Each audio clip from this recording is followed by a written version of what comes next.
in Asia Rugby Sevens series. Kicking things off today, there's Eunice Chu from Eunice. 40 games ahead of us this weekend. We're going to get started with South Korea in the blue versus the Olympians, Japan. We'll be looking to secure the series. China, the other big team in this tournament. Straight away comes Nakamura.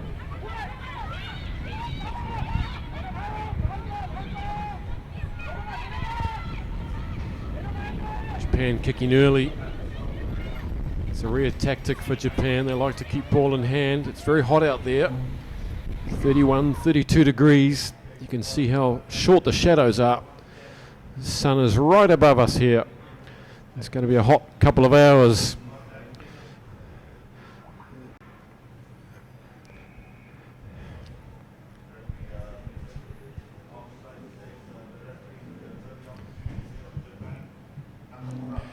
Here come Japan now with first chance inside South Korean territory. Away goes through Anakuwai.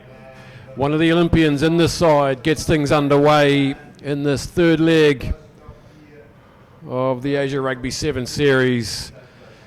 South Korea unable to hold Japan for long at all. 40 seconds, in fact.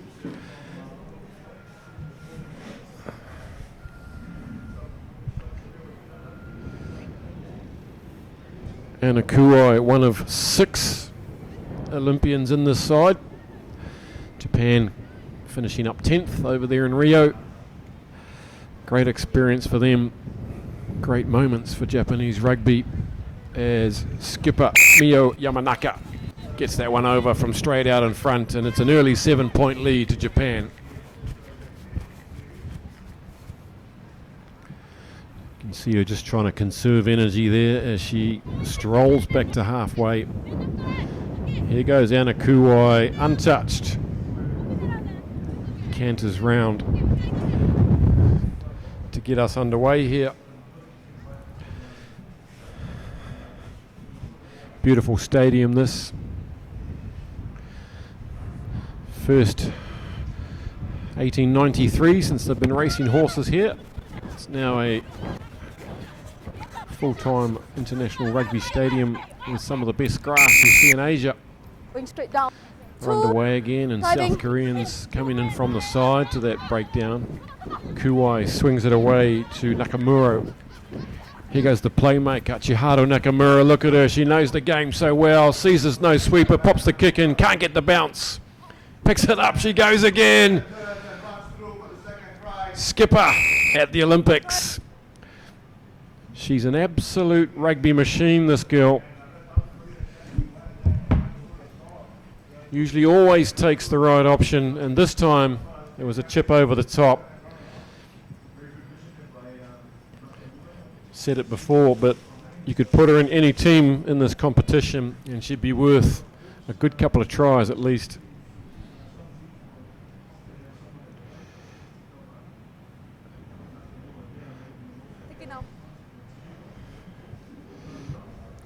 No mucking about from Yamanaka, who puts it to the right, so it's 12-0.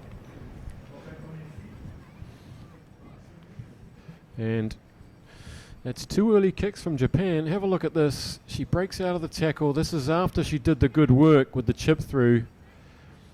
She's a joy to watch. So 12-0 after just a couple of minutes. South Koreans yet to touch the ball.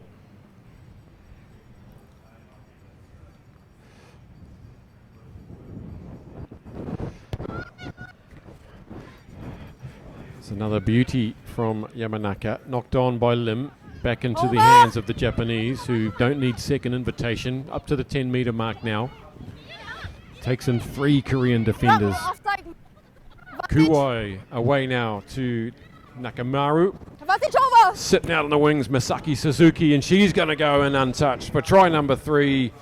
Japanese just easing their way into their work here. 3 very basic tries. They make it look so easy.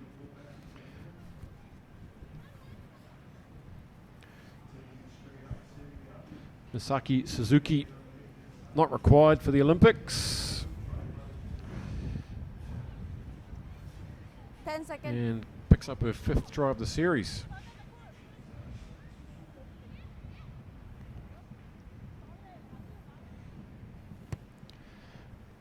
Mio Yamanaka, it's short and wide, and so it's 17 points to 0. South Korea got to handle these restarts, because if you don't, Japan will pounce and you'll be under the posts.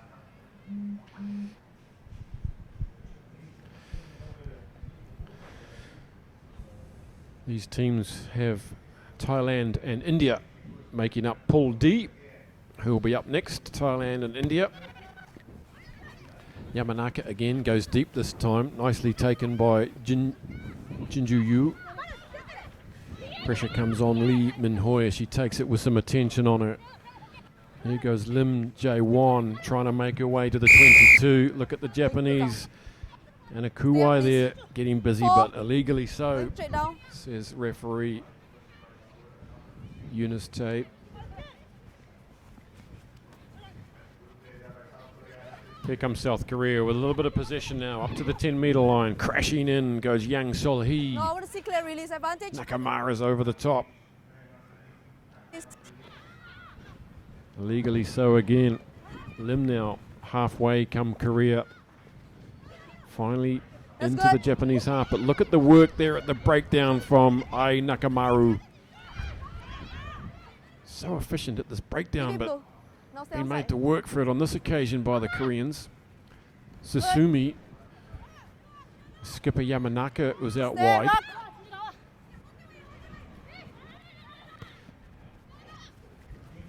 Nakamura again with the cheeky kick. That's 3 kicks in this first half.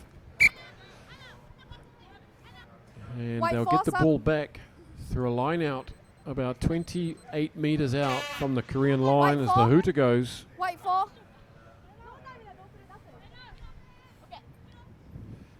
Looking forward to these Japanese speedsters getting some ball today. Shimizu and Susumi, that didn't look straight. Not straight. No. So that'll be it. It's half time. An efficient first half from Japan, easing their way in 3 well-worked tries. Nothing fancy yet, just going about their work. And it's 17-0 at half time.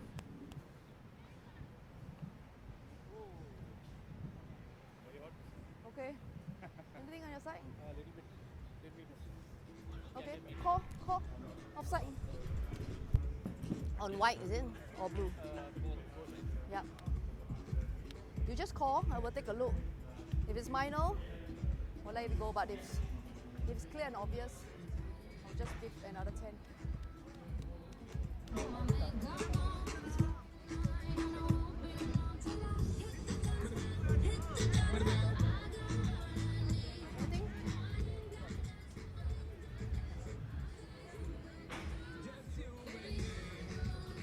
Just watch on the blue offside platform, just call.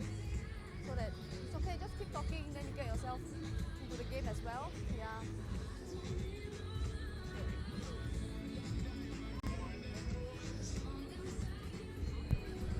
It's a pretty loose huddle from South Korea. Usually a sign of how the team's going and the sense of feeling amongst the team. Korean defense holds up, and there's a very rare mistake from Nakamura. You won't see many of those this weekend from Chiharu Nakamura. So this might be the first scrum of the match. Crouch. Bye. It's going to be Jang Hye-soo to feed the ball. It's a quick heel. Comes back to Lee. This is Kim. Gets a big tackle put on her by Iroha Nagata. Trying to get around the outside of Shimizu, but she won't.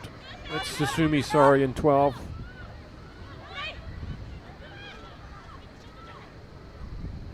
Takeuchi decides to straighten up, gives it to Nakamura, steps off the right, goes inside the flailing arm of Yang Sol-hee, and over she goes for try number 2. Kiss, kiss, bang, bang, try number 4 for Japan.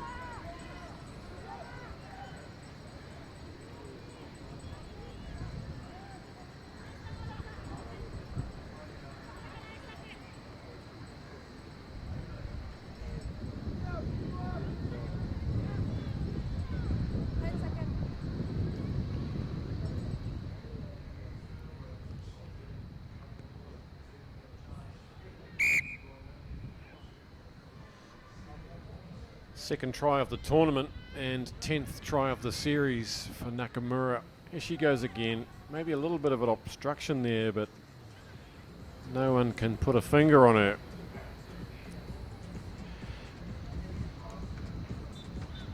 Be a different team without her.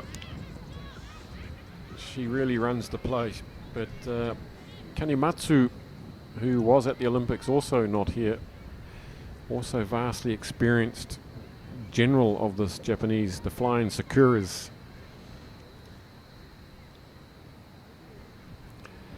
Yamanaka again goes deep down to the 22, taken safely, good hands. Now they try to use the ball a bit. Another good flying tackle. Out of the line comes Susumi.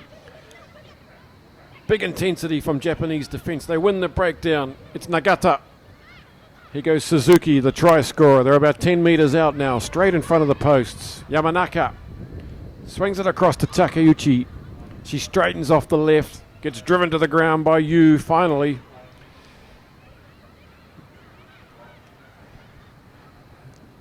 That's a bad pass at the feet of Suzuki. She does well to get it. Susumi's probably got the wheels here. Yes, she has. She's too fast. Gets around the outside of Lee Min-hoi. And hint of a knock on there. And yes, that's good defense from the South Koreans. Never, never give up.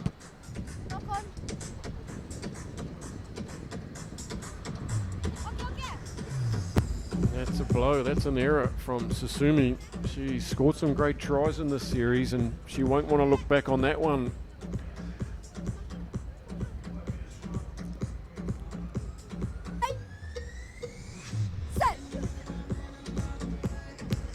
Quick heel, and back it goes. And Lee Min-hoi manages to get it only down to the 22. Here's Susumi again with another chance. Take a roll. Nakamura, couple of sets of hands, and Aya Takeuchi's going to get a stroll in. And she too gets clobbered as she tries to put the ball down. You got to admire this defense of the Koreans. Never give up.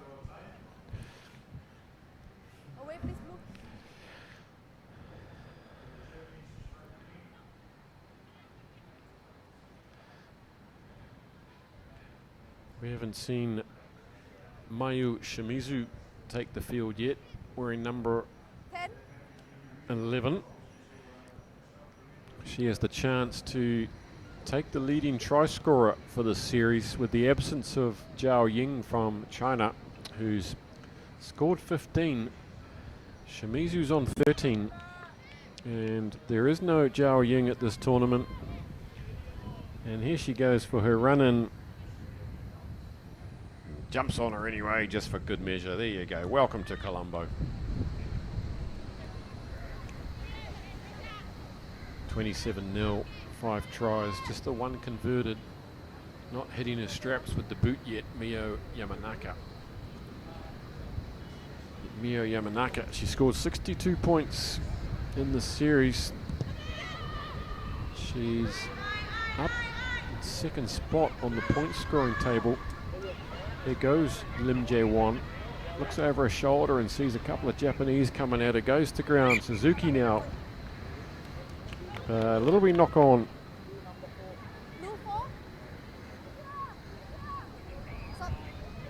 And Korea will have to try and get out of their own 22 from a million miles out.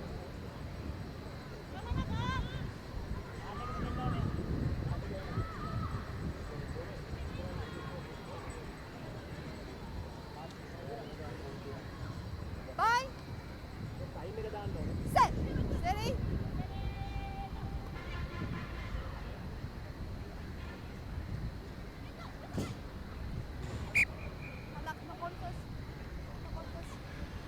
Huge pressure coming through from that Japanese scrum, and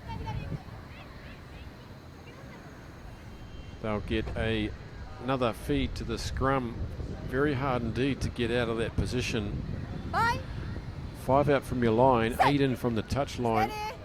It's a long way. Seo gets it in under all sorts of pressure from Nakamura in their own dead ball line now. It's a difficult business, and eventually they give away the penalty. It's Nagata with the ball, taps it, no one's behind it.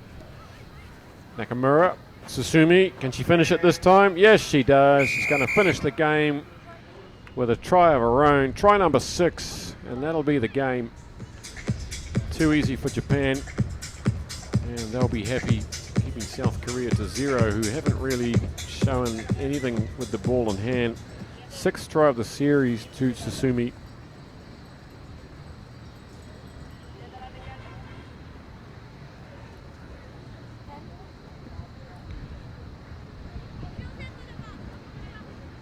Yamanaka just 1 from 5 so far, 2 from 6, finishes on a high, and that's a good first hit out for Japan, and coach Kotaro Hitoshi Enara will be happy with that. That's a good start.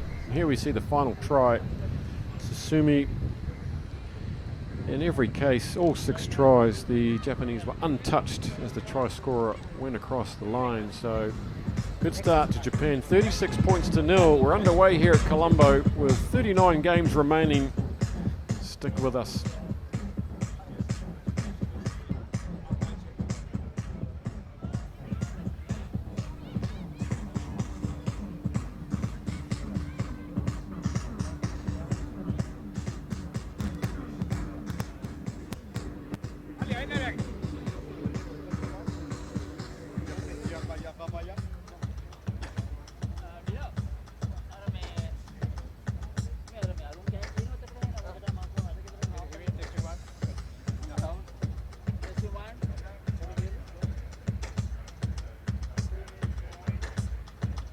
You see that girl with the big tic tac, she fit head to the floor, girl, give me the bend over, girl, and give me the spit down to the ground, seismic activity. Spin round me, girl, and give me the top wine, girl, and give me the body look fine, girl, give me the come and no waste of time, girl, give me the body look good, girl, you never be winning it. Turn it up bright, girl, you never be dimming it. Take up your body, girl, you're in your element. Body, may take up a permanent residence.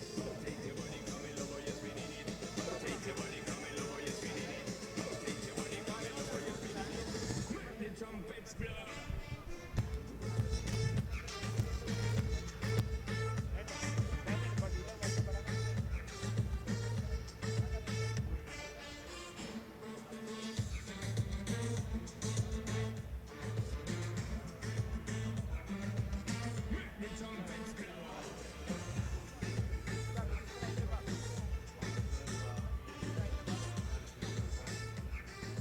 So we are ready for game number 2 for today. This is also a Group D game in the women's category, and it's Thailand taking on India. Game number 2 in Asian Rugby Sevens 2016. And the first game, Japan winning it easily over South Korea, 36 points to 0.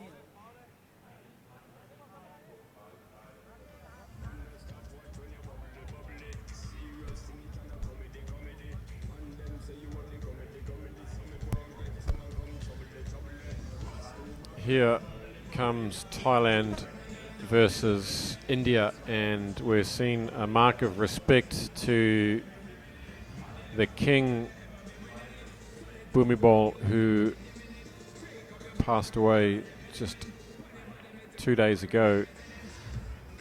There were some doubts they wouldn't participate in the tournament, but they're here, and that's great. And they're up against India. First time we've seen them on the series this year. Bit of an unknown element. Thailand, of course, have taken out 4th spot in the previous 2 legs, both times being beaten by Hong Kong for the 3rd and 4th positioning. And it'll be quite emotional, you'd imagine. Thai's out there a long way from home, and their friends and family. We get underway. deep right into the chops there.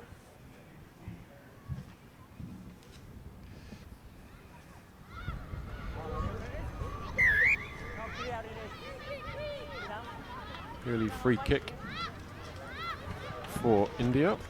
Let's see what they can do with ball in hand. Great opportunity for them on the series. Show what they're made of. They play a bit of hot potato to start with, and here goes Namita. Gets dragged to the ground by Piamat. Referee says that's all good. Coming back now for Piamat. Chompumi, now they're up to the 10-metre mark. Can Thailand get on the outside through Jutamas? No, she can't. That's a good tackle. And good support on the inside for a couple of nice passes. And Uttampon Liamrat is going to go around for the first try of the weekend for Thailand. And good support play on the inside from the Thais after some good covering defence from India. Couldn't hold them out. There she is, Uttampon Liamrat. One of the veterans of this Thailand squad, and the kick is a shocker over to the left-hand side. 5-0 as the sun beats down here in Columbo, bringing it round. Just good inside support, and the defence was always struggling. They're underway again. That's a good restart. That's going to bounce on turf, and getting it on the bounce is Jutamas Phuket, and she just can't juggle it. And India a bit guilty there of not diffusing that restart, and then thinking perhaps it was going to sail across the touchline, but it stayed in, and luckily for them, Jutamas has knocked that on. Approach. Bind. Set.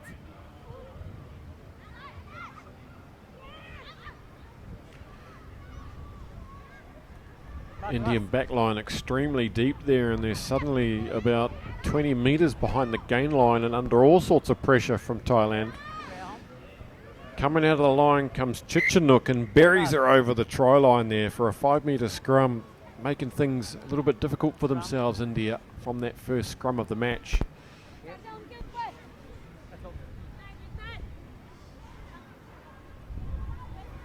So Thailand with an attacking scrum now, right in front of the right-hand upright. What has the Indian scrum got here? In it goes. Indians put a shove on, but it comes back to Thailand. Jutamas again gets the quick pass out wide to Thanachpon, and they're in for try number 2 after quite a strong looking scrum from India. And then it was just to the left, and the experience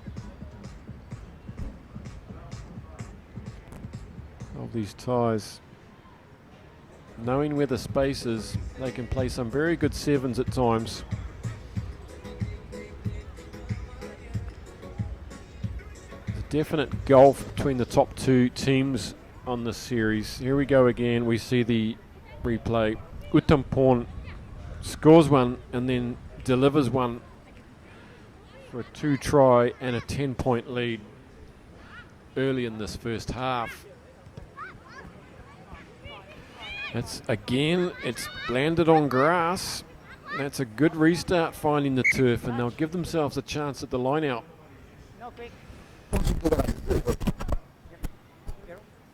You've just got to take those restarts. We've seen that a lot in this series. Teams not able to do that and really making lives difficult for themselves if they're not taking it. And that's a good line out, soaring up in the air went Hembram. And again, the passes are behind and the players are too deep, and they've just gifted Thailand a 3rd try there. And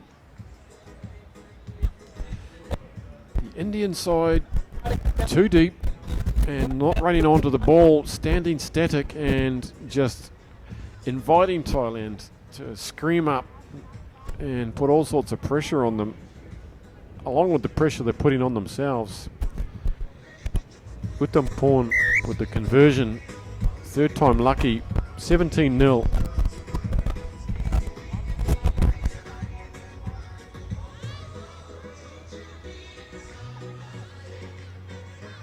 terrible pass.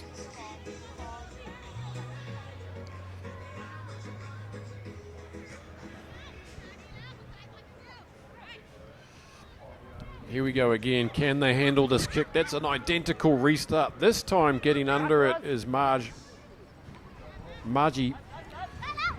She gets it on the 22, but Thailand working hard. India get it back now. And again, the passing is hot potato, and it's straight into the hands of Piamat. That's extremely well anticipated, but a knock-on. 2 knock-ons, perhaps. And we'll come back for a scrum. It's very well anticipated. And India let off the hook there. Roach. With a minute left in this first half. Fine. It's teed it up with the feed. Safe. India. And a good tussle going on there in these front rows. And Put up. the heel was up early. Number 2. Put up. So India now No. Good job. awake with the ball.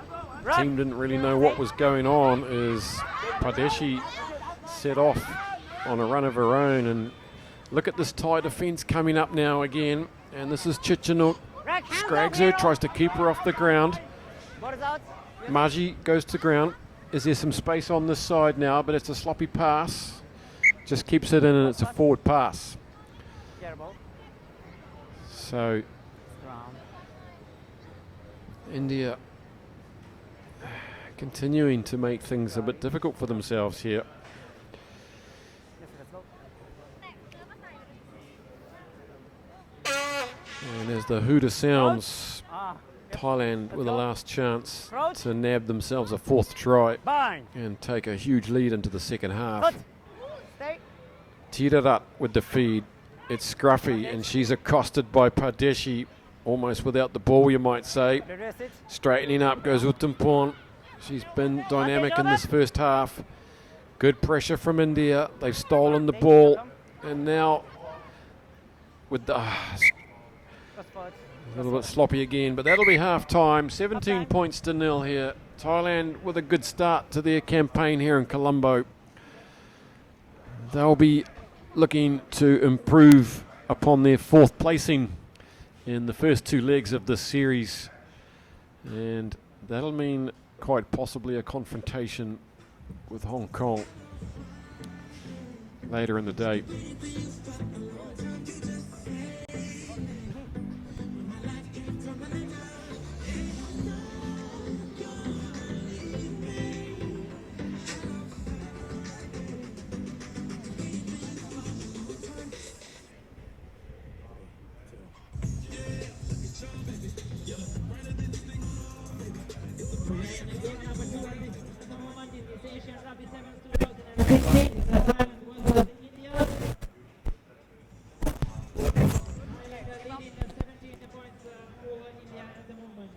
Here's the second try, and this was the 3rd try.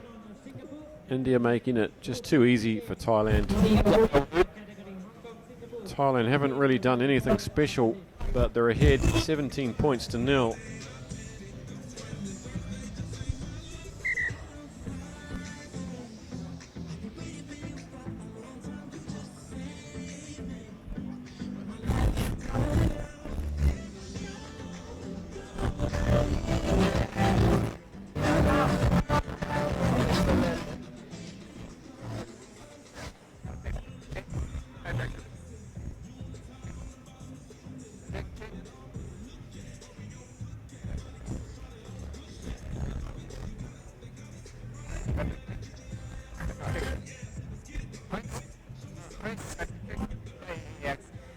Press 1 and turn.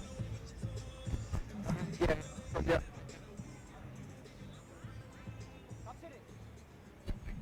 Yeah.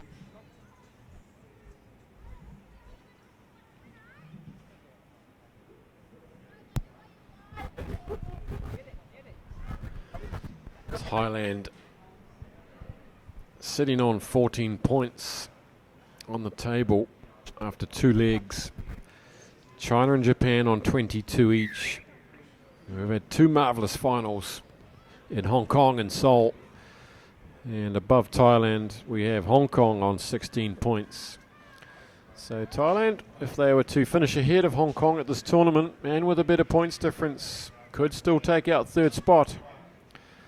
There is a clear gulf between China and Japan and the rest on this series, and there's an early fumble from Butsaya, and so it'll be a scrum. No, sorry, India were offside.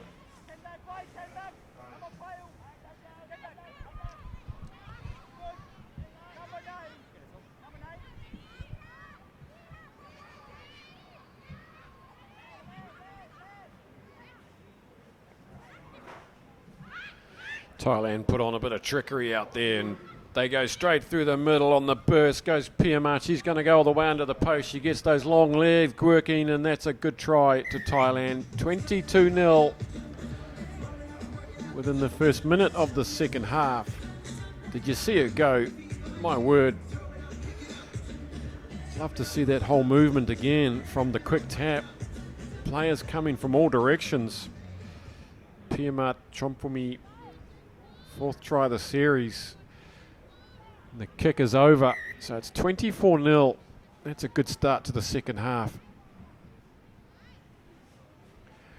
We just see the end of it here, but there was some good work done there with a set move on the halfway line. And coaches love to see those come off, don't they?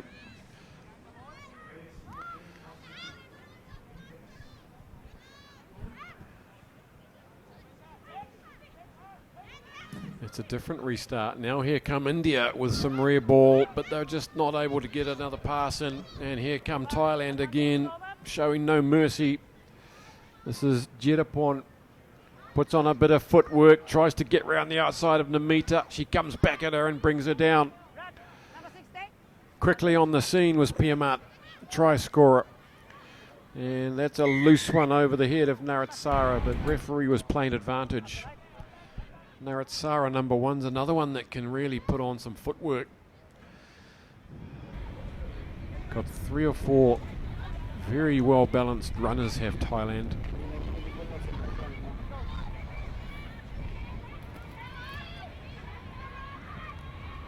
It's a tap. Thailand are spread wide across the park here, and they're using the space. This is Ruxina. Tries to get on the outside of Barik, and there's a knock on, and then offside. So good desperate tackle from Maji out wide, number 7, and Indian player just tapping going and not really communicating with the rest of the team, and a little bit of a fend.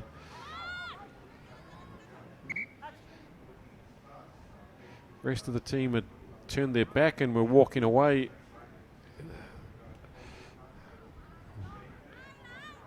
Pradeshi decided to go for the quick tap and ended up getting pushed across the touch line. Naratsara goes up in the line out. Butsaya again running all angles back on the inside. Come Tirarat. And this is Butsaya again. Good tackle again coming in from Maji. Brings Jetapon down on the 22, but the continuity is good. There's a good steal there. Ripped it out of her hands. That was Pradhan. And some loose work in the shadow of their goalposts, and luckily Thailand have spilt that forward. Otherwise it was try number 5, more than likely for Thailand.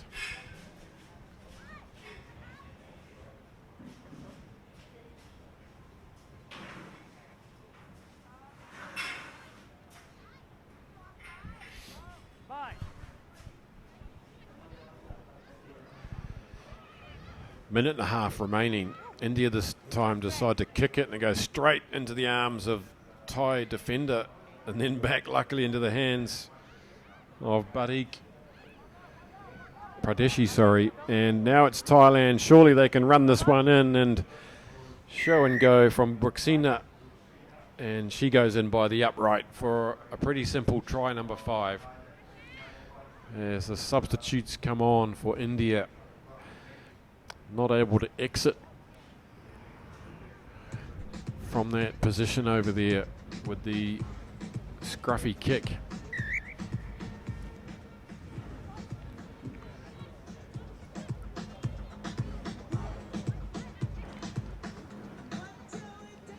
Good vision there, just to use the show and go. She had a player outside her, didn't need her, and it's 31 points to 0. It's beautiful Race Course Stadium.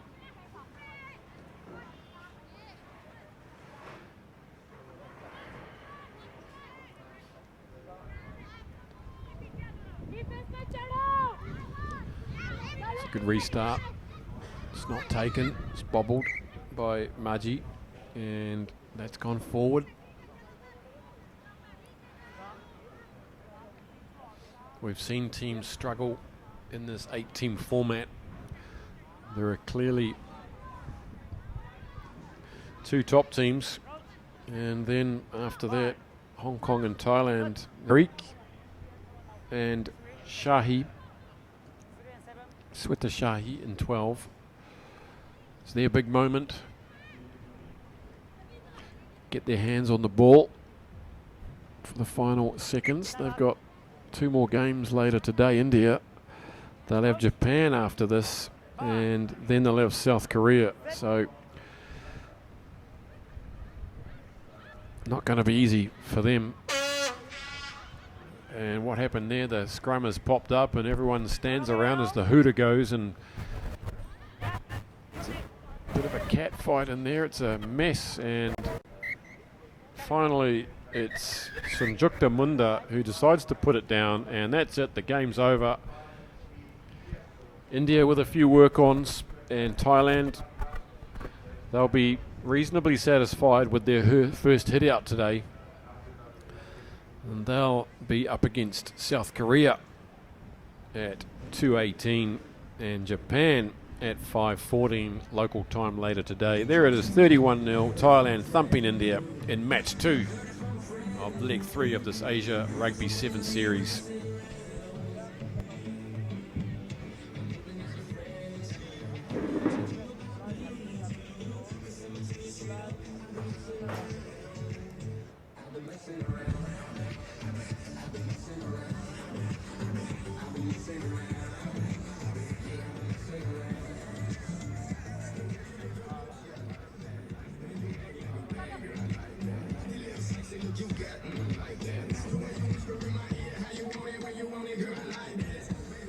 Completion of game number 2, 31 points to 0. Thailand have beaten India in the Group D game of the women's category. Coming up next is also a women's game. It's a Group C game, and it will be China taking on Singapore for the first time in this Asian Rugby Sevens 2016.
Here we go, game 3 today, China versus Singapore.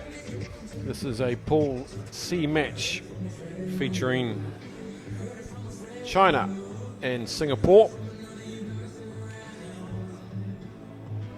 The battlers of Singapore versus the informed Chinese side, but as I say that, it's an entirely new squad of players that China have brought here from the Jiangsu province. So a whole lot of new names to learn, and they get their shot on the series as the Shandong players stood down, rested. Not sure the rationale behind that move, but here is the China side. No statistics on them for the series, so let's wait and see. And it'll be a shame that we're not going to be seeing Zhao Ying from China. She scored 15 tries in the first 2 legs, one of the superstars of the series. And it's a shame that we won't be seeing her out there. There's Patrick Kwok from Hong Kong.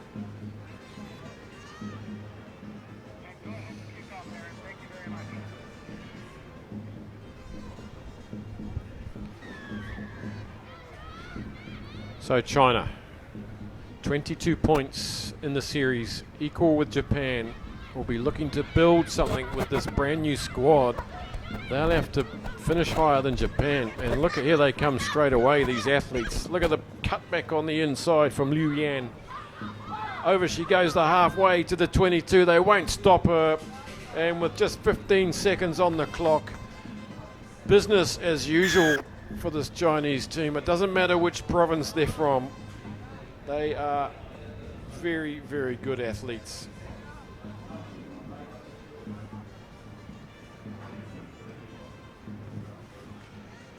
The kick is off the post from straight out in front, so it stays 5 points to 0.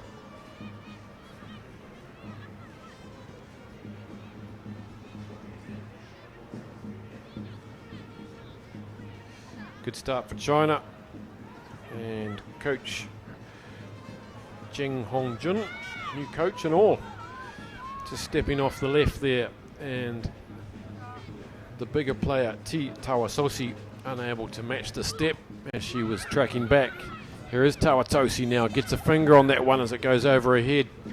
She looks up now and she sees a wall of red shirts and she puts in the big shoulder, the big woman. Look at her go, T Tawatosi. Entry. She's an excitement machine.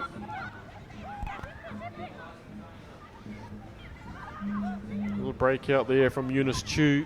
They're up to the 22 now, and China going hard to the ruck. Hands on the ground. But illegal play at that breakdown, says 10 meters. Patrick Kwok.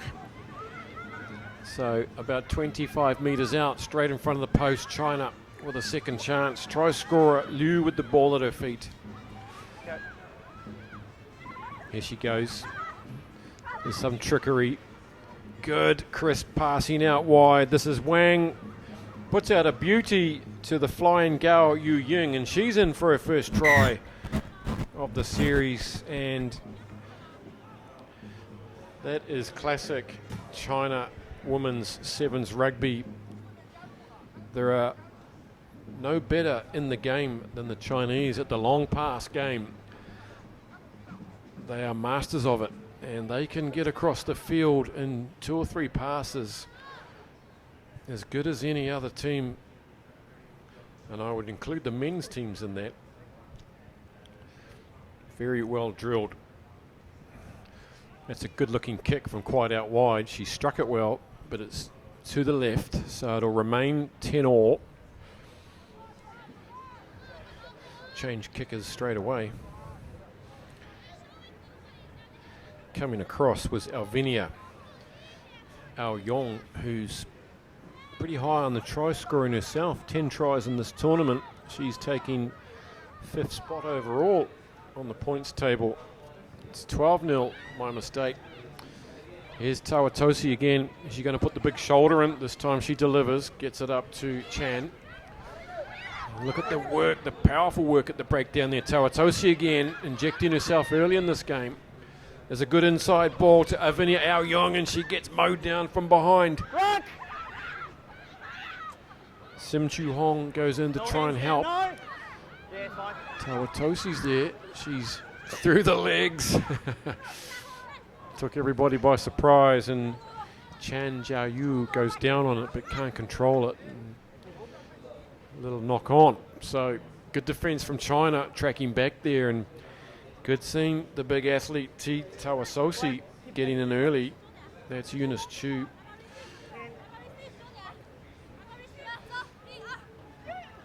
That's gone over the back. Sim takes it up now, gets scragged to the ground by Hu. Ong. Chan takes it into some heavy contact from Wang. Play on. And still struggling forward. Here's Tawatosi. Now this time she goes for the chip through. She's got all the skills today. Number 10, Hu comes back, does well to pick that up, puts a couple of fins on and works it out a few valuable metres. Here come China now. That's the 22. Chan trying to cut her off at the pass. Good scrambling defence. Singapore get 2 into the ball. Ao Yong goes in, makes a nuisance of herself, but not supporting her weight now. Here goes Kai Meng Ting. Guan, look at these big, long, wide passes. They're beautiful to watch, and that one left a bit late as Eunice Chu comes through and spoils it. It's been knocked on. This is the try scorer, Liu, this time. Roll black. Up to the halfway mark. It's a long passage of pay. Now China with more of these big, wide passes. This is Guan seizing through the gap. That's an excellent tackle round the ankles. It's Ao Yong again. Huge passage of play as Gao straightens up, meets straight on. And how long can Singapore hold on as these big runners come at them?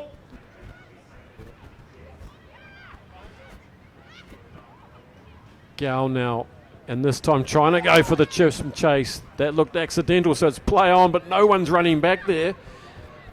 Now it's a foot race. Oh, and as she got it, everybody stood still, and a bit of a conflab in the dead ball area. Patrick Kwok's going to give it. Yes, he is. And what a chase from the China player. Everybody just stood and watched, and that's a good call from the assistant referee. He's got that spot on. Wang Yu really pinned her ears back there. Incredible turn of speed. That is a very opportunist try.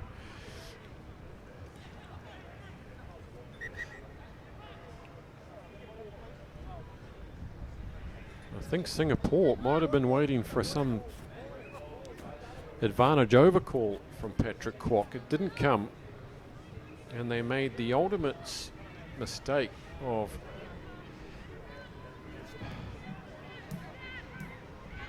turning their back and just not playing the whistle.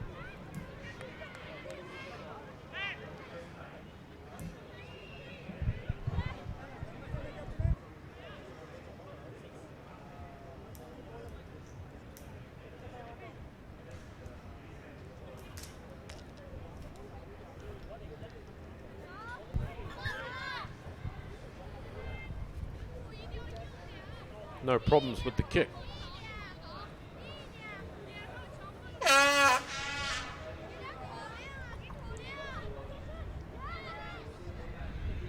(19-0). That was a long passage of play, that one. Good 2.5 minutes that finally ended in a try. There was a lot of tiredness in the legs of Singapore players, you could sense.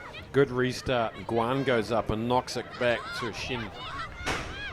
Just over the 10-metre line now. Huda's gone, looking for a fourth try here. And what a magic pass. What a cracker out wide to Liu. She's going to go in for a second. But what a pass from Wang Yu, who just scored the try. And then puts on a beast of a pass. Wow.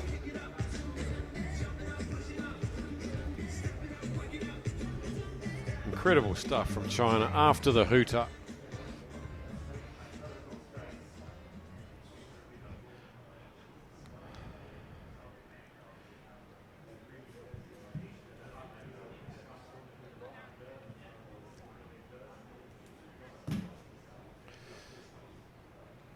That kick short, so 24 points to nil, and some glimpses of the all-round skills of this Chinese side. And only time will tell if this team is more capable than the Shandong representatives from legs 1 and 2, but so far they're looking every bit as menacing everywhere across the park. 24-0.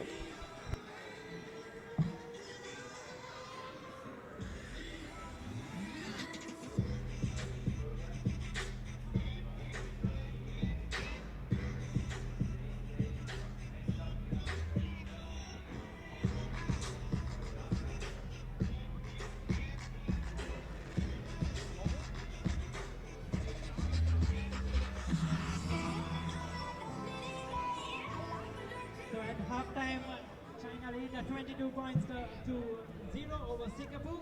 Game number 3 of the Asian Rugby Sevens, where the women's category at the moment.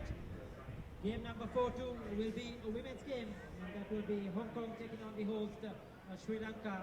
That game will be coming up next. At the moment, it's 22 points to 0. China lead over Singapore.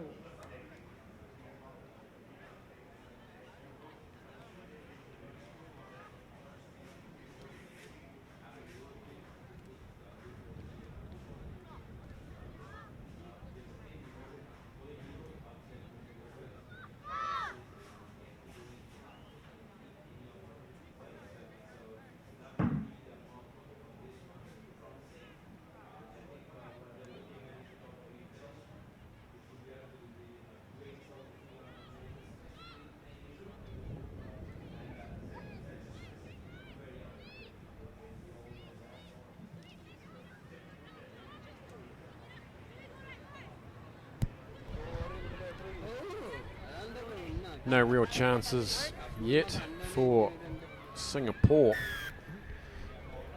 Number 16, T. Tawasosi, was very standout in that first half, and we're underway. And is that going to go 10? Yes, it's going to bounce 10, and poor old Ong Pei Yi can only grab it and get bundled into touch. So some early possession for China. They look to build on this 24 points to nil lead. I've noticed in the previous 2 legs of the series, Singapore have not started that well, but have generally warmed up if they've gone through the tournament to finish strong against maybe the lower ranked teams. Here come China now with some more of this masterclass in passing, and as I say that, I put the curse on Gao, who knocks it on right in front of us. Just having to run backwards a little bit to get behind this pass. And then a real hammy stretcher, that one, in your opening match of the day.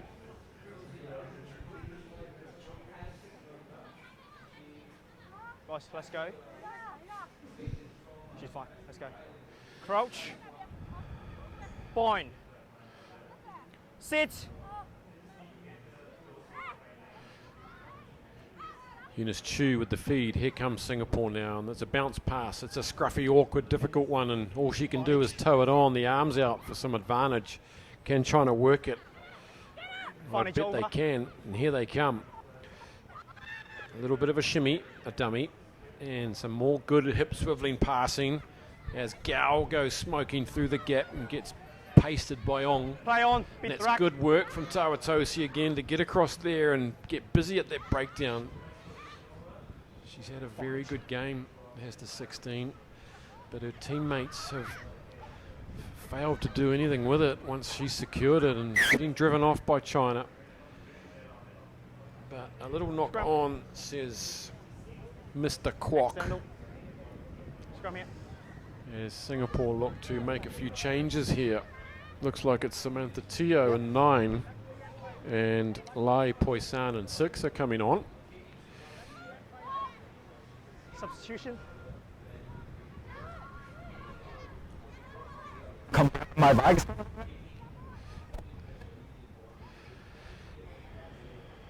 Okay, let's go. Time back on. China also with a substitution as they face up. The Singaporeans are split one side each side the scrum, but got to get the scrum right first. Make sure you hop through them. Bind up. Bind up, okay? Our Yong is directly behind the scrum, Fine. and she's got players left and right. Sit. I think they're going to break left by the looks of it.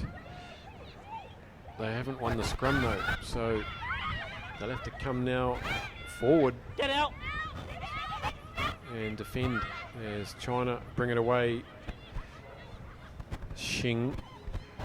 This is Wang, and she steps off the right, and that's a beautiful bit of footwork. Look at her go. I foresee this China side scoring a lot of tries in this tournament. They have got athletes across the park, and they're lovely to watch with ball in hand. Singapore unable to secure their own scrum, and difficult first outing for them.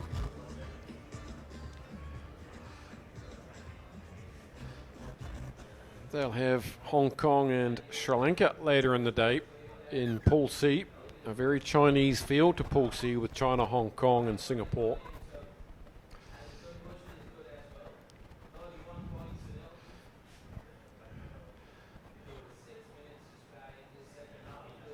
Kick is over.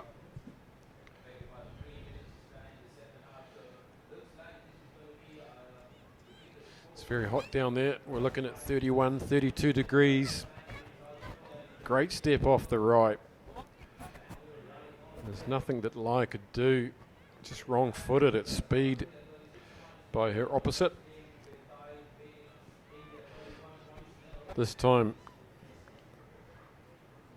Kai goes very deep. Here's Tawatosi. She pins her ears back, gets to the 10-metre line now. Another good run from her. Very explosive. Here goes Chan up to the 10-metre, spots a gap. Desperate tackle, and Ao Yong for the covering defence. The system's kicked in.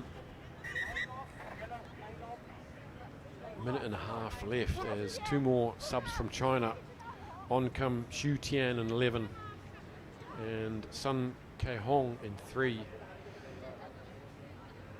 And I'm loving these matching pink knee bands.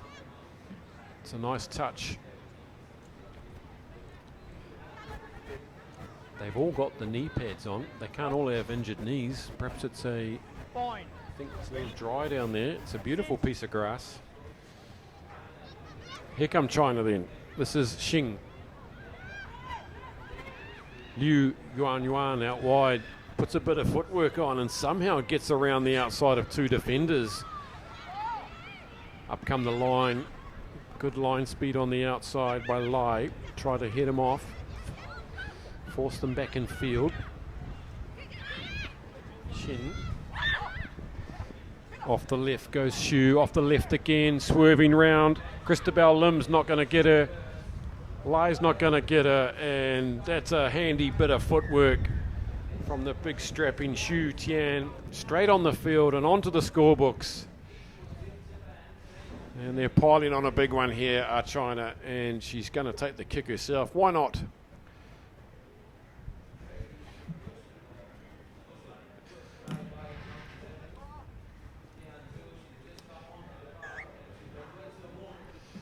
No problems. Tawatosi leaves the field. She's been the standout. Look at that footwork from Xu. Got the long legs going and no one's going to catch her. It's early stages, but this team looks very comfortable out there. Very comfortable early. It's hitting this strap straight away. So it's ominous for Japan, who will be watching this closely.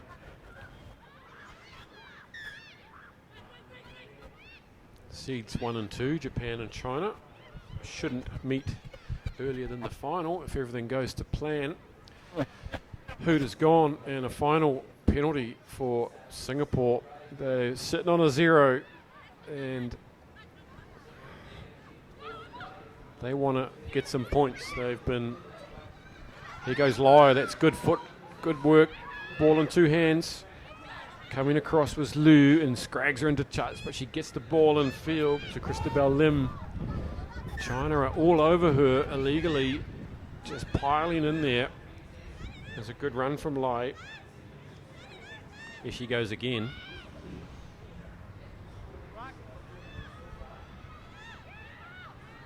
It's gone backwards from Vivian Eng. Here goes Chan. She straightens up, makes it to the 22. Here goes Lai. Can she finish off in the corner? Slows down, and great defence coming across was Wong. Who you? High tackle, says Patrick Kwok. A little bit harsh, but over in the corner goes Vivian Eng, and she's in for a well-deserved try to finish this game for Singapore. And when they did get the ball in hand, they looked pretty good. A few telling runs there, especially number 6, Lai Poisan. She was instrumental there twice, and a good finish in the end. That'll give them a little bit of hope in their going into their other pool games later today against Hong Kong and Sri Lanka. And that's a great kick from a mile out. Superb effort. Here we see again, looks like it breaks down here. That's after the head high tackle. Lim takes it quickly, puts the shoulder in, and Vivian Eng reaches out. And it's handshakes all round. China 36, Singapore 7. Very exciting stuff from China. And the coach will be happy with that. They're underway. So welcome. This is game number 4. Hong Kong taking on the host Sri Lanka. Malaysia Rugby Sevens. Game number 4. Hong Kong, Sri Lanka.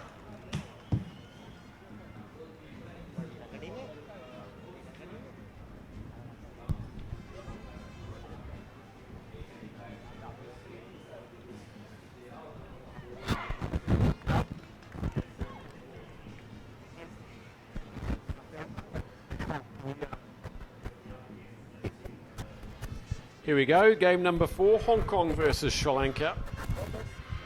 This is a Pool C game between third seeds Hong Kong and Sri Lanka. The hosts, some good support for them. Stands starting to fill up on the far side. There's referee Charlie Brown from Singapore. And he gets us underway now as Ayesha sticks it down deep to Colin Chosfold. Here's Natasha Olsen-Thorne to the 22. Gets that big arm in the chest. And she starts out as she means to finish. Over the halfway now. Steps off the right. Another big fend. Gets slowed down by Kuluachi. That's a great run from Olsen-Thorne. Chosfold now swinging it wide to Christy Cheng. Emily Sears out on the wing. But there was a forward pass there, says Mr. Brown. And what an opening for Hong Kong. Natasha Olsen-Thorne steaming out of her own 22 on a big 50-metre run.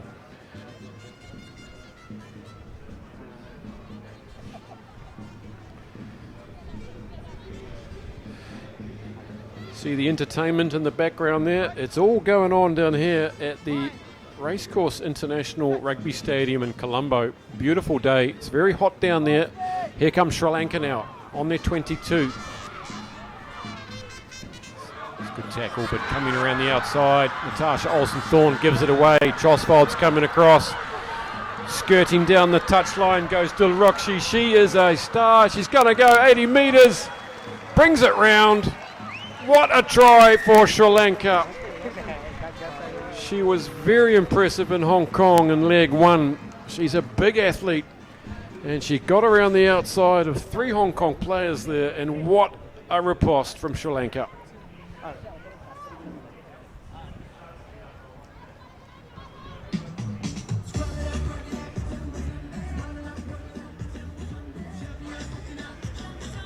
Superb stuff from Sri Lanka.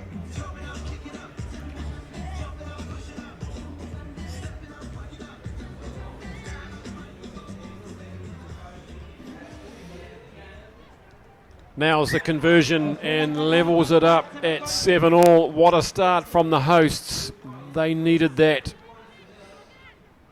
Pops it up off the ground there. To be fair, Olsen Thorne was already a couple of metres back, but look at the big legs going. Gets the stride going. Chotsfold gives it up. Can't get near her. And superb effort from Sri Lanka. Nam gets it from the takedown. They're on the 10 metre now. Chotsfold to Olsen Thorne. Hong Kong piling in off their feet there. Christy Cheng gets away with that one on the 10 metre line now. Emily Sieur bombs it. Nothing wrong with the pass there. Just got to get the hands going. Early days on day one. Bit of a shake of the head. She'll be cross.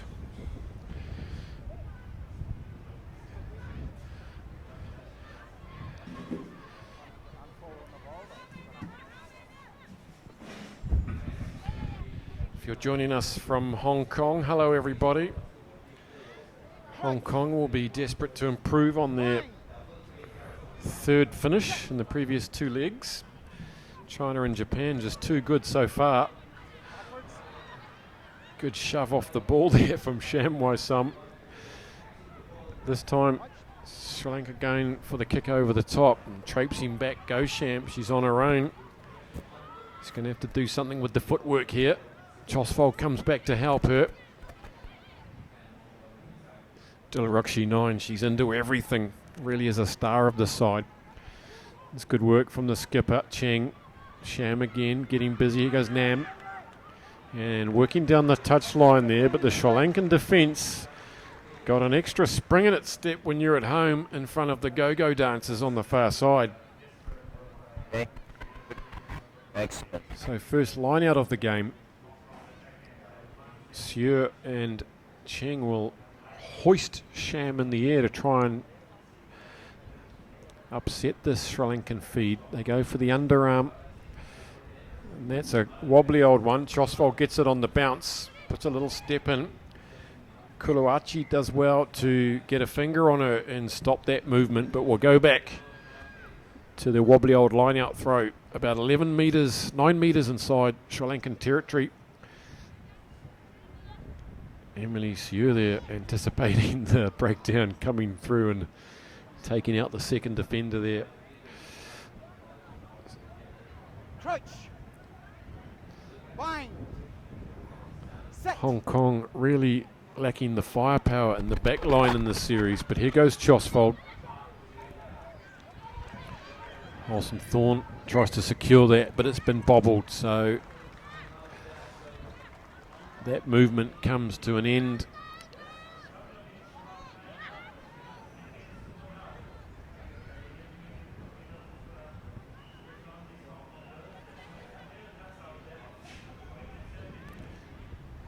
(7-0) Sri Lanka, the hosts, leading Hong Kong. You wouldn't expect Hong Kong to lose this one on current form, but when you're at home in front of your home crowd, special things can happen. The waters are on. It's very hot down there. Look at those shadows. They're very short. It's 12:10 in the afternoon here in Columbo.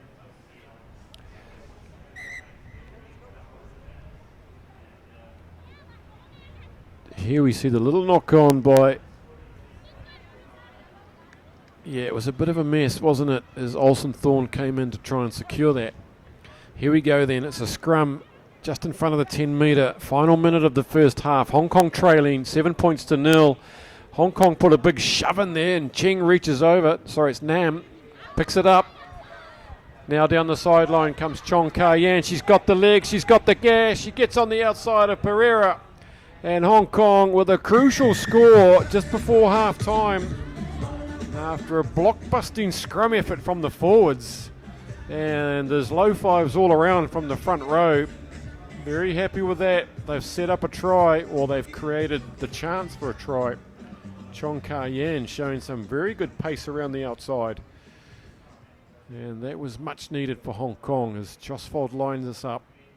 And she's put that straight down the middle. It's 7-all in the final seconds of the first half.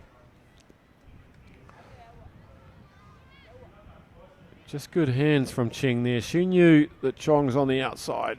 And look at the determination there. Tucks that ball under her arm and bang, she goes. Good try, Hong Kong. Chosfold nudges it out. Is it going to go 10? Yes, it goes right on the 10. Play on. Now, Olsen Thorne comes screaming up, looks to lamp somebody. Hoot is gone, and Charlie Brown now says you're holding on. So Hong Kong get another grab at this one. Sham. Here's Olsen Thorne. She just put her head down and get those legs pumping. That's classic Olsen Thorne. And now out wide, Chong's looking for another go here. Will she pin the ears back? She's up against Palekondagi, who's also got some wheels. And it's been spilt forward there, but it's another penalty. Hong Kong will persist. 10 metres from the line now. They've got to put on some sort of move here. They'd love to take an advantage into the second half. Nam Kam Man with the ball. Takes it back a couple of steps. Gives it to Sham. She comes back the same way to Chosfold. Shuri goes in on a decoy run, and Nam is not big enough to go over in the corner. Good covering tackle from Dulani, and it ends at 7-all. It's a fair score. It's a fair score at the end of this first half. The fourth game of today. As the sun beats down on these players, they'll be sucking in the big ones and slurping on the H2O here. As Anna Richards and Mark Komar get them in. Here's Dilrukshi with her earlier effort. Went 80 metres and no one could put a finger on her. She was wonderful in Hong Kong in leg one. And here's the Hong Kong try. A big scrum from Hong Kong. Pushed Sri Lanka off. Got the tight head.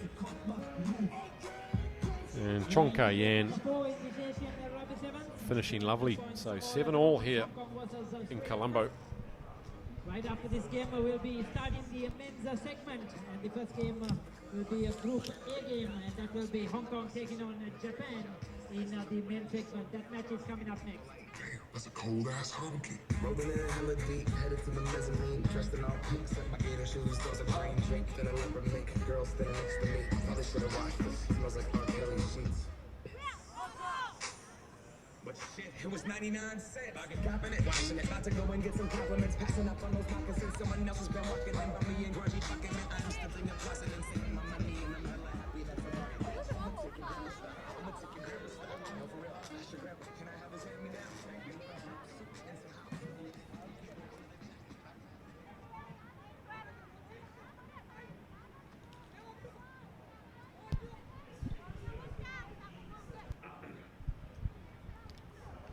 So an opportunity in the second half for a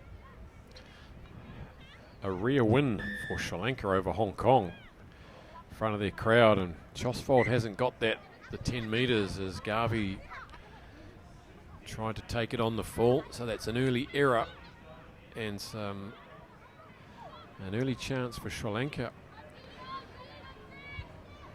Got to keep your eyes on number 7 as well, Dulani Paleki Kondagi. Also scored 4 tries in Hong Kong. She can finish from a long way out. They've improved immensely, have the Sri Lankans. That's good work from Sham at the breakdown. Chosfold now takes it into 3 defenders, and Kumadamali is over the top of that, and she's won the ball for Sri Lanka. They're 5 metres inside their in the Hong Kong half. Hong Kong looked to be offside at that breakdown there out wide as they came up in an arc, and here we are on the 10-metre line. There's a 3-on-2 if they can work it. Christy Cheng's coming across as Himakamari takes the inside line, and Nam does well to bring the bigger player to the ground. It's a big tackle from Nam Kar-man. Some of these Hong Kong players, not the biggest in size, but no lack of courage and strength.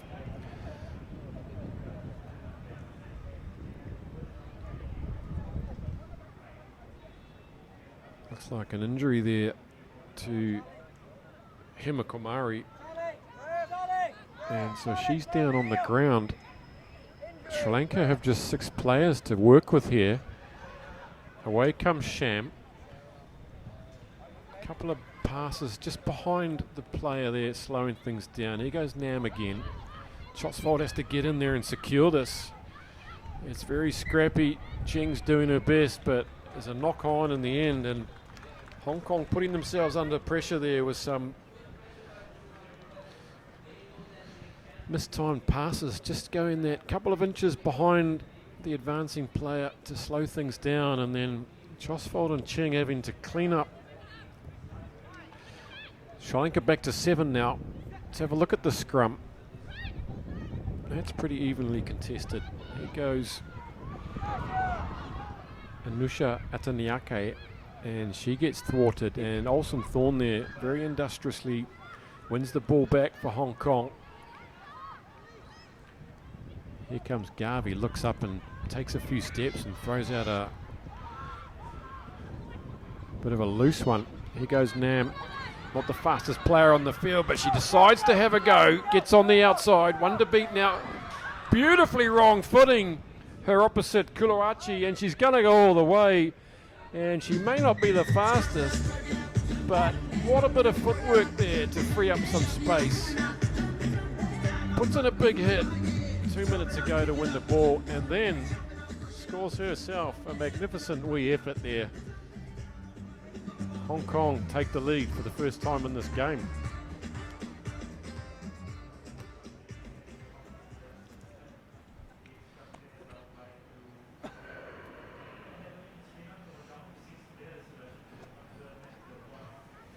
Colleen Chosfold sends it just to the left, and Hong Kong with a 5-point lead. Here she goes, beats that cover tackle, slows down off her left, off her right, and just bamboozles her. And isn't it wonderful when that sort of stuff comes off when you're bursting down the wing? 12-7. Plenty of time left here. Cindy Yuen is on the field, taking the restart there. And look at that defence coming up out of the line. Chong and just nailing Atanayake. And gets the turnover. Ivy Kwong's on the field. This is Cindy Yuen with the ball in hand. She's got some gas of her own. They swing it across the field. These passes aren't really working right now. 3 passes in a row, not ideal. Garvey now puts out the big arm. Puts it in the face of Dulrukshi, and a 3rd try for Hong Kong. And it didn't look like much was going to happen there after some average passing, but Garvey's got the skill and the speed to go around Dulrukshi, which is not easy, and gets her 2nd try for the series.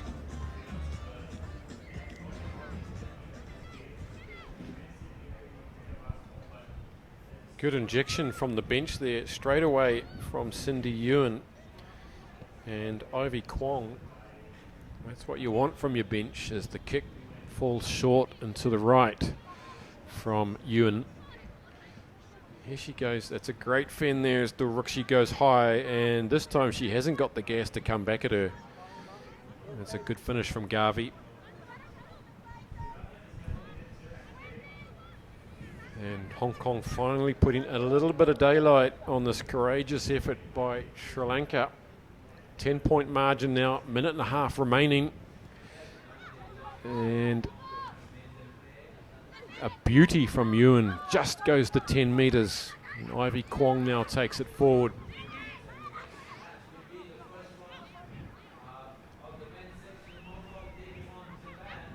Candy Cheng and 10 is on the field as well. Anna Richards giving the bench a full run.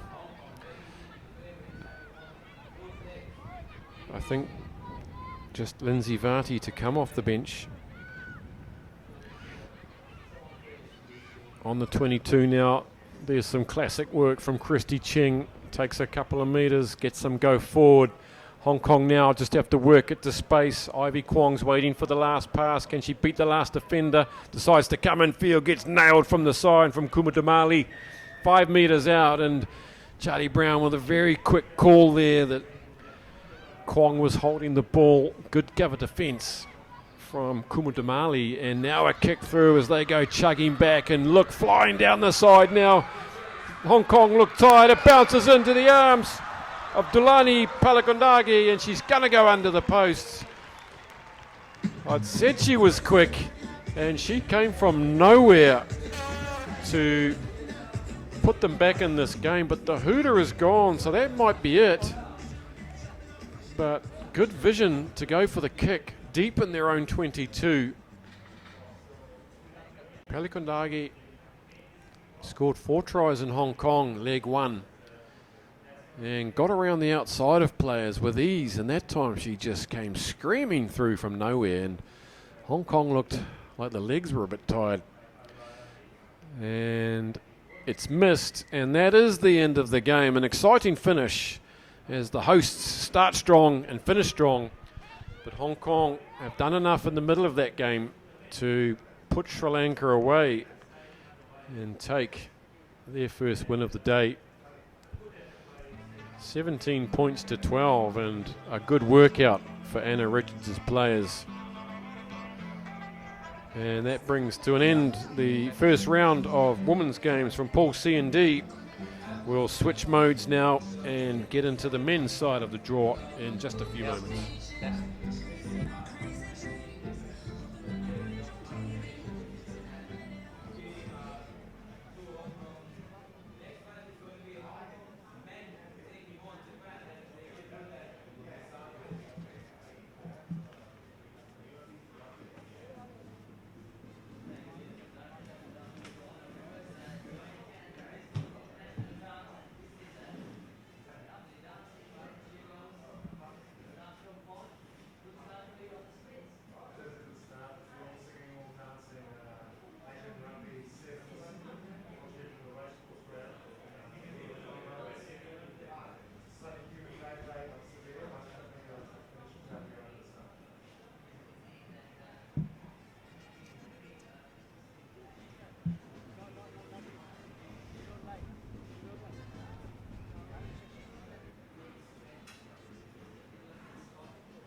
Here we go then for the first match from the men's side of the draw here in Columbo. It's Hong Kong versus Japan. What you might normally expect to be the final of one of these events turns out to be seed 1 against seed 7.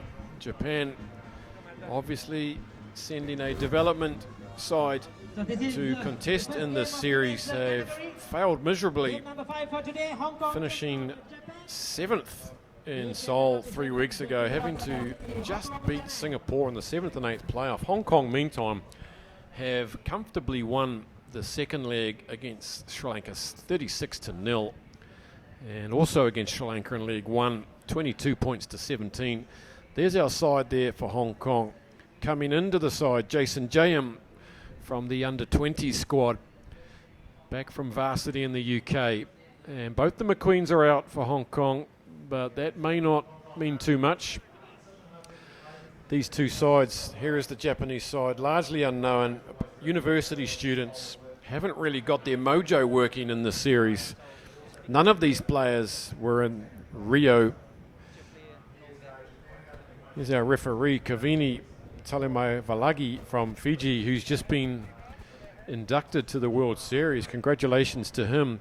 These two sides met in Seoul 3 weeks ago. Hong Kong absolutely pumped Japan 57-0.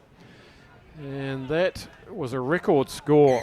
And away with an early error for Japan, not going the 10 metres. So Hong Kong with the first effort here.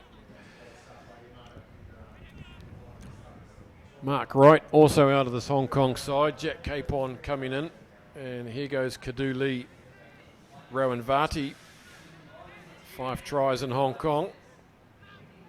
Here goes Lee Jones, leading try scorer for this Hong Kong squad in the series. Got Chris Mays outside him. Lee Jones doesn't need him. And the big man goes in from 50 metres. He's having a rich vein of form, is Lee Jones. Scoring tries. He's a midfielder. 11th try in this series. Phenomenal. He's a midfielder in 15s and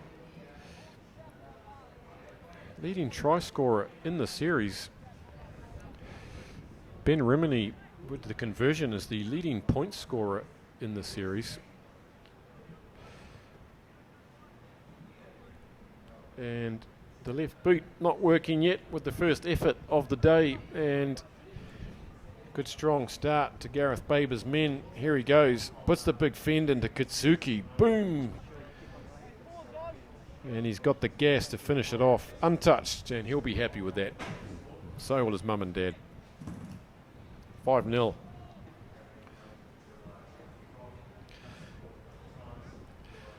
Hong Kong sitting on 24 points for the series. Sri Lanka on 20. Ryan Meacham gets up after that one and bats it back. Everyone gets behind the ball. Rimini looks to create a diversion for a couple of seconds while his players get back. Vardy now to Meacham. Having a breakthrough season as Ryan Meacham. First appeared in the Hong Kong Sevens this year, and here goes Vardy. They'll look to him whenever things get tough. Here goes Mays. Kaduli, Meacham for his 3rd time in this movement, slows it down. Back to Mays, who puts the shoulder in. And he goes covered out. He puts in the big fend into the chest of Minato Gotu.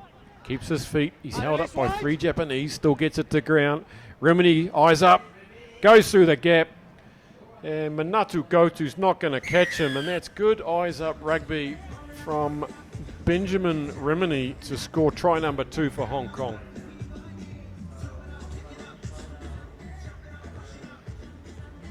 Seventh try of the series and thousands of conversions.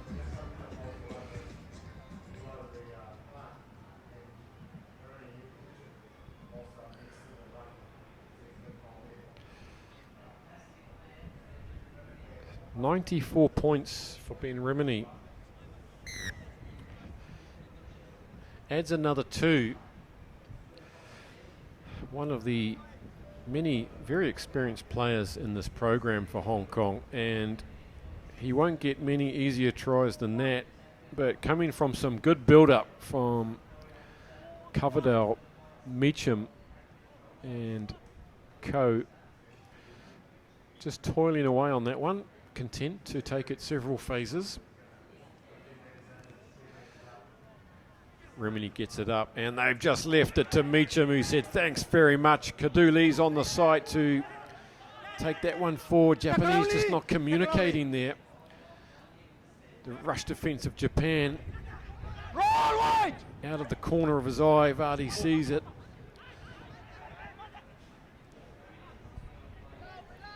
And Lee Jones has just such a hunger for this try line in this series, and he's playing with huge amounts of confidence as Lee Jones.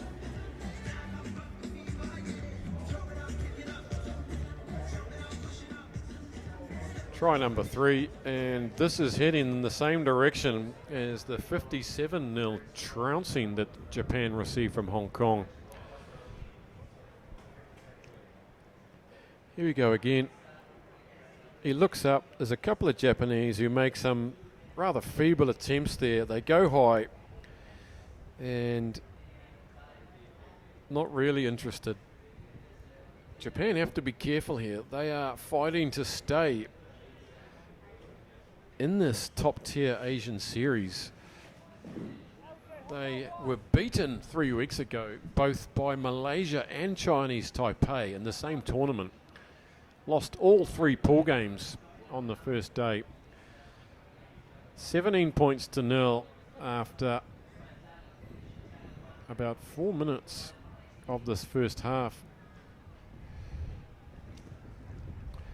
And Rimini puts that up again, and again Meacham gets it. Naka doesn't even leave the ground there, and luckily for Japan, that one's been knocked forward in midfield, but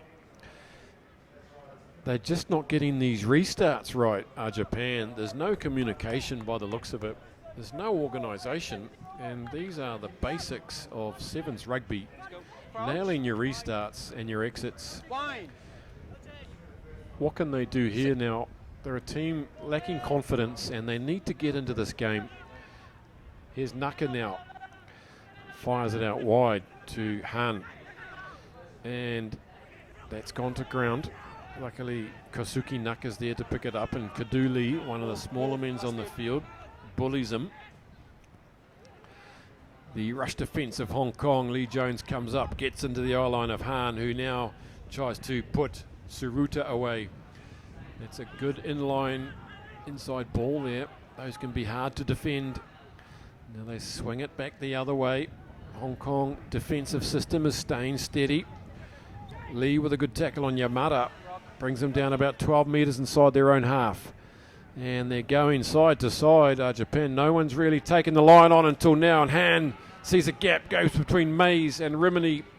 Takes on Kadu Lee. Tries to get the fin going. Lee does well to bring him down. Gets onto his feet. Contests the ball. And a very lazy runner. Coverdale there just traipsing back. Here come Japan. That's better from Japan. Good footwork. Great footwork from Masahiro Nakano. And he's in for a good try after sending the ball to and fro across the field without really making any ground. They finished that one off with a good line break from Han. And then Nakano finishes off a good try to Japan. They're in this game finally.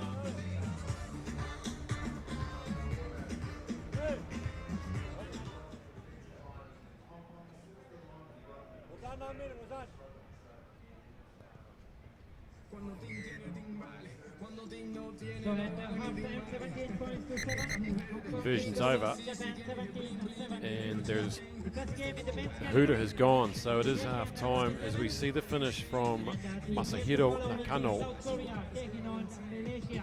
That game will be coming up next. Give them some sort of confidence as they go into the second half. Japan trailing 17 points to 7. Clearly is the first of Lee Jones's tries. He's having a field day.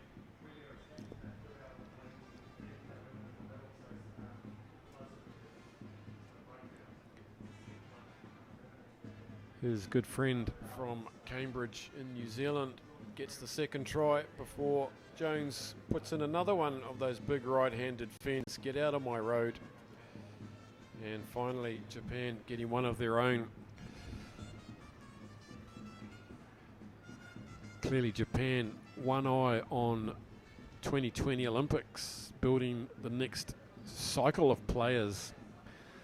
They really don't have a lot of depth out of their World Series players who are being rested, not given a show in this series. Jamie Henry did come back in leg 2 and had no impact really. He injured himself in the process, had a week off from top level rugby, went to Seoul, hurt himself. There's Gareth Baber talking to the troops with his assistants Wong and Groves.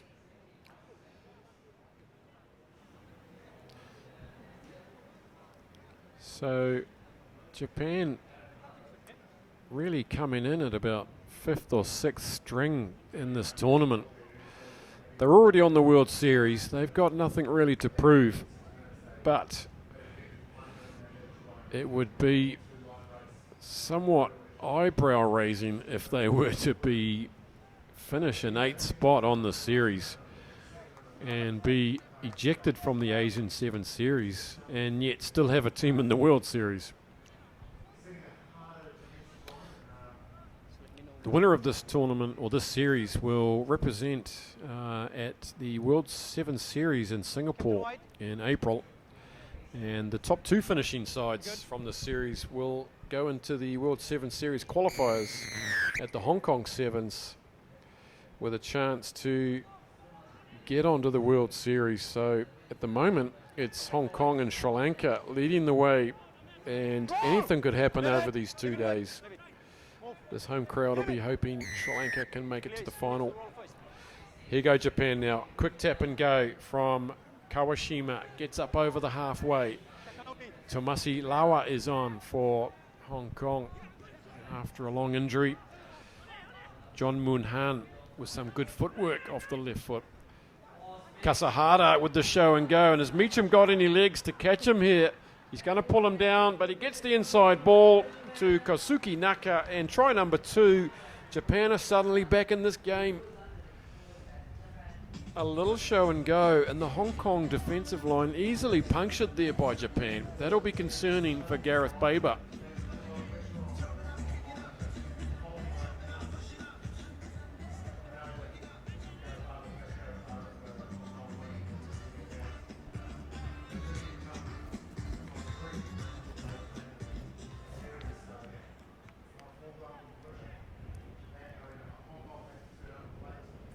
Off the post from straight out in front. How crucial will that be as Japan comes surging back into this game with a late try in the first half, and then this. Meacham did well to get back, but on the inside I think it was Coverdale who couldn't quite get back, along with Vati. Couldn't quite make the ground to finish that off. So 17-12, game on. Crucial game, really. The other team in this Pool A is Korea, who can beat Hong Kong. They beat them in Seoul in pool play 3 weeks ago. So Hong Kong won't want to be going down against this Japanese side. Here goes Rimini up to the halfway now. Can he get the footwork going? Easily steps inside number 8, Nakano. Meacham is on hand. And Benjamin Rimini has blown it open once again. He's having a great series. Meacham doesn't... He might look tired there, but I assure you that's how he always looks, no matter what time of day you see the man. But he's done well to run a long way to take that last pass, and it looks like he's been substituted. Him and Coverdale are off. Yukam Shing is on.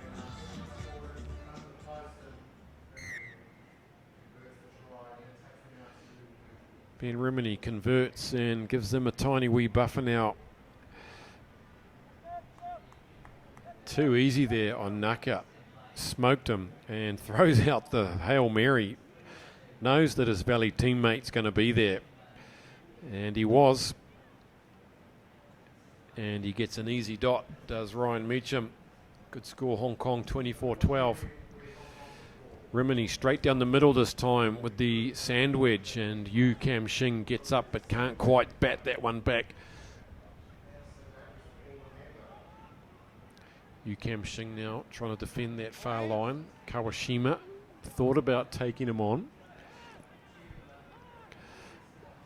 Good line speed from Hong Kong. Kadu Lee there. And Lawa gets the intercept. And that's gone through the hands of Coverdale. He would have been in. He's trying to put Rimini away for one, but he doesn't want to use him. And he spills it. So that was a chance for Hong Kong to nail this game.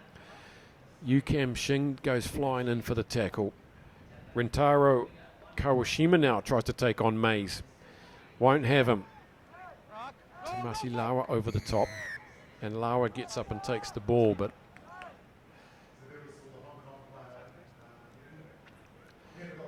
two and a half minutes left for Japan. They've got to score soon. They're only 2 scores out from Hong Kong.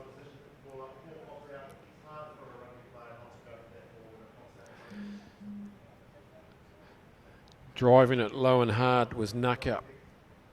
Probably not what he intended to do, but he's made about 12 metres, so they're inside the Hong Kong half. Hong Kong have made a few subs already. Still have Capon and Jayam on the bench, making their first appearances in the series.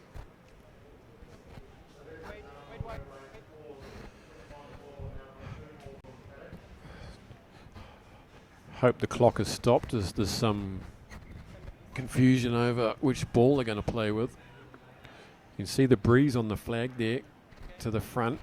No mistakes.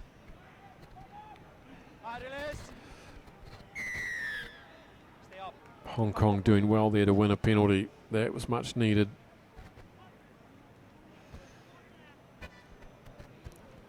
They can probably put this game away here. Japan need to score twice.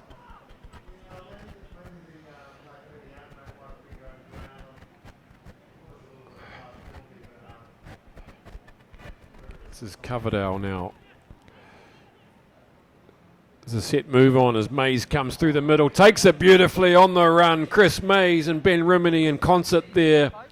Good set move from Hong Kong on the halfway line. And that is a good read of the situation. No sweeper back for Japan.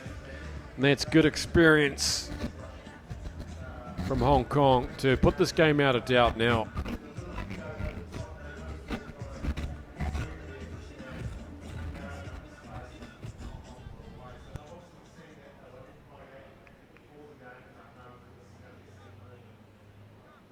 Shrewd tactics from Hong Kong as a huge cup of coffee makes its way onto my commentary table as Rimini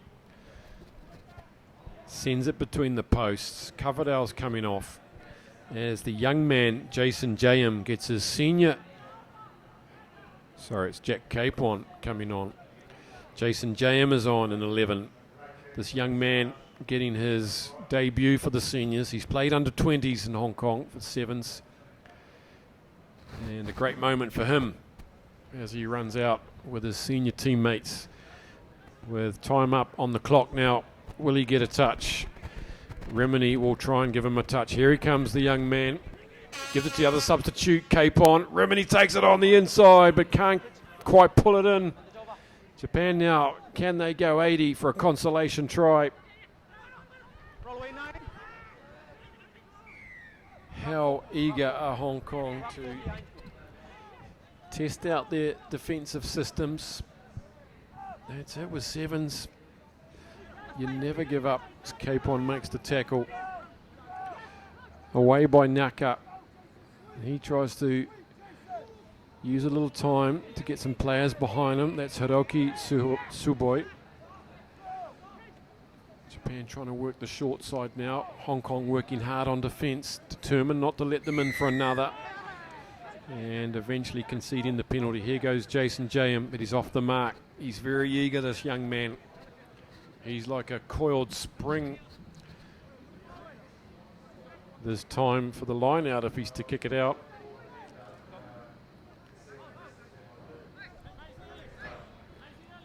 It's a tap and go out to Mays. Big Chris Mays puts on a bit of footwork there. Good work, but Capon's knocked it on the 22. So game over. Hong Kong 31, Japan 12. Looked like it was going to be one-way traffic for a while there with 3 quick tries to Hong Kong. Japan coming back with 2 of their own. Gets themselves some respectability. This is a Japanese side that needs to build some confidence. We know they're a development side and they're playing for their own careers, but a good start for Hong Kong. 31-12.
Here we go. South Korea, Game Malaysia. number 6 today.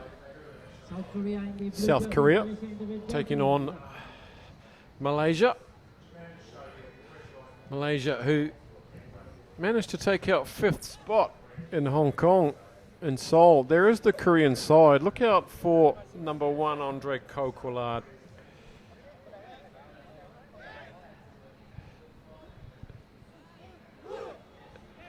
And Jong Min Kim, number 3. And looks like they've left behind their superstar, Jang Song Min. He's been absolutely brilliant. There's Matt Rodden from Hong Kong. Also just been announced that he'll be on the World Series starting in December. Congratulations, Matthew.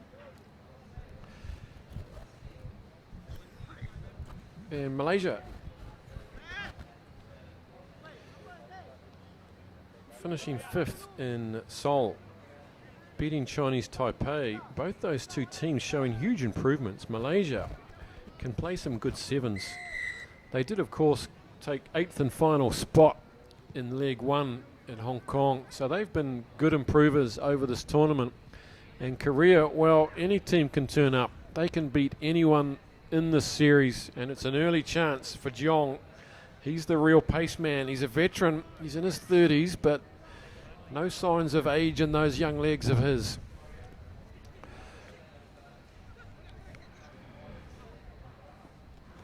Here goes Kokolad, the big man, 6'5", steaming down this wing. Gets accosted by Azwan, taken to the ground on the 22. It's good work, good defence. Korea now are going to stretch them on the far side as Yu He-bum. Could have been an early try. Here goes Kim Hyun-soo. Can he reach out? No, he can't. Malaysians hanging on. This time, surely, Jong gets his account open for the weekend. Didn't need to use all of his gas on this occasion, but he'll take it. And so will Korea for an early 5-0 lead. And Malaysia yet to touch the ball.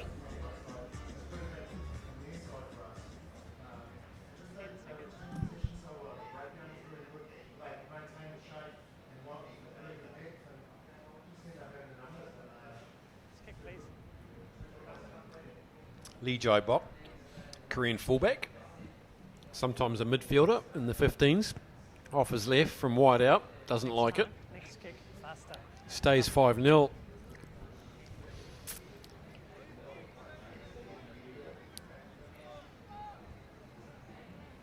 Here we see Kim Hyun-soo straightening, and just hands will do it as Jong gets a run in.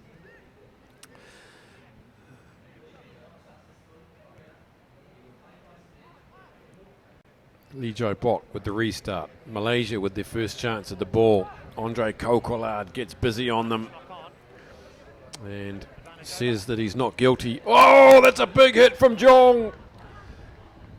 That was a bone cruncher on the 10-metre line. Over the halfway come Malaysia as they play on. In back play, Sadiq, he's up to his feet, but that was a big hit. Beautiful stuff from Jong.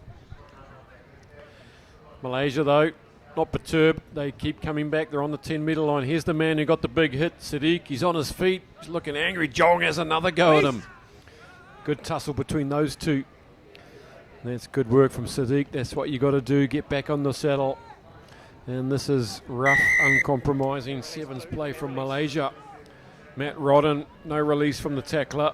Malaysia looking very keen to run hard and direct. And Azwan's going to go under the post, is he? Yes, he is. That's a good finish by Malaysia.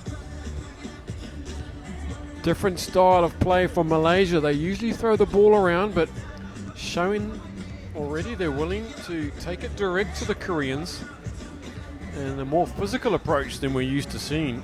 6th try of the series for Azwan.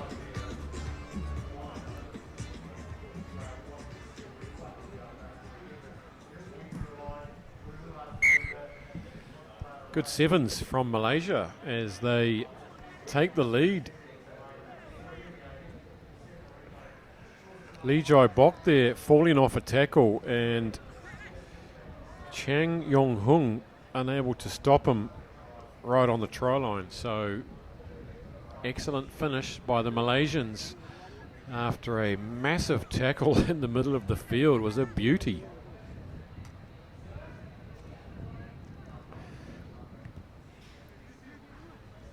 That looks very deep. Oh, and has he taken that over? It's going to be an important call from the assistant ref, who says the ball was already out. So good call from the assistant referee.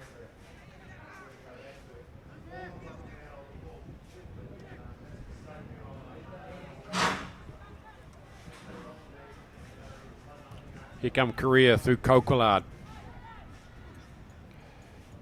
Here's Jong looking for his second, screaming down that far wing. Steps inside Aswan, the try scorer, easily. And look at that from the veteran. I'll do it myself. I'll go 40 metres.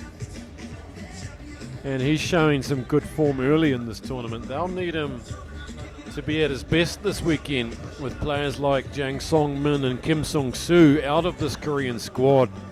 Those two are vital members of this Korean outfit. 10th try of the series. Really is wonderful to watch when he gets in full flight. Coming across was Aswan. In, out, in. And finally puts a tidy little fend in on Amir. Takes his brace. And Lee Jai Bok misses his second conversion attempt. But they're in front, 10 points to 7.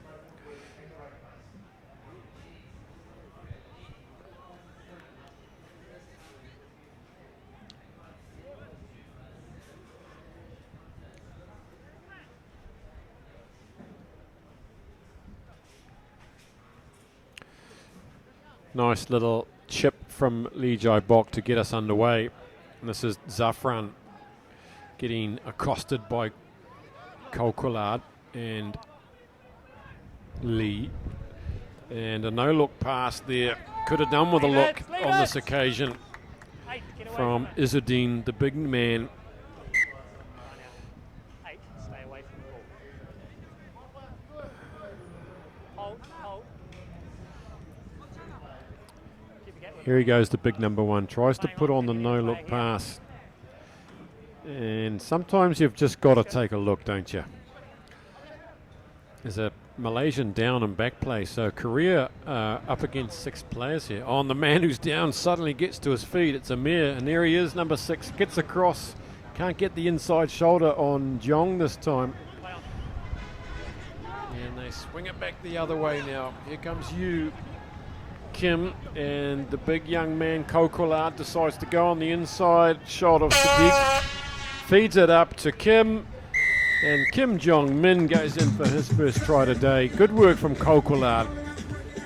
And good match, good field presence by the Koreans from side to side. 5th try of the series.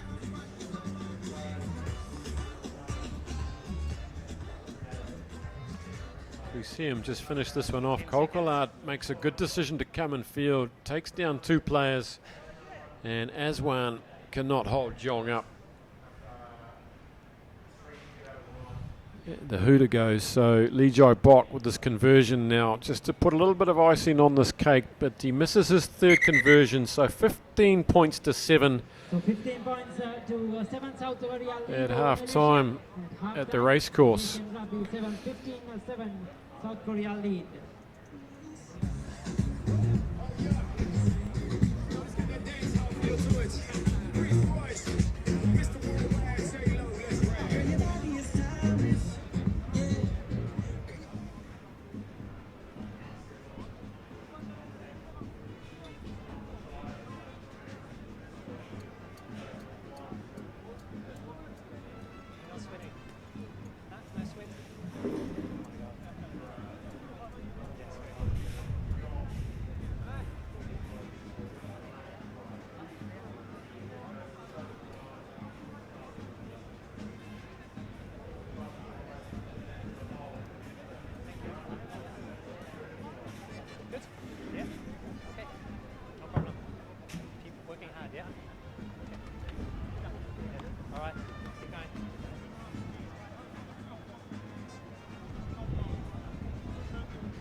About to get underway in the second half. It's Korea leading 15 points to 7.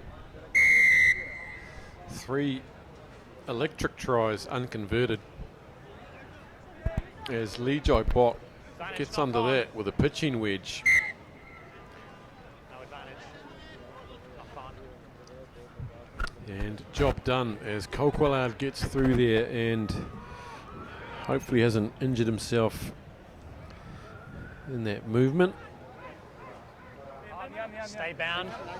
Feet out of the tunnel until the ball's in. Okay. Crouch.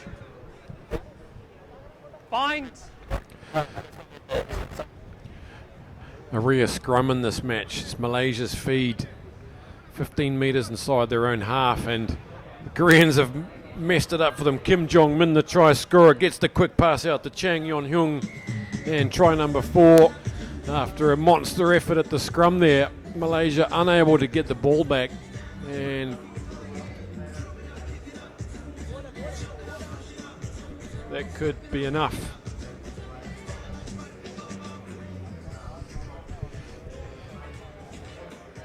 Chang Yong-hung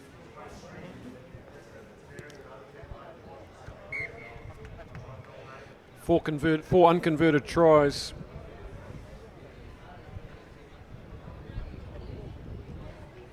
Lee Jai Bot is off the field, so Kim Namuk takes over, and there we see the good work at the end there after good aggressive scrum from the Koreans there, catching the Malaysians off guard. That's a beautiful restart from Kim Namuk, and this time again a knock on by the Koreans. So Malaysia have another chance at a scrum. Can they stop this Korean front row pushing them off again?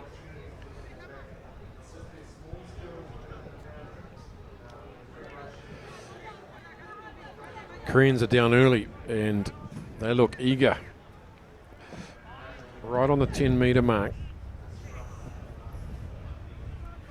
Again they go for the big shove and get it back once more. So tough stuff from Malaysia as Chang, the try scorer, scoots around the blind and gets collared. But the Malaysians offside.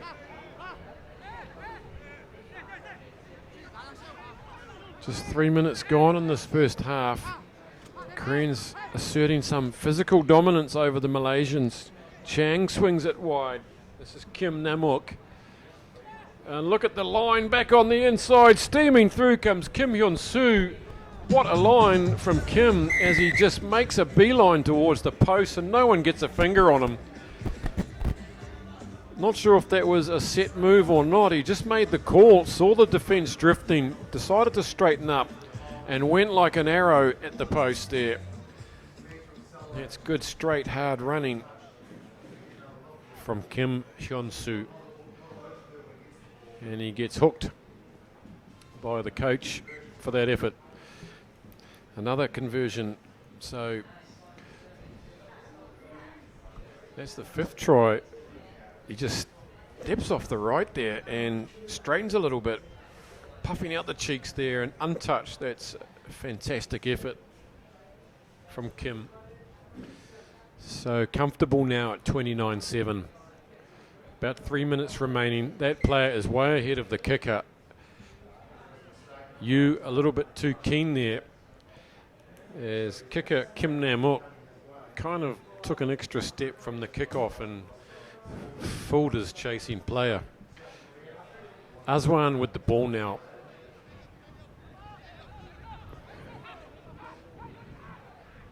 Zarif on a dummy run. Sadiq goes siding through the gap up to the 22. Big collision on the 22 as Chang comes across and nails him. And a little knock on there. Good, courageous covering tackle from Chang. Look at this. Gets straight in there with the shoulder, does the smaller man. And good run from Sadiq to break the line, but could have done better to secure that ball there. That was a rare chance for Malaysia in the red zone. And surely this Korean front row will be too strong here, even though Kokolad is off now. Here come the Koreans. New players on the field. That's Han Dong-hun in number 7 with the headband fresh on. Gives away a penalty straight up. Here come Malaysia on the 22 now. Zarif puts his head down. Defence is numbered up well. Shahidin steps off the left. Someone's lost a boot. Straightening is Aswan, working their way towards the post now. A score here would be a confidence booster for Malaysia. Release blue. And the Koreans, if they're to do any good in this tournament, they have to show in situations like this that they have faith in their processes and systems and rely on each other, trust each other, and they've done just that. The Malaysians running all over the place, but the Korean defence sticking true to its structure and eventually forcing the error as number 9 Hong Sun-jong comes on. And a minute left. This one's in the bag. It's going to be a comfortable win for Korea after an early little scare there. As Malaysia went in under the posts.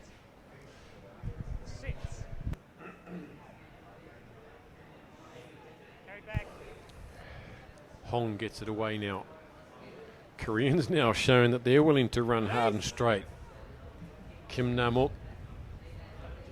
Here comes the new man Hong again. He's full of beans as the number 9 as he scoots down the far side. Coming across is Aswan who nails him. Zafran did well to get back there and win a penalty. That's good defence from Zafran. He made a lot of ground there, corner flagging to help Aswan out. Good run from Hong Sun-jong. Here he goes. Tries to put the brakes on and put the forearm into the face of Aswan. Takes him down beautifully. And 2 supporting Malaysian players there, and that's good stuff.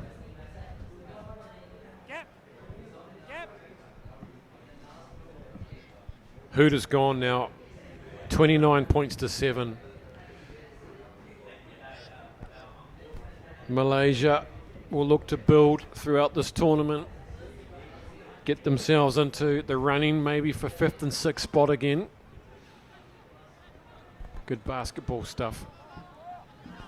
This is Shahidan. Show and go from Azri. Good little bit of deception. Call Shahidan back on the inside. He takes some heavy artillery. Now the chip over the top. It's Zulkifli. It's going to sit up nicely in the dead ball area. Just has to dot it down, and that's good vision from Zulkifli to finish this game on a high for Malaysia. That's a confidence booster for them. They'll be facing Malaysia and Japan later today, and they needed something to take out of this game. 2 good tries and plenty of good defence. Korea doing more than enough to get past Malaysia. And John Walters would probably be reasonably happy with that for the first hit out today. Aswan nails the conversion, and that ends this game. So that's the completion of that game. 29 points. Game number 6. Look at this vision. And he's up against Hong, who just showed us he's no slouch. The Korean number 9. And good patience, very big dead ball areas here at the race course. And the crowd now starting to get fired up. In the tunnel is Sri Lanka, who will take on Chinese Taipei.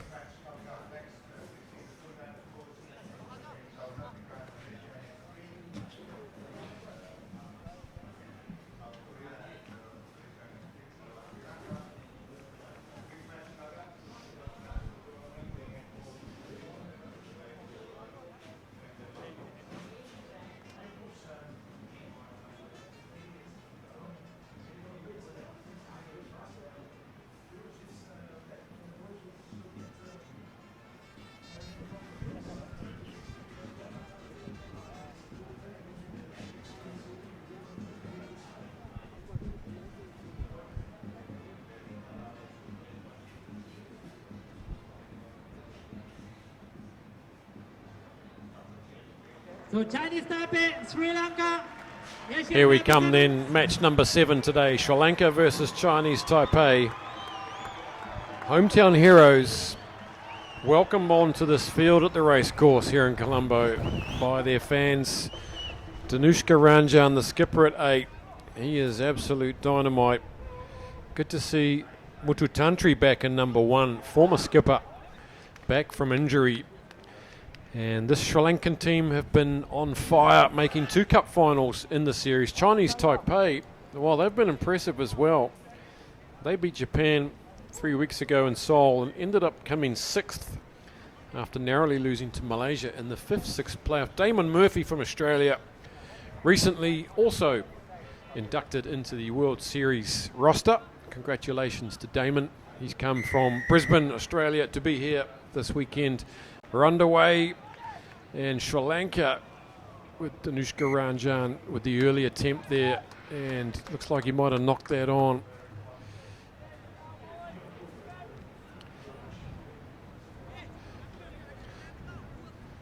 Sri Lanka were hammered 36-0 by Hong Kong in the cup final in Seoul 3 weeks ago. Really didn't expect that. And 3 weeks before in Hong Kong went down 22-17, much closer game, and they can have their day. Definite second seed in this tournament as they put some pressure on Chinese Taipei here. And this is Chen, tries to bring it out to the 22, and this is a hallmark of the Chinese Taipei play. Good support work.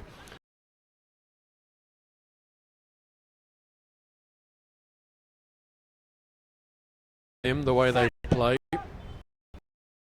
Great run. This push from Chinese Taipei, that is a huge scrum. And I don't think the Sri Lankans saw that coming. They've been ambushed there as Chinese Taipei have bullied them about 5 metres backwards. Incredible scrum. And that's ominous.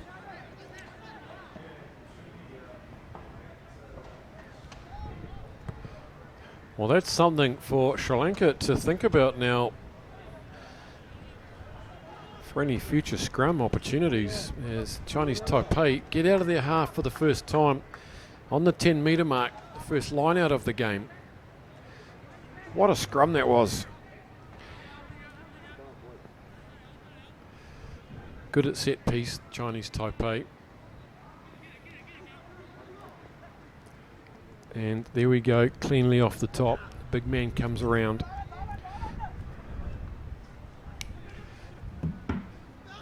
That's crazy play from Chinese Taipei. Chen now trying to go back and scooped up nicely on the fly by Kavindu Pereira, and he infringes, and away come Chinese Taipei. Not intimidated by the hosts here. They've come to play rugby, and they are going strength to strength in this series, Chinese Taipei. Here they come again. Offside at the ruck, says Damon Murphy.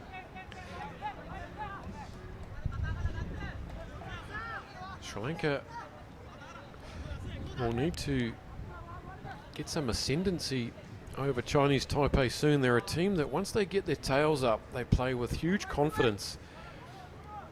And we saw that when they beat Japan 3 weeks ago.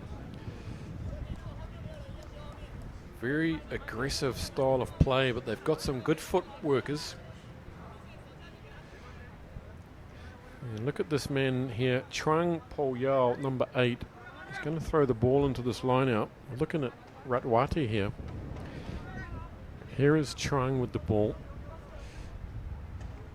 Line out's working good for Chinese Taipei. He throws out a shocker. This is Lin. Richard Dhamapala's got him. He takes in 3 players, and this time Trung gets the good pass away. Now they've worked a bit of space. Here's another one of the big men, Chen. Scoots down the inside, gets a lovely ball on the inside, and what a try coming up for Chinese Taipei. Lin goes in, and they've worked it out of nothing down this very tight sideline in front of us. Beautiful support play. Lin Cheng Chi, first try of the series, and he's happy. So he should be.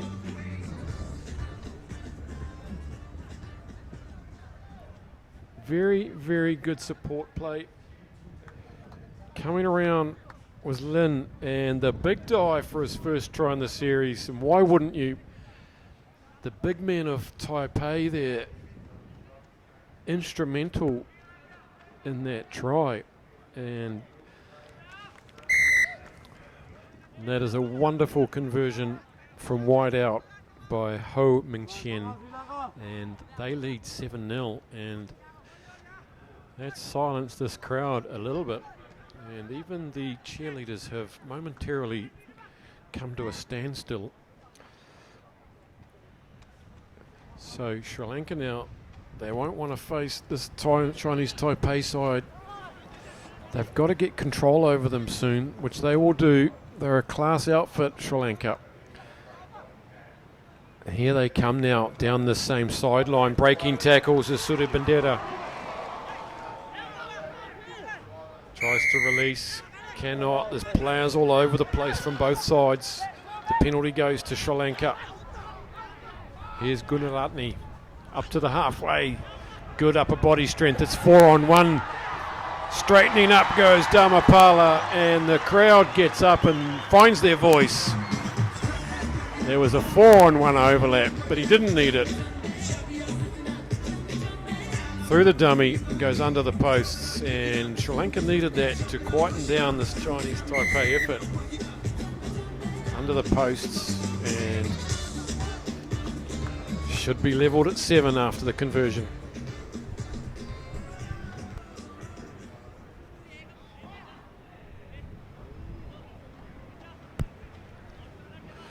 No problems from Surya Bandara.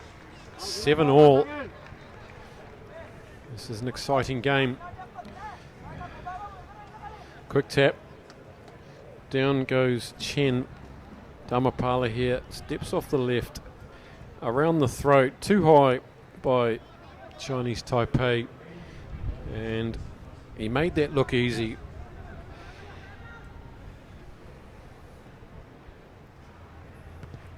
Surya Bandara with the restart. That's nicely weighted and gives them a chance to get it back, which he does so. And here they come again now through Surya Bandara, the playmaker. Pops it down for Danushka Ranjan. Puts the big fend on Chang. Pressure now after the hooter. Sri Lanka want to finish on a high. Screaming down the wing goes Tarinda Radwate, and he's out. That's great defence. Great covering tackle there to end the half, all level at 7-all. An exciting half of rugby. And it's wide open with 7 minutes remaining. Critical to win this game for both sides. China and Singapore making up the rest of this group. Here we saw the try to Chinese Taipei through Lin Ching-chi. First try of the series for him, and he puts in the Superman. Dharmapala, after some good work by Gunaratne, the big man, they strike back and finish the half. 7 points all.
This is a crucial game in Pool B, as Chinese Taipei have shown excellent improvement throughout the series, and they are level at half time with Sri Lanka, who have made a couple of changes.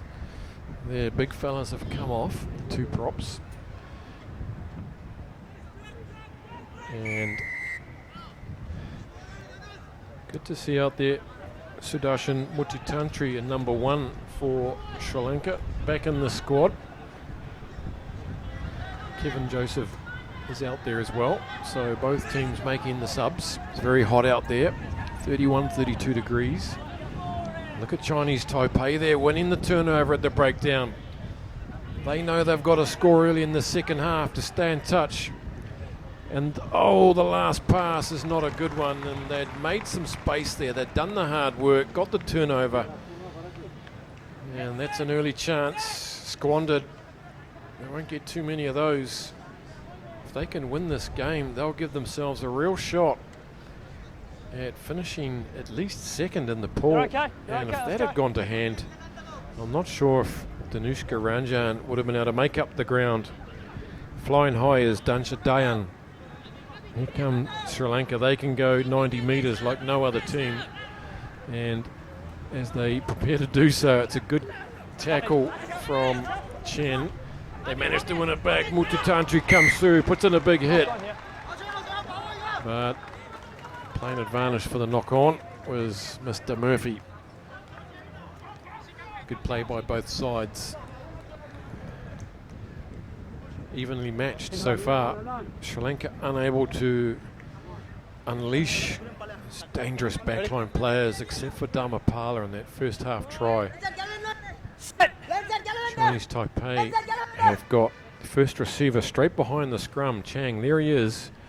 Gives it wide now, and it's a 2-on-3.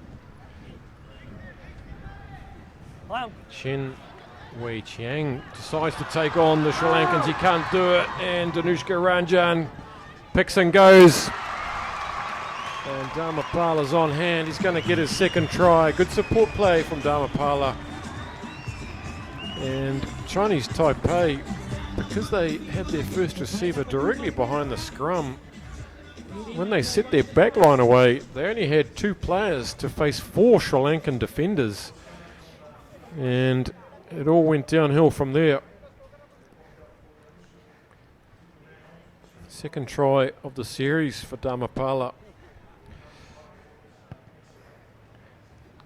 Kevin Joseph takes it quick. So stripped out of the hands there, and Danushka Ranjan smokes Lin Yunjung on the outside. And the other Chinese type players were so far away that they could never get over there. That's an almighty restart with athletically done by Ye.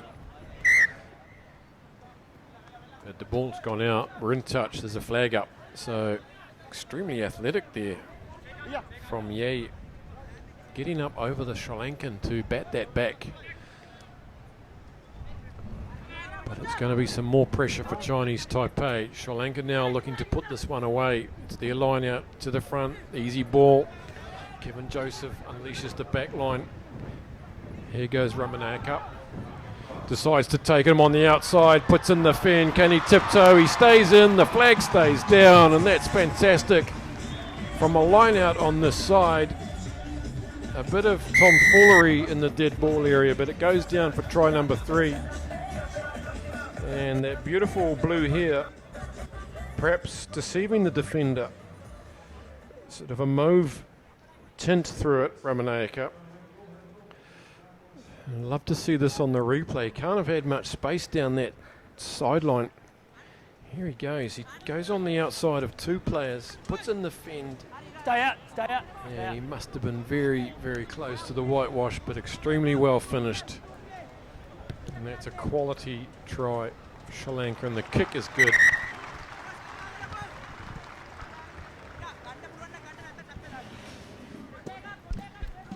Kevin Dixon with the extras. Now a little bit of daylight and some comfort for Sri Lanka. And they could have seen off this Chinese Taipei effort 21-7, and that's another monster restart, but it's out on the full. Still just over 2 minutes to go. Chinese Taipei need to come back immediately now.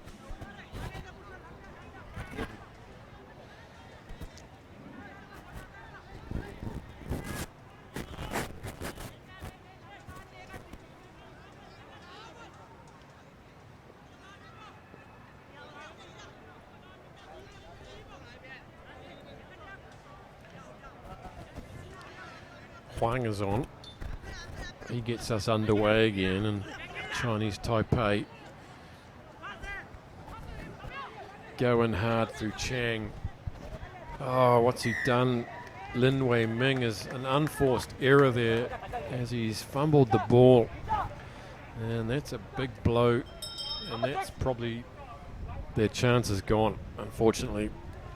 They needed to score off this. Here's the run from Chang. It was a good run. And he just gets it on the hip there and knocks it out of his own hands. He'll be cross with himself about that. Can we see another big scrum from Chinese Taipei? We saw them put in a huge scrum in the first half. Here they go. It's back safely. Sri Lanka now with just under a minute to go. Can they put on try number 4? Away comes Govindu Pereira. He's got the gas to go outside Huang in front of his home crowd, and in he goes. That's a crowd pleaser. That's an excellent effort from Sri Lanka. They've soaked up the pressure from Chinese Taipei and showed their class with 4 quality tries. And you could hear the crowd finding their voice on the far side as Pereira screamed down that far touchline in front of them. And he might have hurt himself in the process. Here he goes. Takes on Huang. He's not slow either. Excellent finish.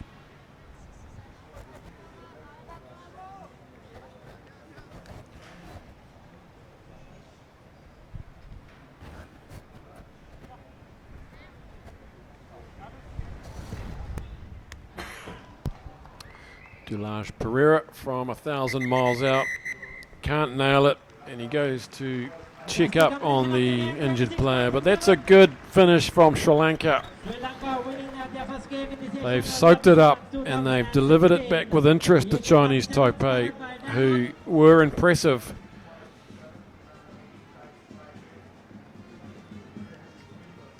(26 points to 7). Sri Lanka have got this campaign underway, and Matt Turner won't be too displeased with that.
Here we go with game 8 here at the Racetrack International Stadium in Columbo. It's going to be China versus Singapore in this Pool B matchup. Leg 3 of the Asia Rugby 7 Series. China have been impressive in pool play, but haven't made the cup final yet as they come out onto the field. There they go. Look at number 3, Gao Bing, this huge man. And of course, number 12, Ma Chong. He's one of the real stars. But number 11, Shan Changsheng, he scored 7 tries in the series. Singapore have a few of their big names or veterans back, namely Daniel Chow at number 1. A couple of new players in there as well. And there's Ma Chong with the ball. Mr. Noriaki Hashimoto from Japan is our official. And China will be looking to improve on their finishes. In Hong Kong, they came 4th place. And in Seoul, they came 4th place, both times losing to Korea. So the pecking order has sorted itself out, and that is a monster kickoff from Ma Chong, an absolute cracker, and his forwards get under it and secure that straight away for China. Let's see what sort of form they're bringing into this tournament as they come quickly to the left. Ma Chong, he'll be hard to stop from here. If he doesn't score, he'll probably set something up. Tries to take on the whole team, and that's a very busy first run for Ma. Out wide now is Shan Changsheng, 7 tries in the series. And a couple of in passes to Jiang Li Wei, and they're underway. Within 40 seconds are China, straight from the kickoff. Good first try to them.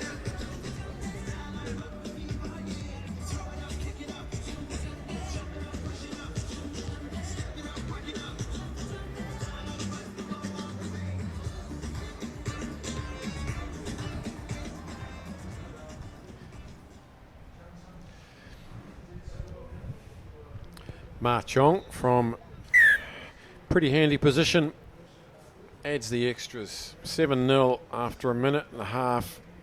Strong start from China. Singapore will also be looking to improve on their performances. They've found themselves playing off against Japan in the first 2 legs. In Hong Kong, they played off for 5th and 6th with Japan, only losing 7-0. Then they played off against Japan for 7th, 8th, again just losing by 3 points, 24-21, but ultimately taking 8th spot. And they're struggling now, they're battling for survival in this series, and straight through the middle from the restart goes Shan Changshan. Try number 8 in the series for him. And Singapore unable to manage the restart. China, no invitation required. 7th try of the series. Singapore making it very easy for them.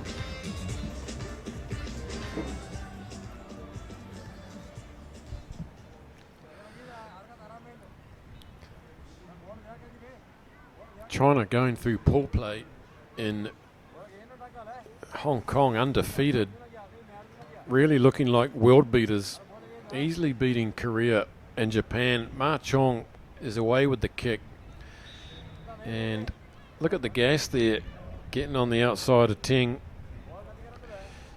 Too big, too strong, and Ting just tries to cut him off at the pass.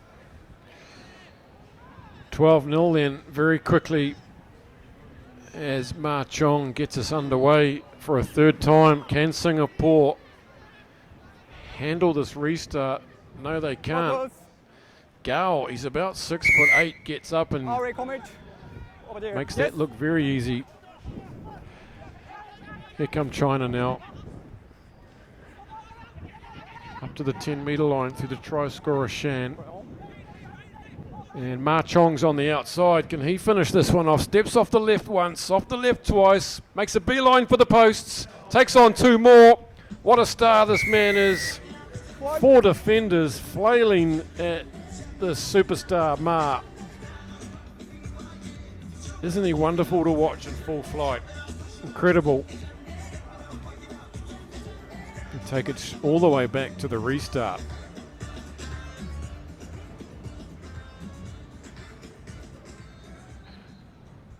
One of the leading point scorers in this series. Not so much through his try scoring this year, but through his goal kicking and try scoring.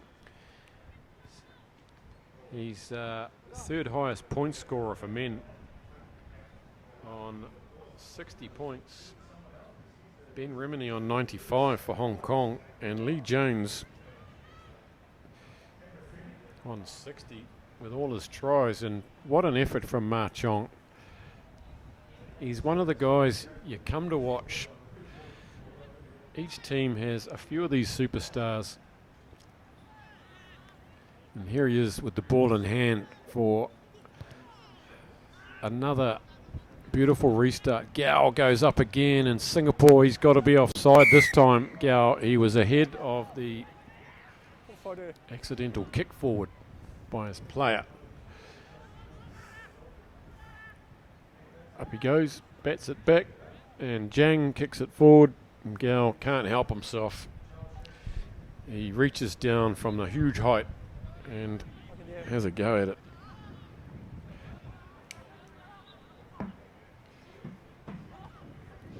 Singapore now with their first effort with the ball. They've been snuffed out 17-0 already, and they haven't done a whole lot wrong. Here goes Bronson Rowe, towing it through now. Ting comes speeding through. He was good in Seoul, scored a number of tries, but this time the ball beats him to the sideline. He was their standout in Korea, was Ting Chong Yao, number 6. There he is on the left. Can Singapore finish this half with a score?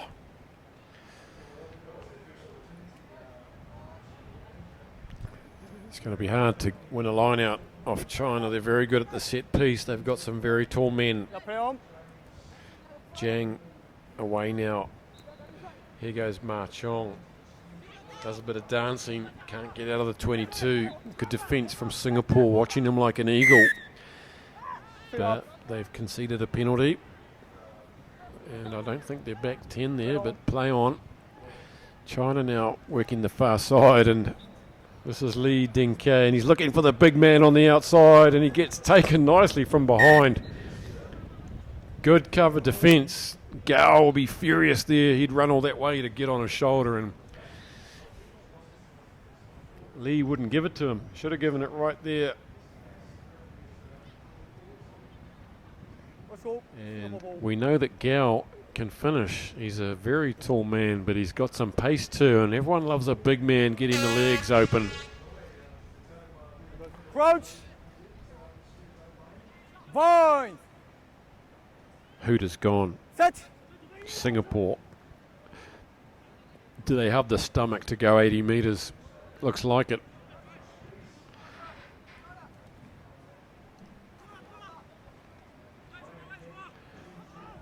Brian Ng there with the run, his first touch of the ball. And that's good use of the width of the field by Singapore up to the halfway. This is good stuff from them. And this time going for the kick over the top. Can he get the bounce? It's off the shin. Brian Ng, can he get it? Oh, and he goes for one of those big NRL scores and can't manage it. And a late chance gone big in there, and that would have been spectacular stuff. But the half ends. Here we go. Look, he just goes to pick it up. That's Max Ducornet. And he goes, gets it, and he hasn't got 8 feet long arms to reach back inside the field and get an unlikely score. So good effort, but it's 17-0 at half time.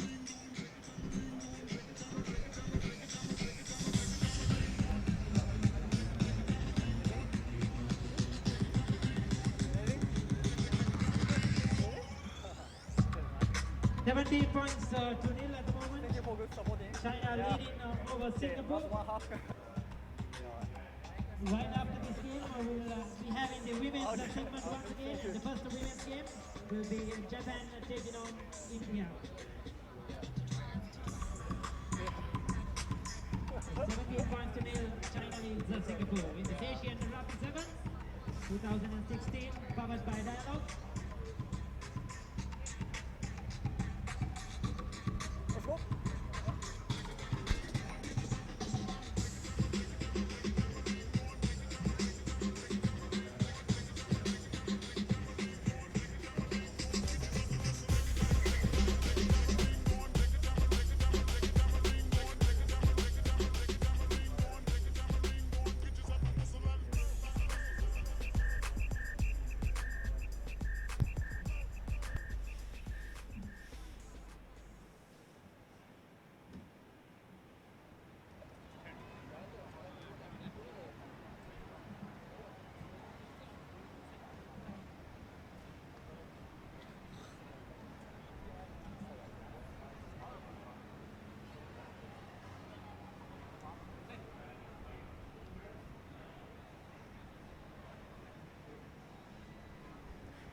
Move forward.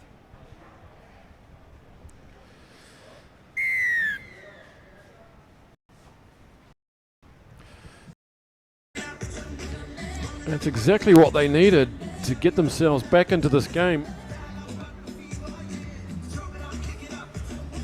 Rather fortuitous, but you've got to take them. Now, unlucky not to get one at the end of that first half. So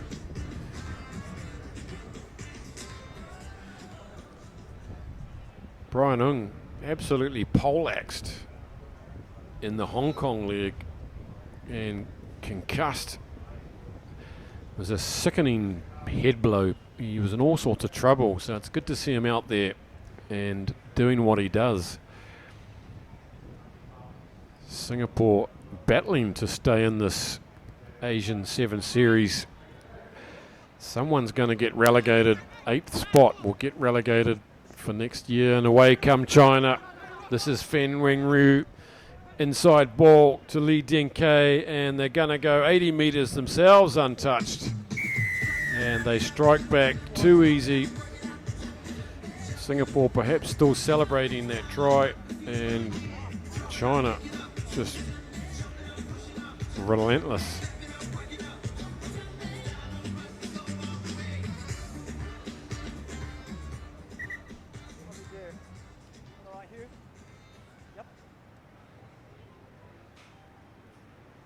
That is a terrible conversion attempt.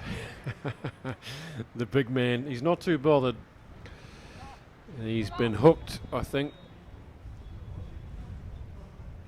Grubbed that through the posts, and that won't be on his highlights tape.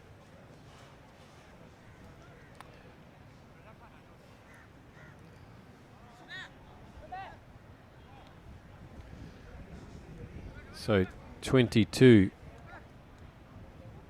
to China. Singapore 5. Big man Gao gets busy on the small man Teng, and China have just turned that over by big man on small man. And here goes Chen, puts the basketball pass over the top and gets it to Pan. Referee Hashimoto, is he looking to the pocket here? Yep. Down to 6 now, Singapore, and that doesn't help. 4 minutes remaining. Big man Chen Yongchang straightens up for the line. Yep. Daniel Chow getting in there and making a real mess of himself in the number 1 shirt, and Wang Jianhu Hua just decides to take a wee tap and go and scores perhaps the easiest try of his career, and it just had to break for Singapore. They scored 2 quick tries in the second half. Off the post this time, so with Ma Chong off, the conversions, 2 easy ones, not found their mark. But that doesn't really matter. It's 27 points to 7. Here's the build-up. Daniel Chow, they're trying to keep him up off the ground, but they're penalised at this moment here, and there's not much you can do when they get a tap from there. And my 5-year-old daughter could probably have scored that one in a similar circumstance. No disrespect to Singapore, but it's very hard to defend. The restart has been muffed, and so Singapore back to the halfway through Nicholas Yao. And T decides to just poke that through, and not a bad option. Can he keep it in play? Not quite. Enterprising stuff from T, but Chinese got back for that. Couple of minutes left. It's 27 points to 5. How might this pool pan out with Sri Lanka and Chinese Taipei, the other 2 teams, as Gao comes away to the 22. Really is an athlete. He's a slender man, but he's very tall and athletic, and he's got good skills.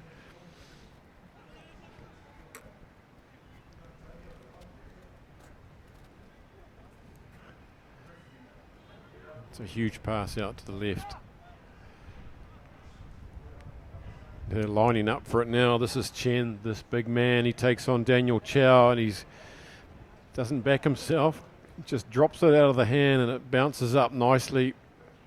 And no one's going to stop Wang Jianhu going in for his second try. And basketball style from their own, deep in their own 22. They've gone 80, 90 metres and just looking very relaxed and casual, and showing some good skills along the way, China, there to score that try. Second try this match for Wang. He hasn't even broken a sweat, and it's extremely hot out there. Very humid.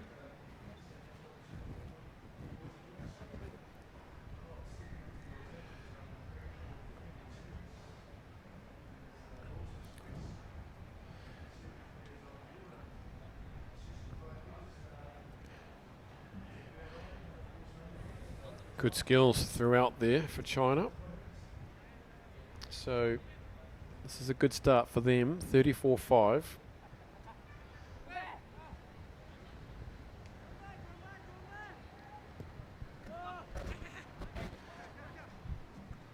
Deep kick to Ting. He's only had the 1 run in this game. He's one of the good runners for Singapore. He's a playmaker. Hasn't had much chance in this game.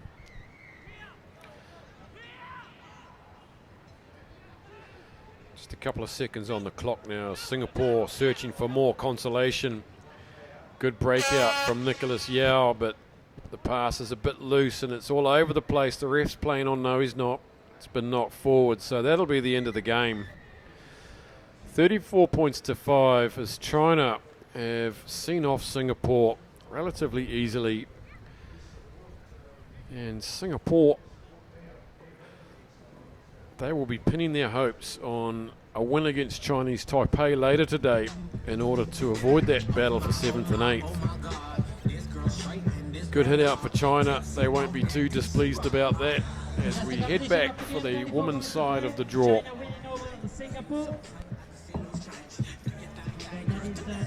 There you are. The men's segment for a while. Coming up next is the women's games once again.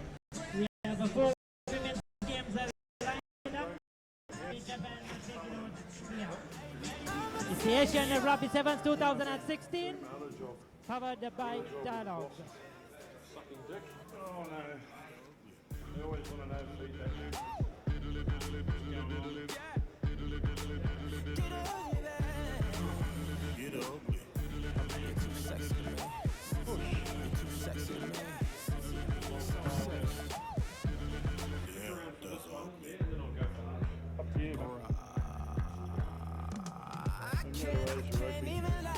I'm about to be that guy. Someone else gon' have to drive me home. Bang a rang, bang, bang a ring, bang. Ace in the truck, vibrate that thing. Do your thing, girl, do that thing live. To them pretty faces, girls trying to press each other and friends. Undercover freaks who ain't done my trouble. Baby, I'ma take some only 'cause I love you. People all around the world, sexy mother. Get it, I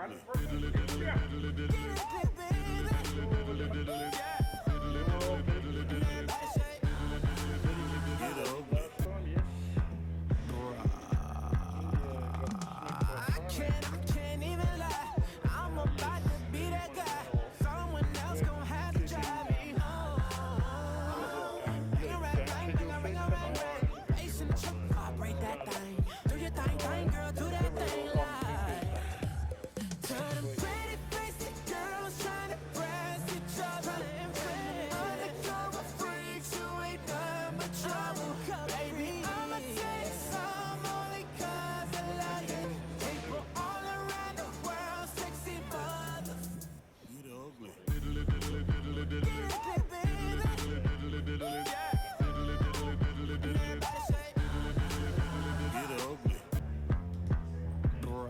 Alright, mate. Well, you want to go on? You want to do another one? I'm about to be that guy. I'll lead it. I'll lead on this one. Yeah, I'll jump in. And well, that's much appreciated. Out of one mode into another. Here we go then, game number 9 today. As we go back to the women's side of the draw, it's Japan, the Olympians, versus India in their first tournament of the series. They went down 31-0 against Thailand earlier on, and Japan dispatched South Korea 36-0. And can anyone stop this Japanese side marching towards another cup final? They've been in great form. And China on the other side of the draw. There's our Japanese side.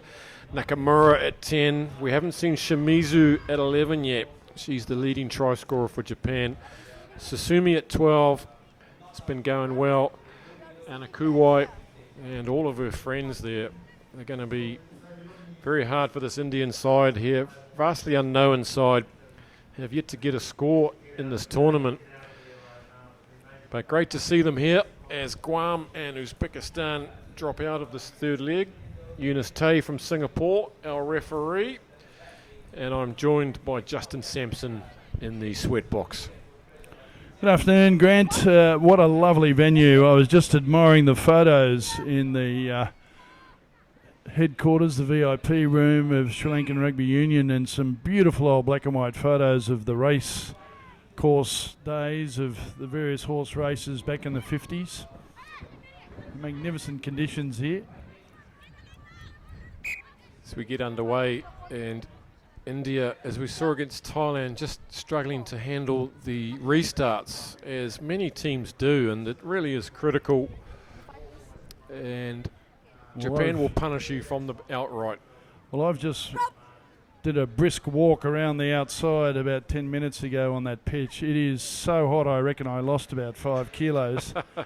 So these poor players in these conditions doing very well. Shimizu's on the field in 11. She immediately gives it out to Susumi, her wingman, and she's going to go around the outside for try number 1. And straight from first phase, Nakamura sets off this back line and not a finger touched. Such a class act, Nakamura. They're pointing the figures there. This year's Tsutsumi Honoka. Tsutsumi gets her first try, and the headgear there. They're delighted to play this game in these hot conditions.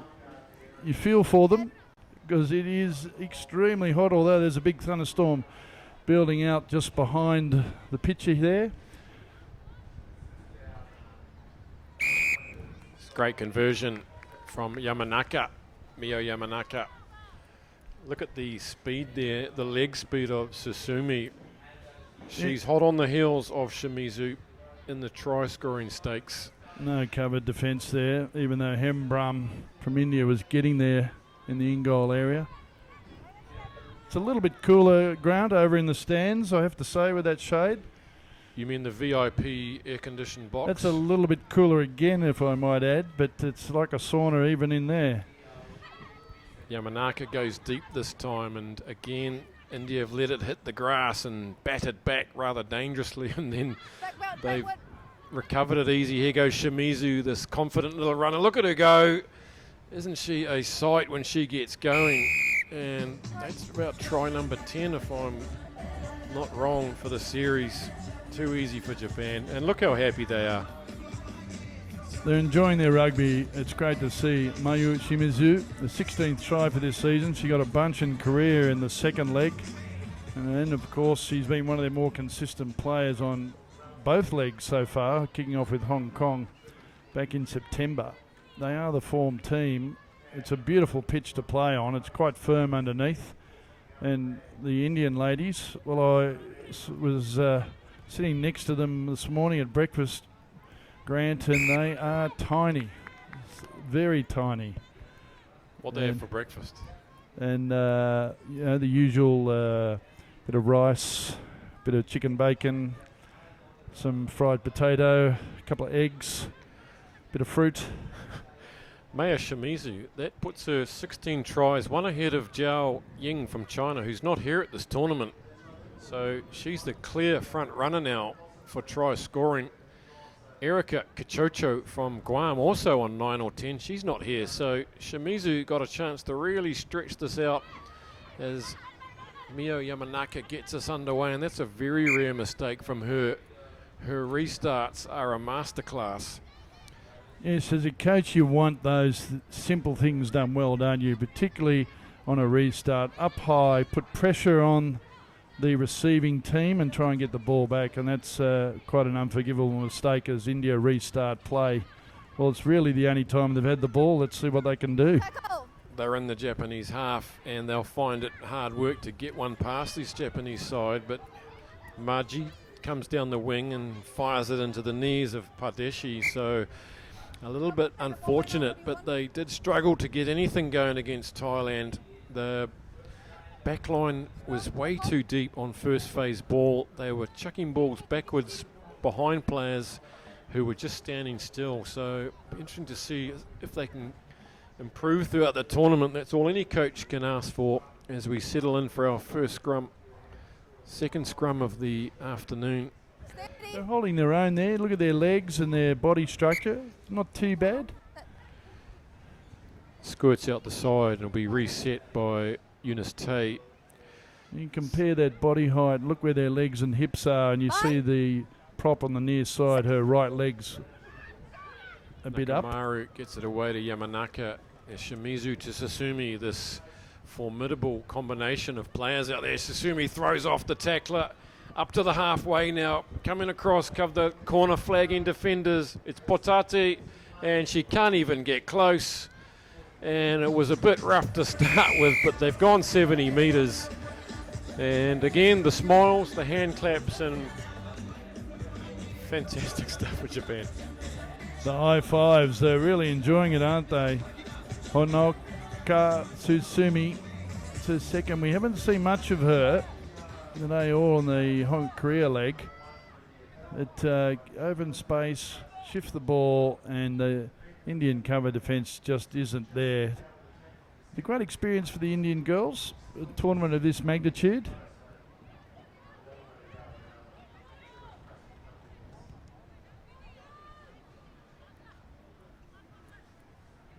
The conversion's a little bit wide. The Japanese coaching staff on the sideline having a look at the watch. Here it is again. Doesn't have to do too much. She just eases up nice and easy. Tsutsumi, and down she goes. Couple of fingers, smile to the teammates, and back we go for the kickoff restart.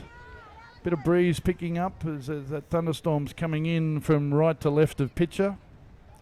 Out of screen. Might cool things down in this room as well, Grant. Let's hope so. 30 seconds remaining. Yamanaka keeps this one in play, and Backward. here we see India. Ooh, big hit coming in from Nagata. Gets India on the back foot inside their own 22. They fumbled it from the kickoff, put the pressure on themselves. This is an unrelenting Japanese defence. As we hear the hooter go, and there's a line break here. This is unexpected as they come blasting away. Nakamura just watches her and supervises her across the touchline, but a penalty. Referee Tay saying Nakamura going high. It's a very critical call there. It was a little bit. They just don't give the leeway like they used to on this part of player welfare. This time a penalty to Japan, and it'd be unlike them to, if they kick it out, they will get the line out. They won't take the foot off the throat ever. They will just score and score and score until they can't score anymore. It is half time, and good half to Japan as they look to build something against this all-new looking China side. 19-0, 3 tries to 0 at half time. Some good tries to the outside, the blistering pace of these Susumi and Shimizu. Yeah, she's had a good first half, hasn't she? 2 tries with her efforts. Gets around the cover tackle of Botothe of India there. And again, too much pace. Just eases up nicely. Has a bit of a look at the cover defence. Not really there. Down the ball goes. And a tight little huddle at half time. The conditions are cooling down a little bit. They're quite technologically savvy, the Japanese coaching teams, both men's and women's. I've got computers up there in the stands. They've got the feed coming through on the video. They're mic'd up with the headphones and the 2-way radios, and both sets of coaches and managers helping each other respectively up in the stand. It's very professionally run. Well, I saw them yesterday at the captain's run, even filming their captain's run. Very serious, but very happy at the same time. They enjoy their rugby. Well, that'd be an interesting analysis on the video last night in the hotel, wouldn't it? From a captain's run point of view, that is dead keen. That perhaps is a little bit over the top. So less India is more. Yet to open their account in this third leg. It was the first leg for them, and it's not going to help when you can't get it across the halfway line. Those are those moments that, as a coach, you wonder why you actually do coach, because it's not hard to get a ball from halfway to the 10 metre. Nakamura now, she's been on blistering form for this series, and again she sets them off down the left-hand flank through Iroho Nagata into the 22, just like that from a tap. Nakamura fishes it out. Yuki Su's on the field. Here goes Suzuki. Looks like they've rolled a few subs. This is Takeuchi. She's one of the Olympians in the squad. Yuki Su. It's excellent work from Suzuki coming in to secure that. It looked a bit wobbly here. Susumi again looking for a hat trick. She just goes through like that, like a ghost through the gap. Hat trick for her, and well deserved. Good build up, patient work from Japan. And India just clutching at shadows at the end as they score their 4th try. I don't even think there were shadows there, but you're right.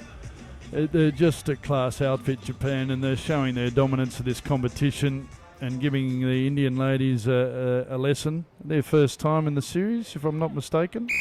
Nakamura gets a conversion. And she's a class act herself, that lady. Here it is again, just simple through the hands. Takauchi and of course Tsutsumi involved again and just strolls around. Doesn't have anything to worry about. Nice try. Japan without some of their strike scorers, Mary Yamaguchi and Umi Okaroda from the Olympics, have been left out of this tournament to blood some more players, and Susumi and Shimizu really putting their hand up as India now look like they might have a rare bit of possession, but it seldom lasts long against Japan. Here goes Suzuki, this hard-working forward, taking it forward.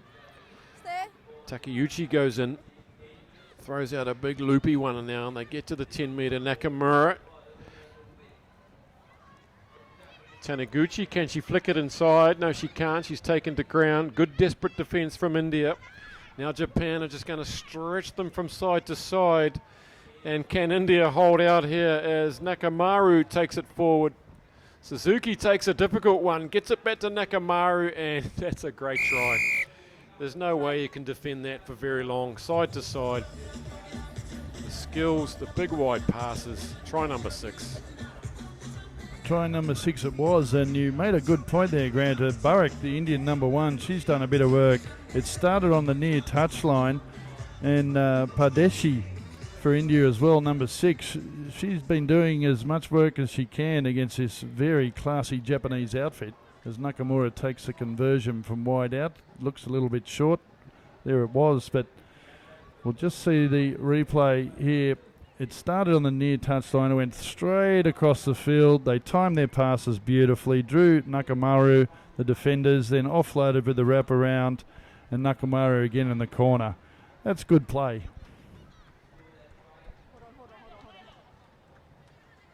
31-0. As you might expect, a big score. And we've seen some wonderful cup finals in this series. I know I'm getting ahead of myself, but the China-Japan matches have been some of the best we've seen ever on the women's series. Fantastic. And India again, bobbling that, just guilty of gifting it back. Here goes Suzuki. Tries to go on the outside, and this time it's going to be Masaki Suzuki. She delivers, and then she scores her own. She's a very hard-working forward, this woman, and she's also pretty pleased with herself. Well, she now has a new nickname, the Mail Woman. She always delivers. And Suzuki really came out of nothing. They do very well, this Japanese women's team, of counteracting off mistake or turnover ball. As Nakamura line and gets it too. Great form from Chiharu Nakamura. Head down on that one. It was a beautiful conversion. See the mistake, it knocked on, and she just picks it up. Suzuki gets around 1, gets around 2. A feeble attack and defence when you do the arm and the shirt. She keeps looking. Thank you very much. I'll take that. Nakamaru's off, so kicking duties fall to Yuki Su, and she puts a grubber in, which has assisted the Indians to defuse that one. They're no good with the ones coming out of the sky, but Suzuki gets in there and just says, I'll have that, thanks very much. Noriko Taniguchi now steps off the right 2 times, gets upended by Botate, and she just battles her way forward now. There's a 5-on-1 overlap here, 4-on-1, and who's going to be the generous one? It's going to be Ai Nakamaru in for her second try. But no, we're coming back. Forward pass. They've butchered it sometimes when it's too easy. It just doesn't work out for you. Queuing up to score that one. They were queuing up, weren't they? And that's a sign of a well-prepared, well-drilled team. Always support the ball carrier. Get 2 touches of the ball, you're generally going to score. Look at that scrum formation of Japan. That's why they're the bigger, stronger team as they push India off the ball. Good defence from Pardeshi. She fed the scrum and they couldn't win it, but she made it hard for Japan to clear it, and she's saved the day there. Now she'll have another crack at it. It's extremely hard to get out of that situation. 5 metres from your own line, a bit of a breeze against you, and your scrum's not operating. This time it shoots back, but Eunice Tay says, we'll take that one again, please. You can see the flags just starting to flutter in the background, and that's that storm that's coming out to the right of screen. We're not sure exactly where the wind's blowing and where that storm's coming, but it's coming. Padeshi there has got herself into this front row of the scrum. Susumi goes for the quick one, gives it to Suzuki. She's in for her second as the hooter goes, and that takes it out to 43 points to nil. A big one, as you'd expect. Japan make light work of India in their second game today. They did make light work, didn't they? Professional outfit. They're fit, they're well drilled, well prepared. They're the form team of the series. They will probably win it, is the prediction, and they have dispatched India without mercy.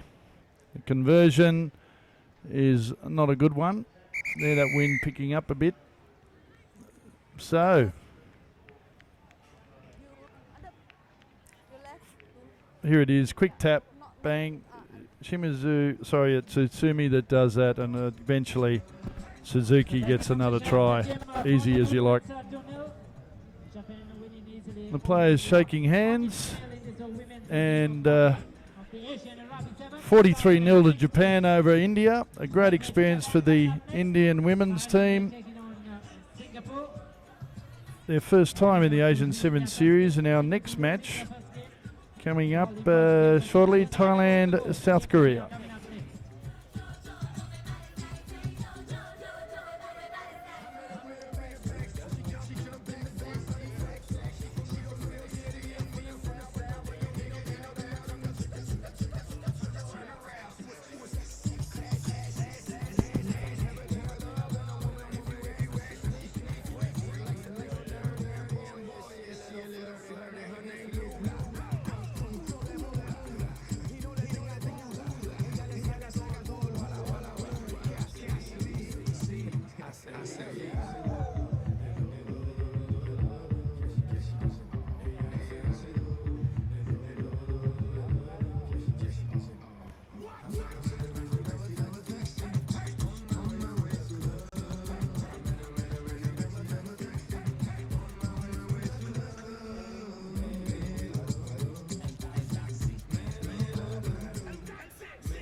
Well, some of the crowd, the Japanese fans, rolling in to the Race Course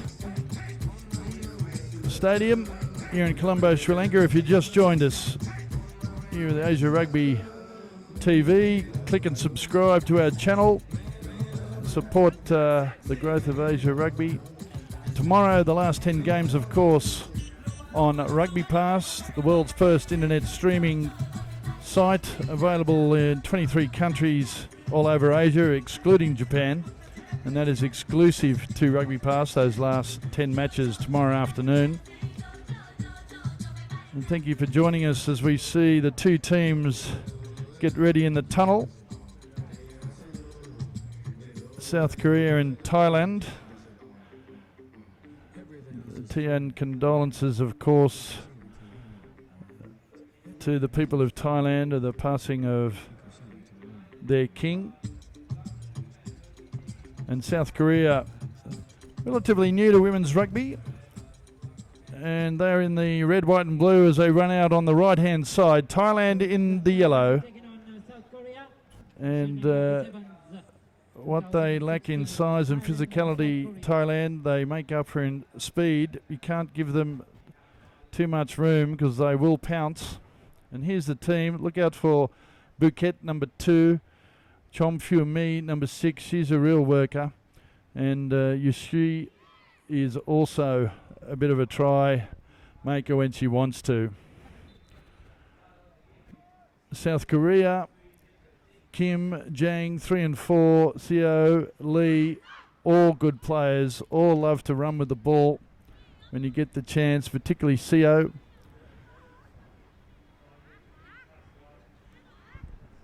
Our referee is Talemai Valagi from Fiji.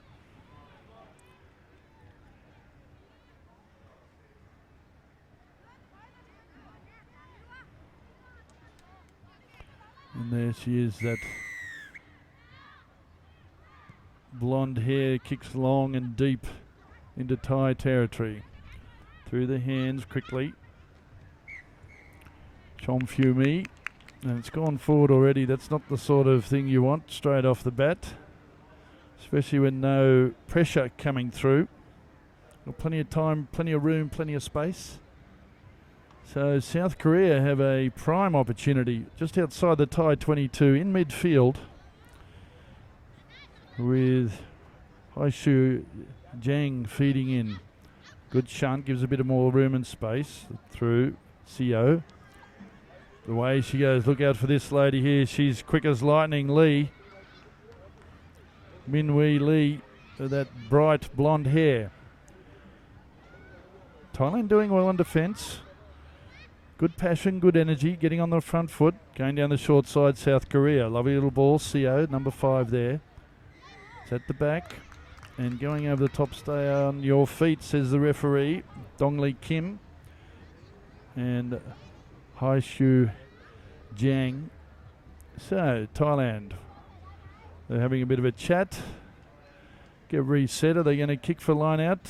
Probably wouldn't. A little bit of a set, rehearsed move. Keep the ball in hand. No, they decided let's get some territorial advantage.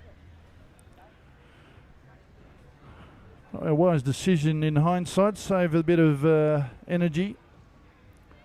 We've got the ball at the line out. Let's see if we can win this and keep it. Work our way up the field.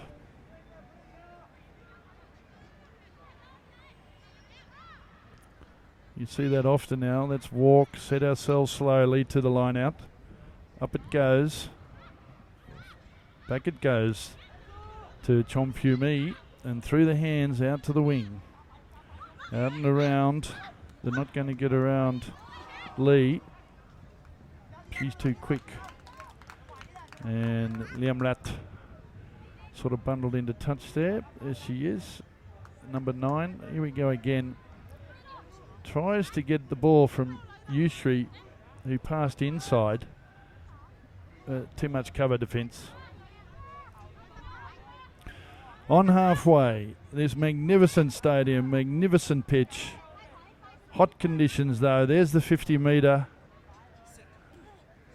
Good structure by both teams, particularly South Korea. Gets clogged in the scrum, wants quicker ball than that.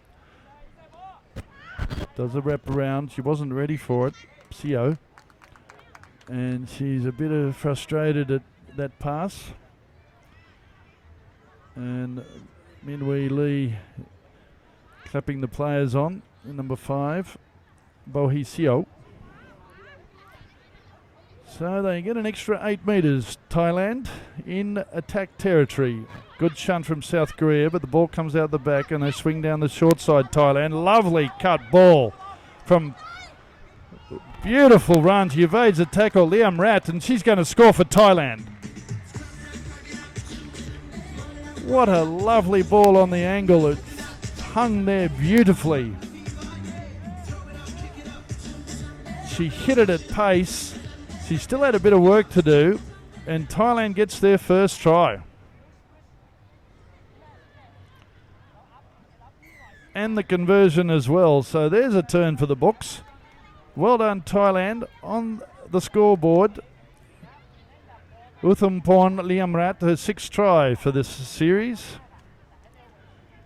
Look at that. What a great ball. At pace, still pumping those legs.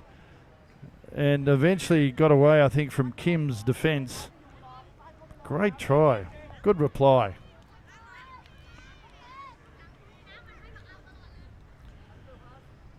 So that's made it interesting. And Thailand leading, I thought it was 7, but 5-0 for now until verification as South Korea try to get out of their own 22. And it goes back to Jo Wong Lim. She can't handle. And Thailand, who are very good at soccer football skills, not required in deep. And Junju Yu jogging back. Haishu Jiang. And I said keep an eye out for Chom Phu Mi and Liam Rat. And they really are dictating Thai attack at the moment. A credit to them. Crouch. They always play with so much pride, Thailand. Look at that. Low body height. Right under there. Gets set nice and early. Oh, good counter scrum by South Korea, and I think they might have got the turnover ball. What's the referee going to say here? No. Little higgledy-piggledy there. Whoopsie daisies. We'll have that again.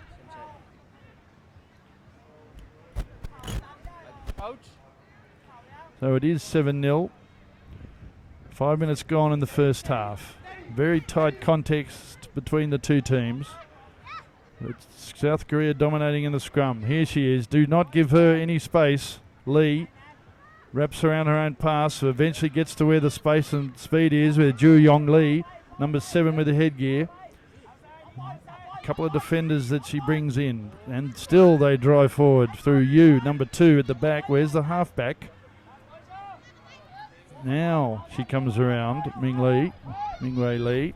Not the greatest of passes, but the ref says play on. Again, good defence by Thailand. They're right up there. Book Tech, number 2, comes out on the Korean side. Lee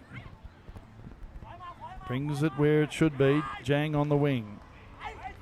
Again, good defence by Thailand. And almost got the counteract. And they get the penalty. Well done. Get on the mark and play on quickly. That's the way to play against South Korea. Use your speed. Speed up the game. But they decided to do the sensible thing. Look at this great defence by Liam Rat again. And not releasing the ball, so they take the tap, Thailand. They get through 2 defenders, and it's Chom Phu Mi straight under the post. Chom Phu Mi for Thailand. A very important score on half-time. Well, and she gets a conversion. So what a turnaround we've got here. A 4th try for the season. And Thailand lead half-time here at the Race Course Stadium, 14-0. It's a women's game of rugby at Asian Rugby Sevens. 14 points to nil, Thailand lead. You can see that storm building up as we look at the score. 14-0 to Thailand over South Korea. As to which, look at this. What a great ball it was. And this is the first try to Liam Rat. A great angle. Done a lot of work in this first half. And then the second try. Evades 1, evades 2. And Chom Phu Mi, very strong under the post for a very important second try. Well, we did not expect this. You can see the Thai coach, Onaka, and Klong through Drok.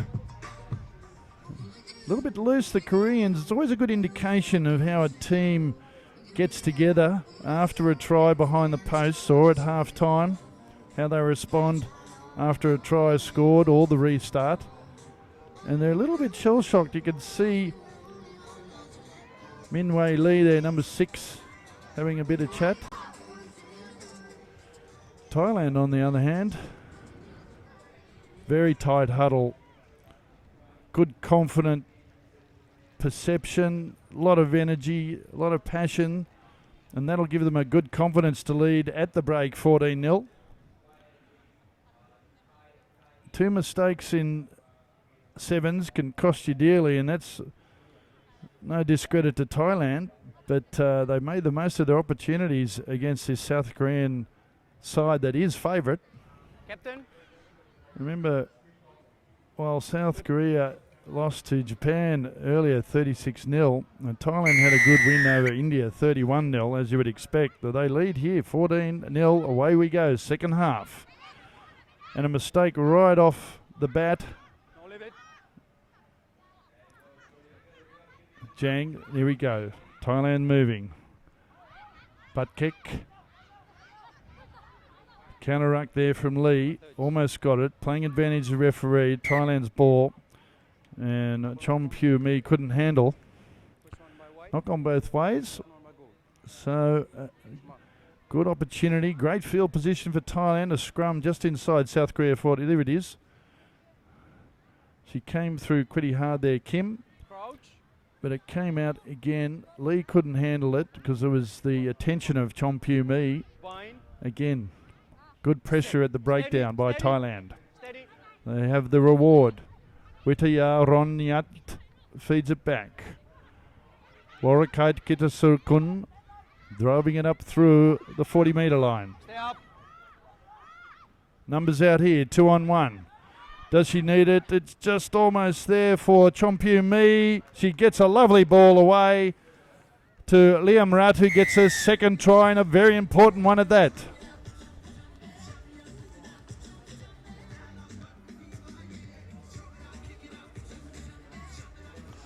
The second try in this tournament, a 7th try this series.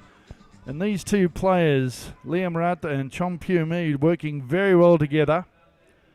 And Chom Pugh Me, the conversion, and it's just wide. So 3 tries to Thailand. A big, strong girl, Chom Pugh Me. Look at this. She draws the defenders away. Lee's on the outside, and bang, thank you very much. Beautiful support play by Liam Rat.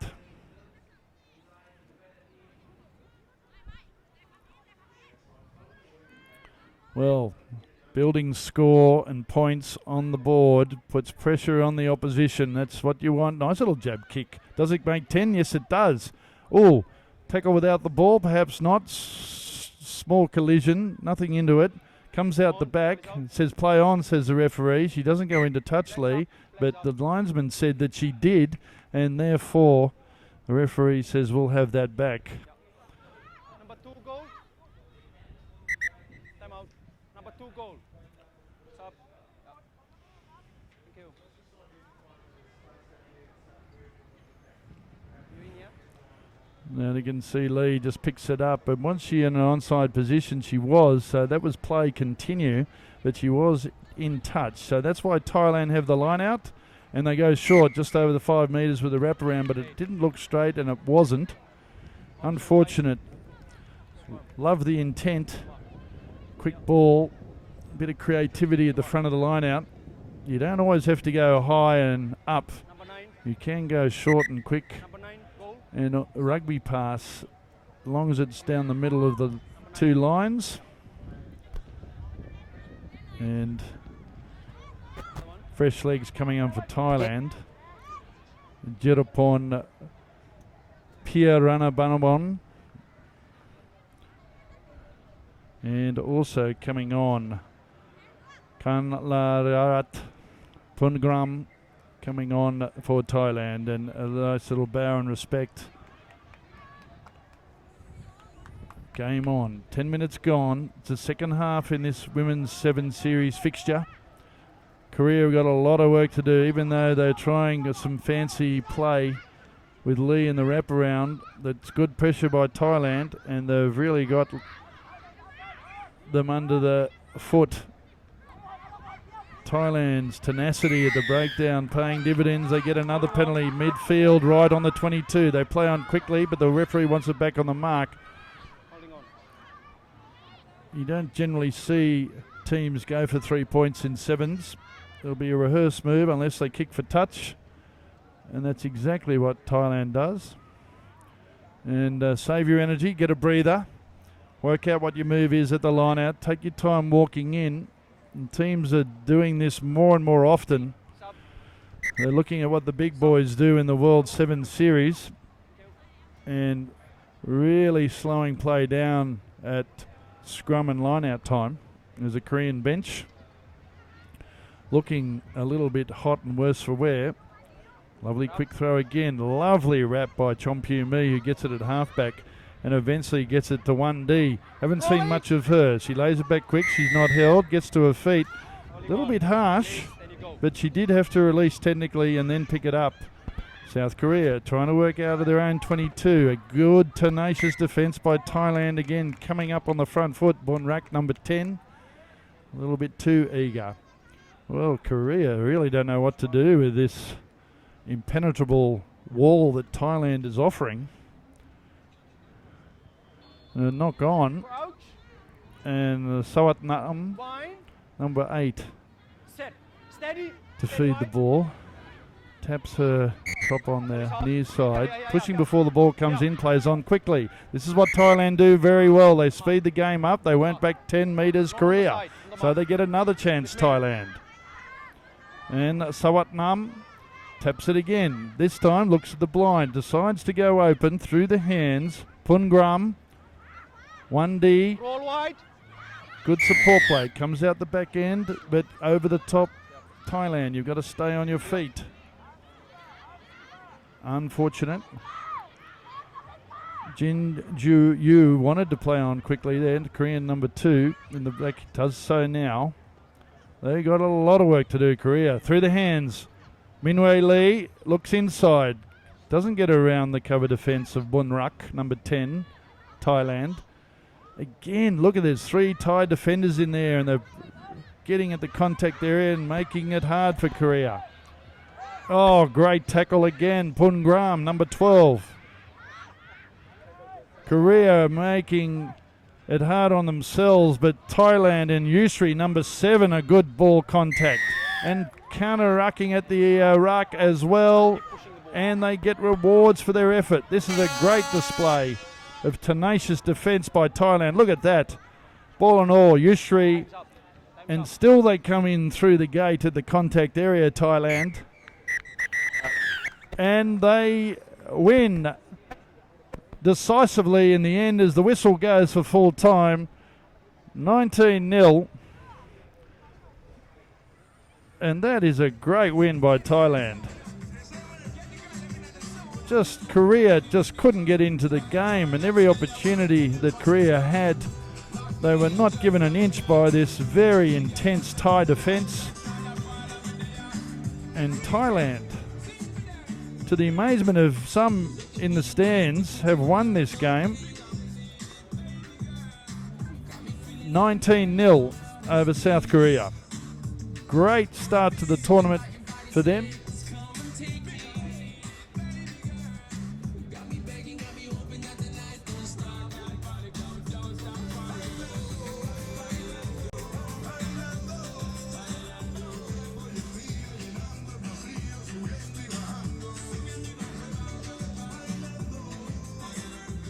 Thailand winning that game 19 points to nil over South Korea.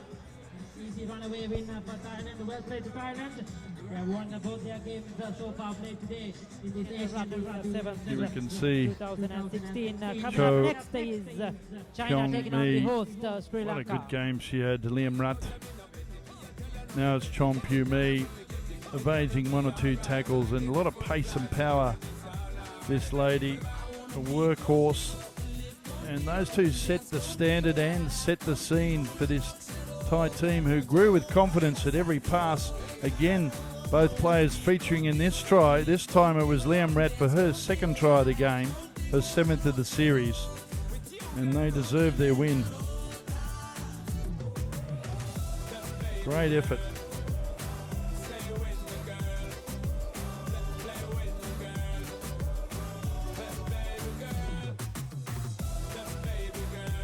So our next game, the two teams waiting in the tunnel with China and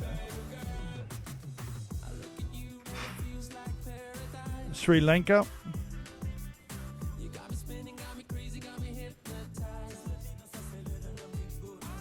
You can see that big thunderstorm building up onto the right of pitcher. There's just a bit of wind in that far left corner. You can see the flags, banners blowing. And it's always the thing that coaches and captains look out for. Win the toss or lose the toss. To see if you can get an advantage which that wind's blowing. The trees to the left of our commentary position here on halfway, they're starting to pick up a bit of movement as well.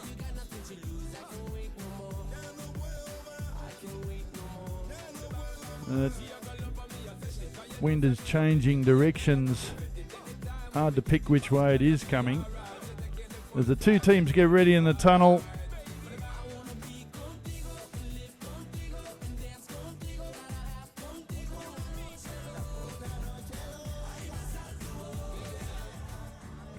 You'll give me a signal again? I'll do the signal. Yeah.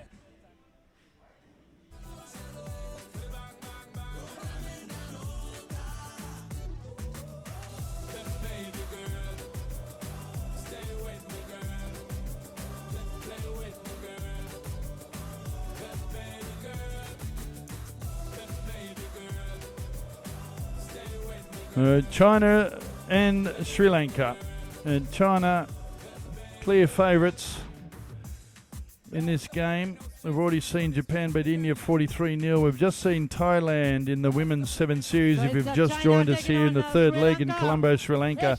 Sri Lanka in the green and white. The Tuskers, as they're called, the men's team. And China, much improved.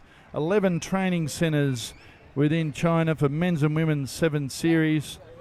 And led out by Guan. They really are Gao, number 2, Jing, Wang, Li Qing. They are all good players. And number 12, Lu. Ones to watch out for. And Sri Lanka, who don't play a lot of sevens, they are relatively new to it. Pereira at 5. And Dil Ruski, of course, number 9. Look out for those two players. But they really have got our referee, Damon Murphy, joining us in the middle.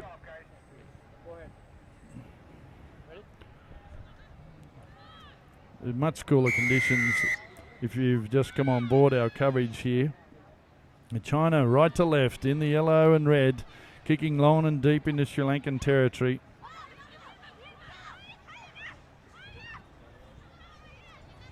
And again, we saw in the men's division, Hong Kong get up 31-12 over Japan. It's a very different Japan seed as Sri Lanka in front of this home crowd, trying to stretch out from their own half. Arthur Nayaka, what a great run by her, number 6. Anusha Nanyaka. Look at this. Bang, away she goes. Pumping in the legs, big ones. And eventually it was Kai that pulled her into touch. Let's go. So what we're trying to do here, they've got a line out. They'll go to the front. Nice wrap around by Chai. Jing. They do connect very well, the China team. Back it comes this near short side. Kai. And it's Gao who eventually takes it up in just inside the touchline, but Sri Lanka roll away from the ruck, says the referee, Murphy, and China play on quickly. This is what they do. They're very fit. And just as I say it, though, the ball connectivity is not good to the passing, but Wang kicks it forward. Do they get the bounce? No one's got it. China eventually get up with it. Does she reach it out? And Lu does. Yan Lu gets a try for China.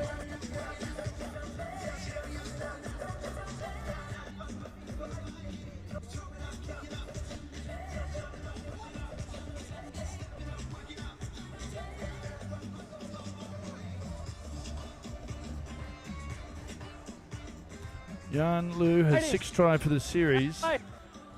It was a pretty clever kick, very tactical kick if it was intended. It made it difficult for the Sri Lankan covered events to pick it up, and good chases that China had as they go for the conversion from wide out, and it's not successful. So the score remains China take first points in this game. They lead 5-0. Look at that. There's a kick from Wang. Sees it's a couple of players on the outside. It doesn't go to Wang, who was chasing up, but it was indeed Yan Lu who reaches out and gets the try.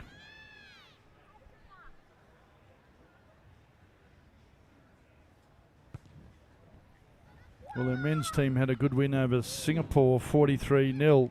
Too much power for the Singaporean team. Daniel Mark Chow, the captain, recalled, didn't see him in the first 2 legs of Hong Kong and Incheon, but he's back for this 3rd leg to add a little bit of experience to the Singapore men's team. And Sri Lanka just saying, the lady is saying, "You okay? Is there a bit of claret there? Is there a blood bin?" Perhaps there is. And getting some attention from the medic is Kumu Udumu Mali. That's unfortunate. She's all right. She got a bit of a knock. Nothing too serious. Kishi won, and a replacement coming on for her. It's Dasuni De Silva. And she's got a bit of pace from what I hear. So, Sri Lanka ball.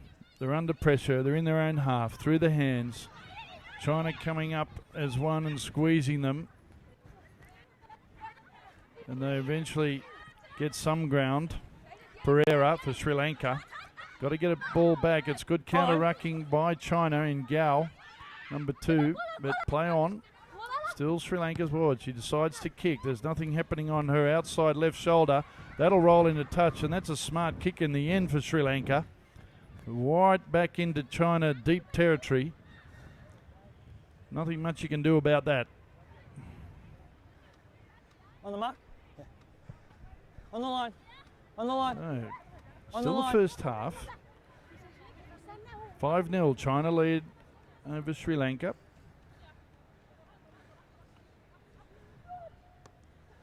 Advantage. Knock on here Right. first.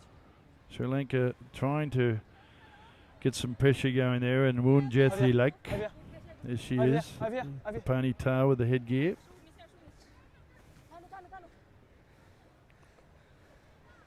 And just a bit of interference knock on from the line out. Crouch. The China throw. Bind. Pressure is good pressure. Set.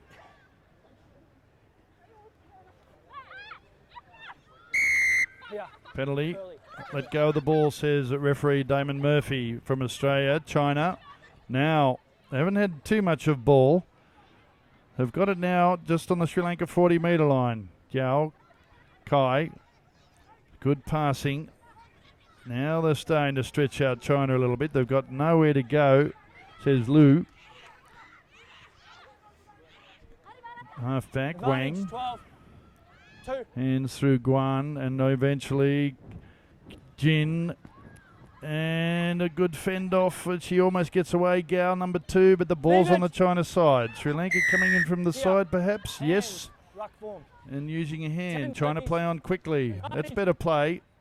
Go to where the space is. Through the hands, draw the man. There's Jing, and eventually a ball out to Lu, and she gets the ball down in the corner. China have replied again.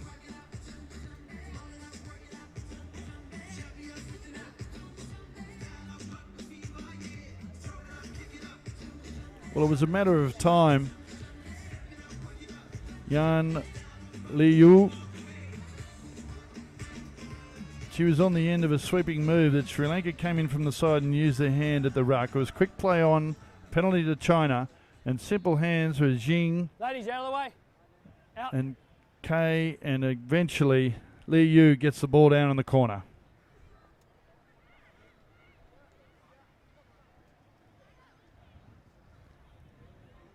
The conversion, she gives it a good woof. but short, accurate, but no cigar, as they say. Keeping the hydration going, the Chinese bench, of course, coach Hong Jung-jing, the physio Fu Wang. So China lead in the first half, 12 points to 0 over this tenacious Sri Lanka women's team. They have it all before them, Sri Lanka. One of the favourites, China. Will probably be China and Japan in the final, you would expect, as Mi Teng Kai restarts for China. And oh, gee whiz.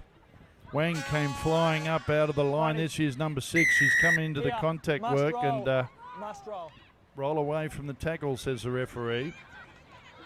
So a bit of indiscipline by China, letting Sri Lanka into the game a little bit, and that is not a good kick. Woeful. That is lucky, because that is half time.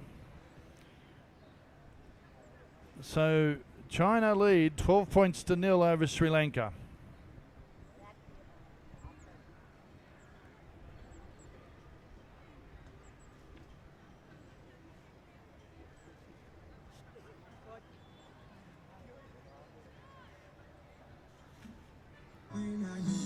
Motivation. My one solution is my queen, 'cause she stays strong. She is always in my corner. There when I wanna. All these other girls are tempting, but I'm empty when you're gone. And they say, do you need me? Do you think I'm pretty? Do I make you feel like cheating? I'm like, no, not really. So the China coach, the China huddle, Coach Hong Ju-jing with Feng Wei. They're talking to the girls. The Sri Lankan huddle, of course, Coach Sudath Sampath Kumaragedon. They're quite a big team, the Chinese ladies, you can see there. A bit of a group and a mutual high five by Sri Lanka.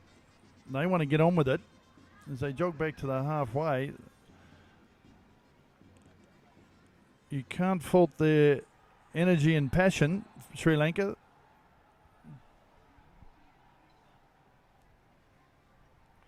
China coach still talking to his team.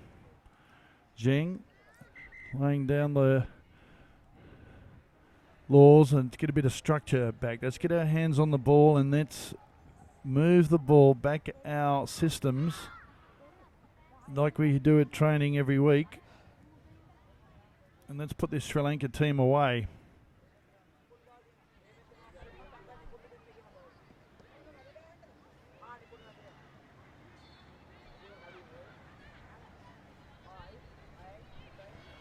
So jump onto our Facebook page at Asia Rugby, our Twitter handle Asia Rugby, our Instagram.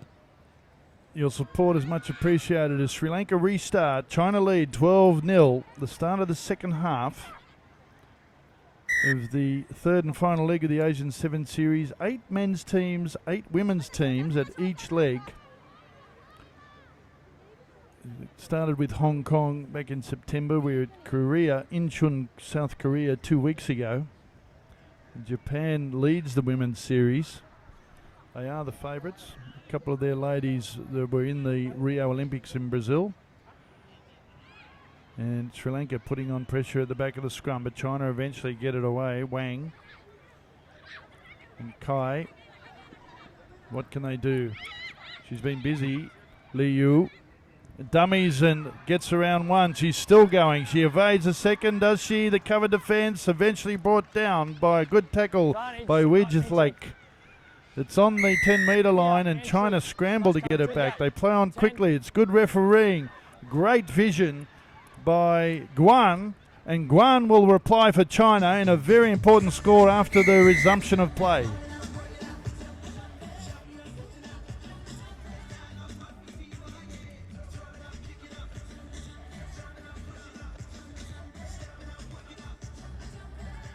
fitness is such a key element of rugby sevens. And Ki Shi Guan, her first try this series, and she had a bit of work to do, but it was all done on the inside, and it started with Yan Liu.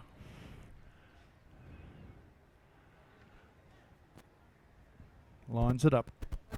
Head down, follow through, gets it, well executed. Great conversion for China, that little bit of buffer that they need. Great start for them after half-time restart. Here it is. Eventually, Gao got it back. Free kick, played on quickly. Look at the defence. There's one, there's two. She just strides away. She looks over her shoulder, and that is good vision to take an opportunity. China leads 17-0. Here at the Race Course Stadium in Columbo, Sri Lanka. Goes deep. They can't handle it. Kalu Karachi eventually goes wide midfield, sets it right up. China were waiting and they pounce. It's a turnover ball. There's the try line, 3 metres out. Down the short side it comes with Gao. Still going. 2 defenders bring it down eventually. Through the hands. Away, Jing. And it's an easy turn pass, but it doesn't. And Kai eventually passes it over to Liu. And she gets another try.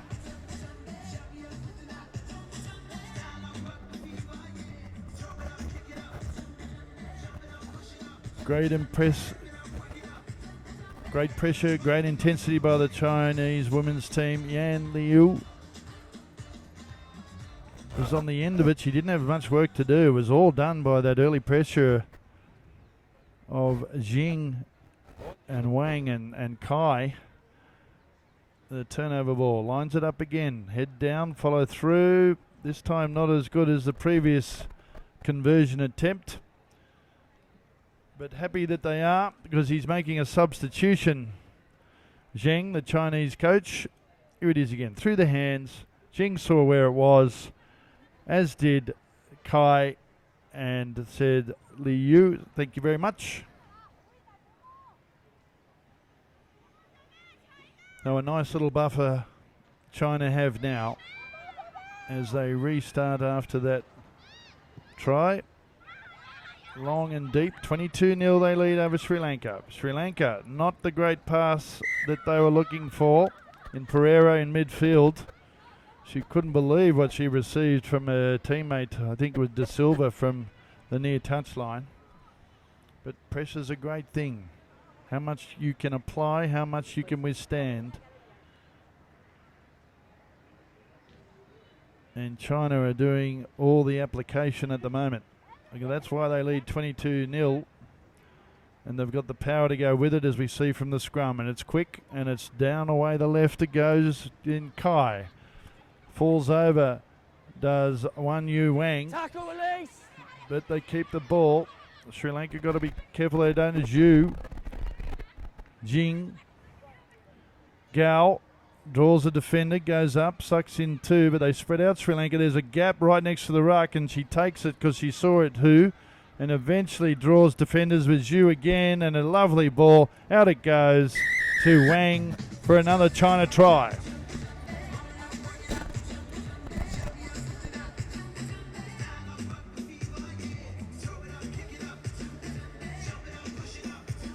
They train very hard, the Chinese women's team, and Wan Yu Wang, her 3rd try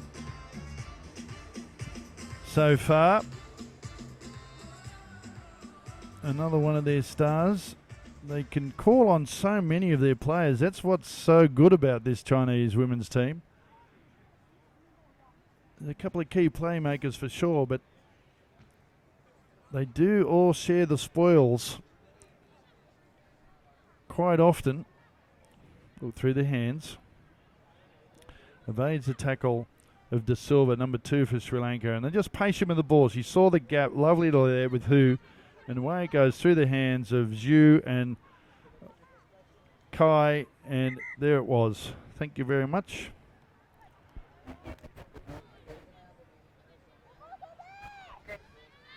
27-0 to China over Sri Lanka. Sri Lanka need to get their hands on the ball, work their way up as time is running out. Sri Lanka trying to get something going. Bring it towards this near touchline. Does Karananathe. Good pressure from China, particularly Jing. At the back is Gao. Eventually bundled, but it's coming from the side, Sri Lanka. And these indisciplines are not helping as China quickly play on with Jing. Away to Jing. Steps one, steps away, steps through, gets tackled eventually, pops it up to Ki, who eventually goes to ground two. Jing's at the back as well as Ching, and Sri Lanka again. Offside, knock on by China. Referee Damon Murphy says that's all over. Thanks very much for coming. Great game. Well done, China. As we expected, tournament leaders, some would say, to be in the final with Japan, and they have come out on top 27-0 over Sri Lanka. Here's some of the highlights. There's a good kick by Wang. She saw the vision. This was the first try. She followed her up herself, but who was there? Yan Li Yu Bang. Half a metre to go. They were always patient with the ball, China, and they kept the pressure at the breakdown. Gao there doing the work. They get the free kick. And a good little vision there, the opportunity. With Guan getting her try. And again, just patience with the ball. Through the hands, Jing, Yang, Kai. And this time, Li Yu gets a try. And they really did have good ball security, China. Gao takes it to ground, sees the gap there with Hu, and again through the hands with Zhu and Kai. And another easy try there at the end for Li Yu. So a good effort by them, 27-0 China. As we await the next two teams in the tunnel, Hong Kong and Singapore.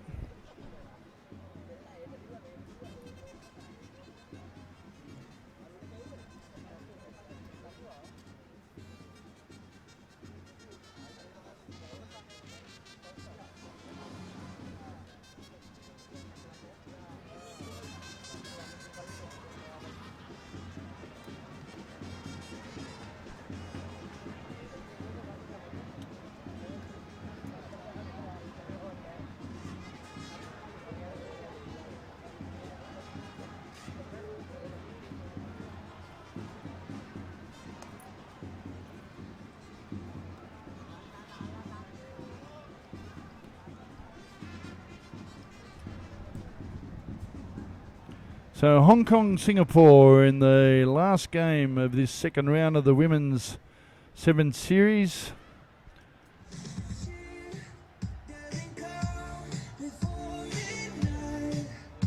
The Hong Kong team in the red on the right of picture, Singapore in the black and white news strip. The women's team made up of pretty well three clubs. The Blacks Club, the Bedok Kings, and the T Tawasosi from the Tokyo Phoenix Club in it. Look out for Cheng and Thorn. Of course, Eunice Chu. Very difficult customers. There they are, Lai, Ao Yong, Chong Sim. In Hong Kong, Sueri, Garvey, Nam, Al Hashimoto, Noraya Ki Hashimoto, our referee in the middle. There she is. T Tawasosi, a Tokyo Phoenix Club. a big, strapping, strong player for Singapore. It's an interesting move in the women's development of the game. And Hong Kong in the red, kicking off right to left. Singapore in the black and white, knock on straight away. Not a good start, and it's Hong Kong picking it up through Yuen, Cindy Yuen.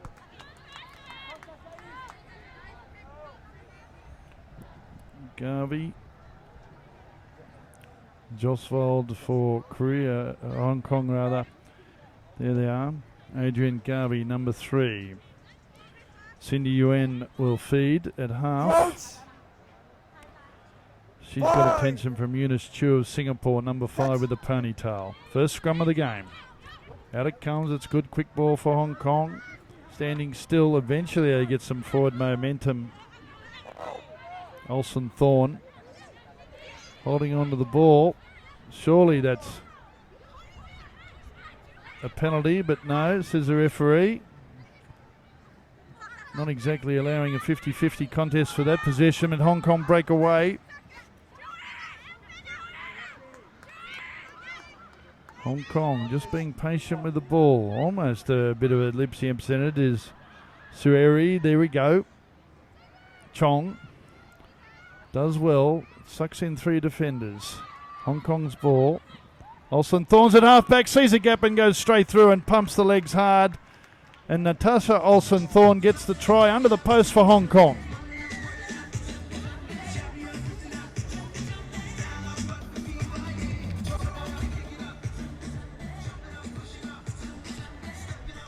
High fives, the 5th try for the series. And Singapore coaching staff down there, and they convert. Cindy Yuen. So a good start for Hong Kong. With this, Yuen eventually does great work there. Ka Yong Chong, and Olsen Thorne saw a gap right near the ruck. Some big hard strides. Looks over, says thanks very much. I'll put this down under the post.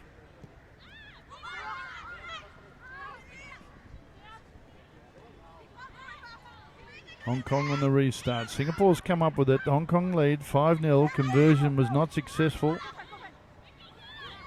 And Singapore, what can they do with the ball as Pei Yi Yong tries to get it to a 10, but a bit of pressure from Hong Kong doesn't make it easy, and I think Olsen Thorne was offside. But a knock on by Singapore. But Singapore are going to pay for that with Olsen Thorne gets another try under the post.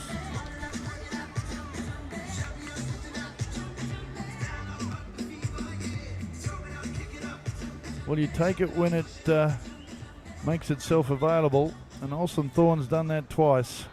As quick as that, gets the conversion this time.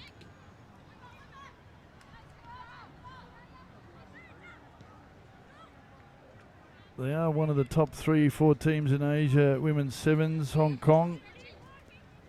And Olsen Thorne, second try for her. So Hong Kong lead, 12 points to 0 in this first half. A great start for Hong Kong. Singapore haven't got out of their own 22 yet. Now, that appeared to be a Singapore knock-on, not by the first player, T. Tawasosi. And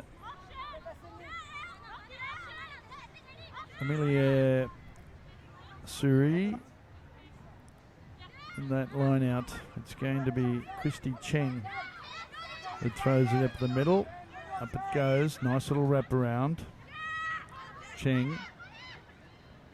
Joswald. Olsen Thorne again with one fend. Second defend. Looks to try and get away, but the ball did go forward. Couldn't get it in a productive, efficient manner to Ka Yong Chong, number 11. Here's Olsen Thorne again. Fend off on Chan, but can't get around the attention of Lai for Singapore.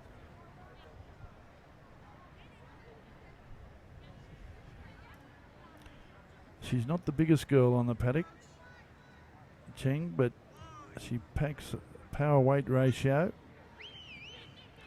Another good shunt by Hong Kong. All over it. Good tight head ball to Hong Kong. Singapore need to roll away. They didn't, so Hong Kong get the reward and quick penalty tap. Played on quickly by Josfold. Josfold to Cindy Yun. Here she goes. If you give her space, you don't need to. In Chong, she's quick. Does well. Ball security. Hong Kong through the hands. Saw Singapore defence up quickly. Josfold, so she takes a defender. Olsen Thorne again. Straight and hard. Almost gets the ball to Cindy Yuen, but she couldn't handle into touch. But it's not going to be a line out. You can see Olsen Thorne again saw that gap, went straight and hard into it, drew two defenders. So it will be a Singapore line out. No, they got a touch, so Hong Kong got a great attacking position. There seems to be a bit of debate on whose it was. Well, I thought it was a Singapore ball. Hong Kong being a little bit cheeky, and there was a knock on, so it won't be a line out. It's going to be a scrum.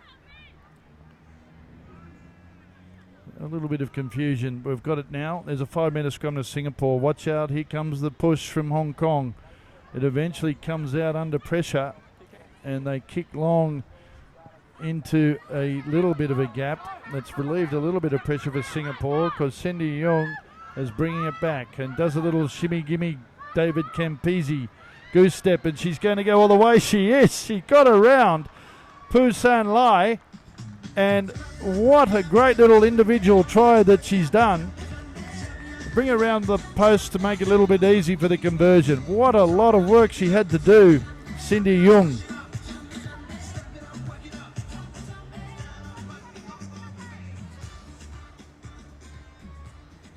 Cindy Yuen, I should say. There she is.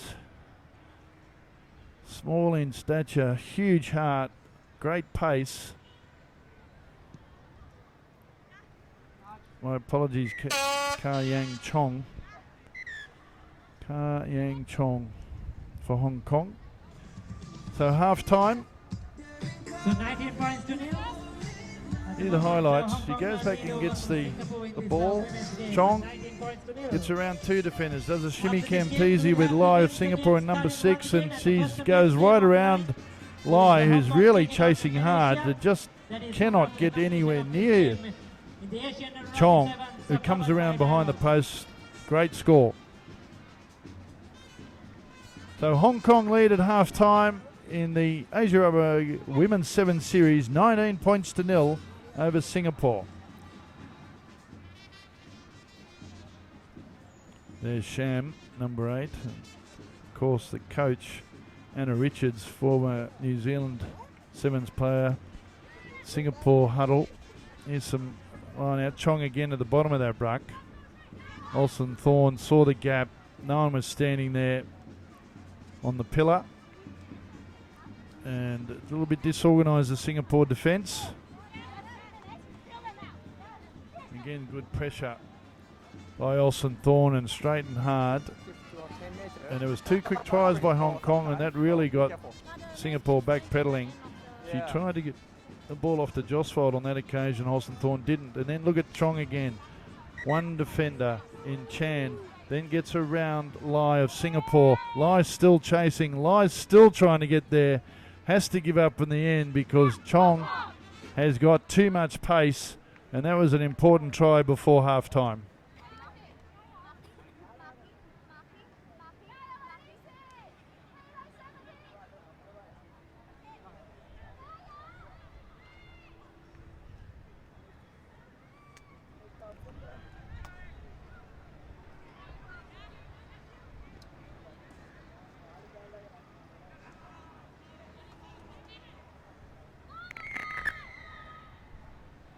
So Singapore to kick off through Christabel Lim.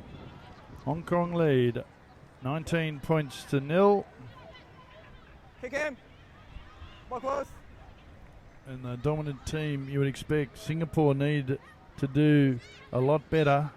Ball security particularly. Use the ball when they get it. There's the 40-metre line. Hong Kong this time roll away from the tackler. So Singapore will probably kick for touch.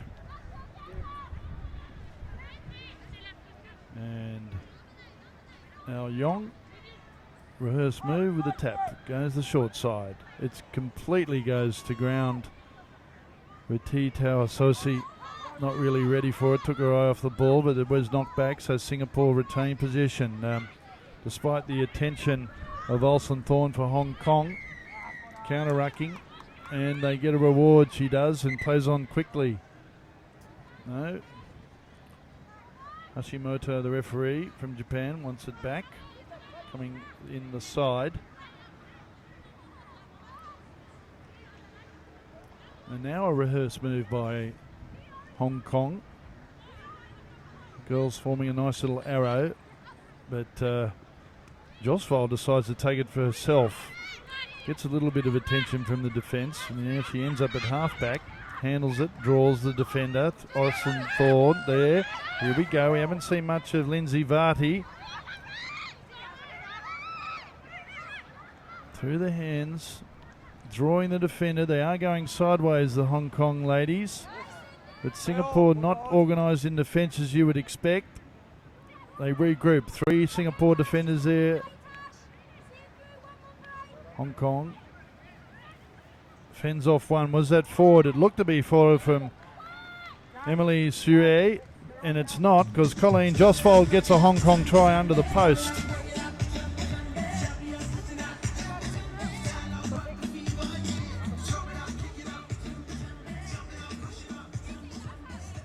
So Colleen Josfold, her 6th try of the series, bounces a couple of times to get a feel for the ball and the conversion. She's right in front. There it is.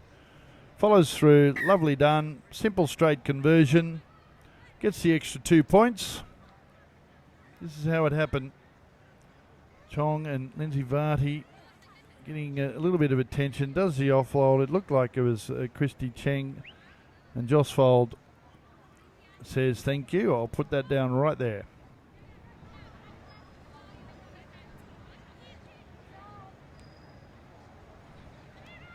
$26-0 Hong Kong lead. Second half over Singapore, who fumble off the kickoff. Well, I thought that went back, to be fair. And when you start looking at each other and blaming each other, Chan and co, Singapore, you're in a little bit of trouble. They've got to regroup. Got to get their hands on the ball. This Hong Kong team will punish you with any mistake, as they have thus so far done in this game. Solid scrum helps, although Singapore gave them a good little shunt and made it messy for them. That's better play from Singapore. Through the hands. Cheng. Fresh legs important coming on for Hong Kong in the second half. Yuan, number 12, that was forward. Referees got it. Good pressure from Singapore. A pass from Sham.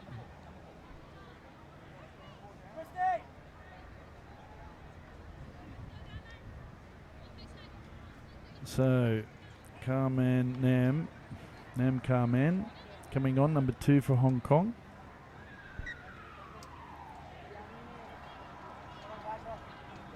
One of their speedsters. And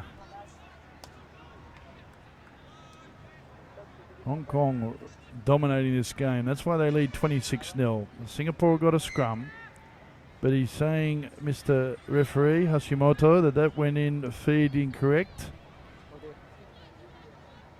A little bit dodgy. Certainly looked at. And now Hong Kong have a gift of a turnover. Rehearse move. Simply does a switch play. Dummy run there with a loop. Through the hands in midfield. Another loop. It does from Cheng. Wrap around with Varty. There she is, number 9. She's on the 22. Stays in play. Does well. Through the hands. Cheng takes it up in that 10 channel. Nice little gap there. She sees it, Varty. She takes it forward. We always want to go forward in sevens. Keep the ball alive. Keep it moving. Through the hands. Away it goes to Sham. And ooh. Well, it was looking like a try. You see that she sort of flicked it It was the most innocuous, funny pass at Sham. And I don't exactly know what she was trying to achieve, who she was passing it to. It's sort of this funny fumble that flicked out of her fingers and hands as Tawa Sosi for Singapore comes off. So Singapore, there's the scrum, there's their try line. Haven't really had many chances. Big shunt by Hong Kong scrum again. Through the hands, Lai I should say. Ao Yong for Singapore. Holds on to it. 2-3 Hong Kong defenders. Need to be quicker recycle of the ball by Singapore. Kicks long and really only in space. There's no one. Now they come, Singapore. And it's, I think, was there Emily Surer held back, but play on says a referee. Halfback was Nam. Oh, good little fend there by Chen. Takes it up. Bit of physicality doesn't hurt anyone. Lindsay Varty wants the ball. Free kick to Hong Kong. They play on quickly. This they've done the whole match. Keep upping the tempo of the game. Kwong. There we go. Nam. Big long floater from Cheng. And they're just pushing the pass a little bit. They don't need to, Hong Kong. They lead 26-0. They've got the game in the bag. Arms and shoulders. When you drift across, it makes it easier for the defence. And it came from Cheng to Yuan. Didn't go to hand. They've got it in the bag, Hong Kong. They've completely dominated this game. They've applied great pressure to Singapore as they make another substitution.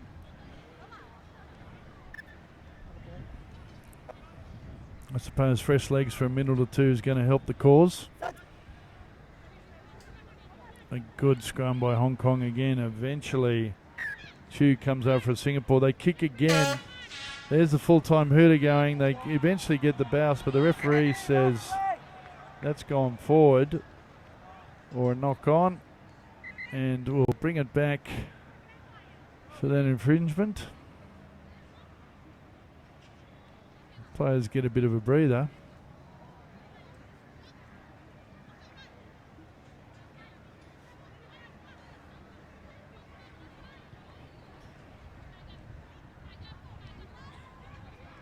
So it'll be Kwong in the front row for Hong Kong. Lindsay Vardy here in number 9. Will it come this way? Indeed it does. Great little wrap around in the half. It's good play by Sham. She's back there again cleaning the ruck, and they back up continually, these Hong Kong girls. Nam again, who's there as well. Through the hands, they just draw the defender. Sham again, it's Cindy Yuan driving it forward. Ball security's been very good. Another metre by Chen. Singapore hanging on, only by the skin of their teeth. That's a bit of play from Eunice Chu, I think it was. It came up quickly. And they know full time's there, and they kick out Hong Kong. And that is smart play when you think about it, because they know they've got it in the bag. They've played very well. They've dominated this match. Particularly part of their success is Cindy Yuan, who's there, number 12. As the players shake hands, Singapore really just couldn't get into the game. Hong Kong kept them out on every facet of play, took their opportunities very well, very quickly. It was early on with Olsen Thorne, and they have come out on top. 26 points to 0 over Singapore, the final score.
So yes, it's a Malaysia taking on Hong Kong. Group A game in this Asian Rugby Sevens. Hong Kong, of course, victorious in the first game. Malaysia went down. Here come Hong Kong and Malaysia as we switch back to the men's side of the draw. This Pool A match, an important match. There's our Hong Kong side. An early victory over Japan, 31-12. Lee Jones scoring 2 tries in that one. He's been on fire this whole series. Leading try scorer. And Malaysia having a good run out against the South Koreans, going down 29-14. Scoring a couple of good tries. And when they put their act together, they could upset anyone here. They finished up in Seoul in 5th spot, beating Chinese Taipei in the battle for 5th and 6th, 21-17. So they've shown good improvement across the series, as has Chinese Taipei. And Hong Kong, well, we know what they're after. 3 from 3. They took out the first 2 legs, and they're definitely the form team. Who can stop them? Let's see. Away we go through Malaysia. Good start. Rowan Varty goes up high. Lee Jones gets under him, and look at the run from Varty, 20 metres. Grovelling for every centimetre. Yu picks it up and takes another few. Jones has to go in and secure it. Now they go wide through Rimini to Mays. To Masilawa. Puts on a bit of goose. Shows it. He's got the young lad outside him, Jason Jayam, in his first tournament with the seniors. Back to Varty. And he just goes through the outside now. He's trying to put Yu away. And there's a miscommunication. He was calling Yu back on the inside. And a good opening passage of play. Here goes Varty. He was calling Yu inside. Yu got the call late, and it goes across the touchline.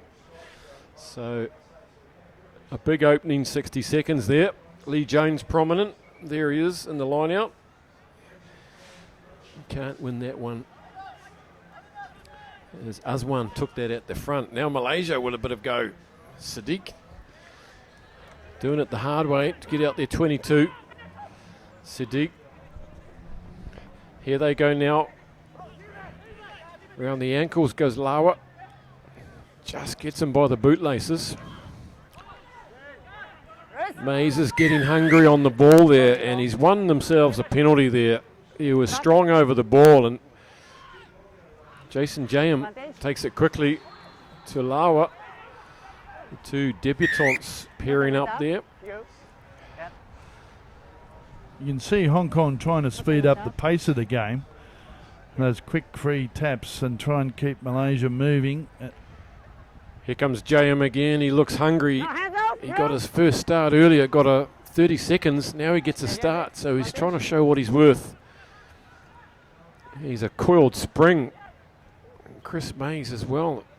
He's been featuring some good form. There's Varty. He's been prominent in these early stages, and he bowls over from close, right up against the post there. 2 big opening passages, and Hong Kong it is that get on the board first. 5-0. They've had all the play so far since kick-off, and that man there, Rowan Varty, has been involved in just about everything. His 7th try for the series. This experienced campaigner. The conversion is successful, so Hong Kong off to a good start. Malaysia need to get a lot better organised in defence. Here it is from the back of the ruck, and it just a little bit of a shimmy and a shake.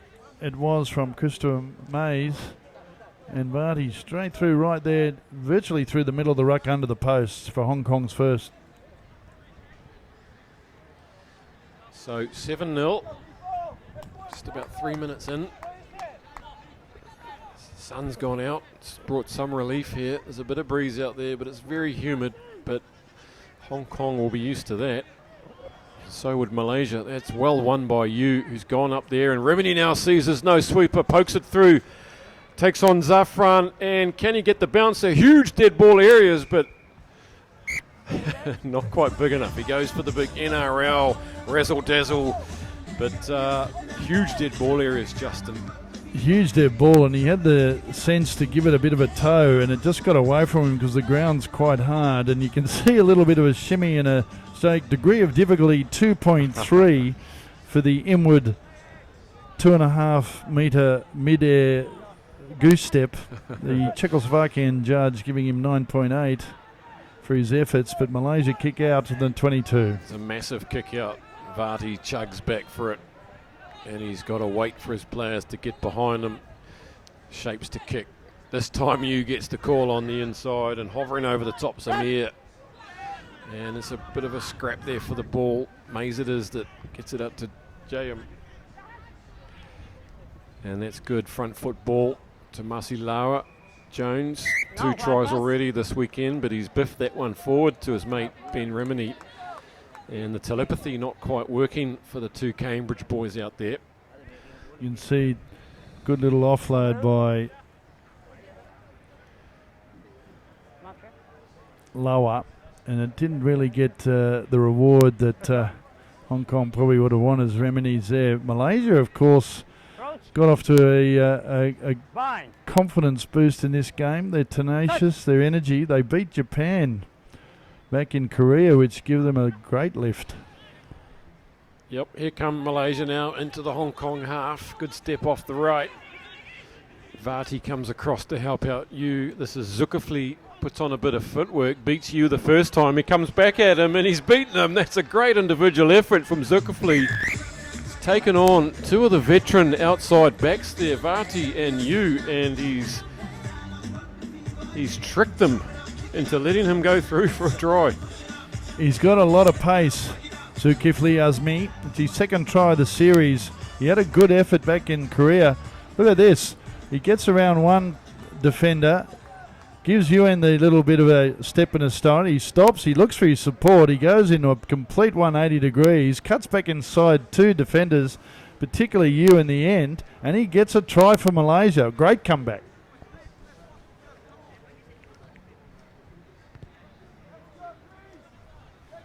So that kick's been hooked, and 5, Malaysia 5. There he is, Zulkifli. The confidence that they've got. We were talking there before with the Malaysian coach, Mohamed Noor, and it was such a good experience for them to get that win over Japan back in Korea 2 weeks ago. We're seeing it here a little bit against Hong Kong, although that kick has just made Murphy's Law out of me, hasn't it? Yep, back we go to halfway. That's a costly error. Just can't afford to have those mistakes in sevens. It's such a basic thing to get the ball 10 metres and try and give yourself a chance to get it back. Jayam now takes it quickly, and Vardy comes steaming up on his left shoulder. Takes it forward, and Lawak comes over the top. Jayam again, he's involved in everything. Chris Mays now back to Lee Jones. He's got a hunger for this try line. Jayam's going to get his first try of the series. This young man, he'll be chuffed, and his family and friends back in Hong Kong will be jumping around the living room. The little man, the young man, has stepped up here to senior squad, and he's involved in everything. He's not taken a backward position in the team. He's quite influential. Well, a good start for him, and that'll give him a nice boost of confidence coming into the squad. Look at this. And Mays has a little shunt, always makes it offload. And Lee Jones, who had a great tournament in Korea, offloads, always looking for support. And who was there? Jay Yum in his first tournament. Great start for him. He really has come on a lot, hasn't he, Lee Jones? He's been a lot of work. Well, he's been around the Hong Kong scene for perhaps 10 years. There's a lot of veterans in that Hong Kong side.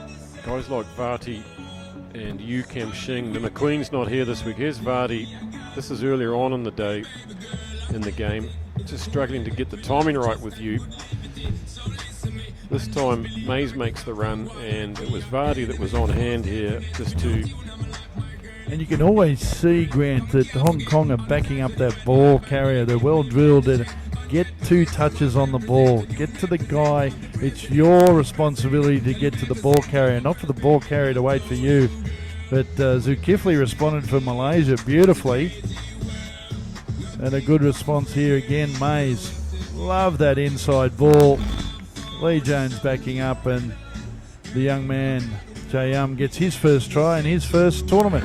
Great start. So, Gareth Baber there, the Welshman, and his protege, Jevon Groves, another Welshman who's set to take the reins from Gareth. Leaves the field. The Malaysians still dishing out the advice and the pep talks through coach Sozul Hafifi. Ryan Meacham been quiet so far this tournament, but he's ready to unleash at any time, no doubt. Well, it's pretty competitive, these spots. I mean, the 2 McQueen boys, one of them had a judicial incident, and of course the other injury in Korea. The 2 big elements of this Hong Kong team, so Gareth Barber gets that chance to develop that depth, which you always need, even though we are in the 3rd and final series. Hong Kong, of course, favourites to win the series. Rimini then gets under it with his pitching wedge, and Meacham's there to get involved with it and bats it back to Lawa, who knocks it on. And looks like Lee Jones has read that very well and thrown his body at the charge down, but it's fallen into the hands of Shahadan. He's up to the halfway. He looks for support. Hong Kong scrambling back. Amir. Again, they try the chip.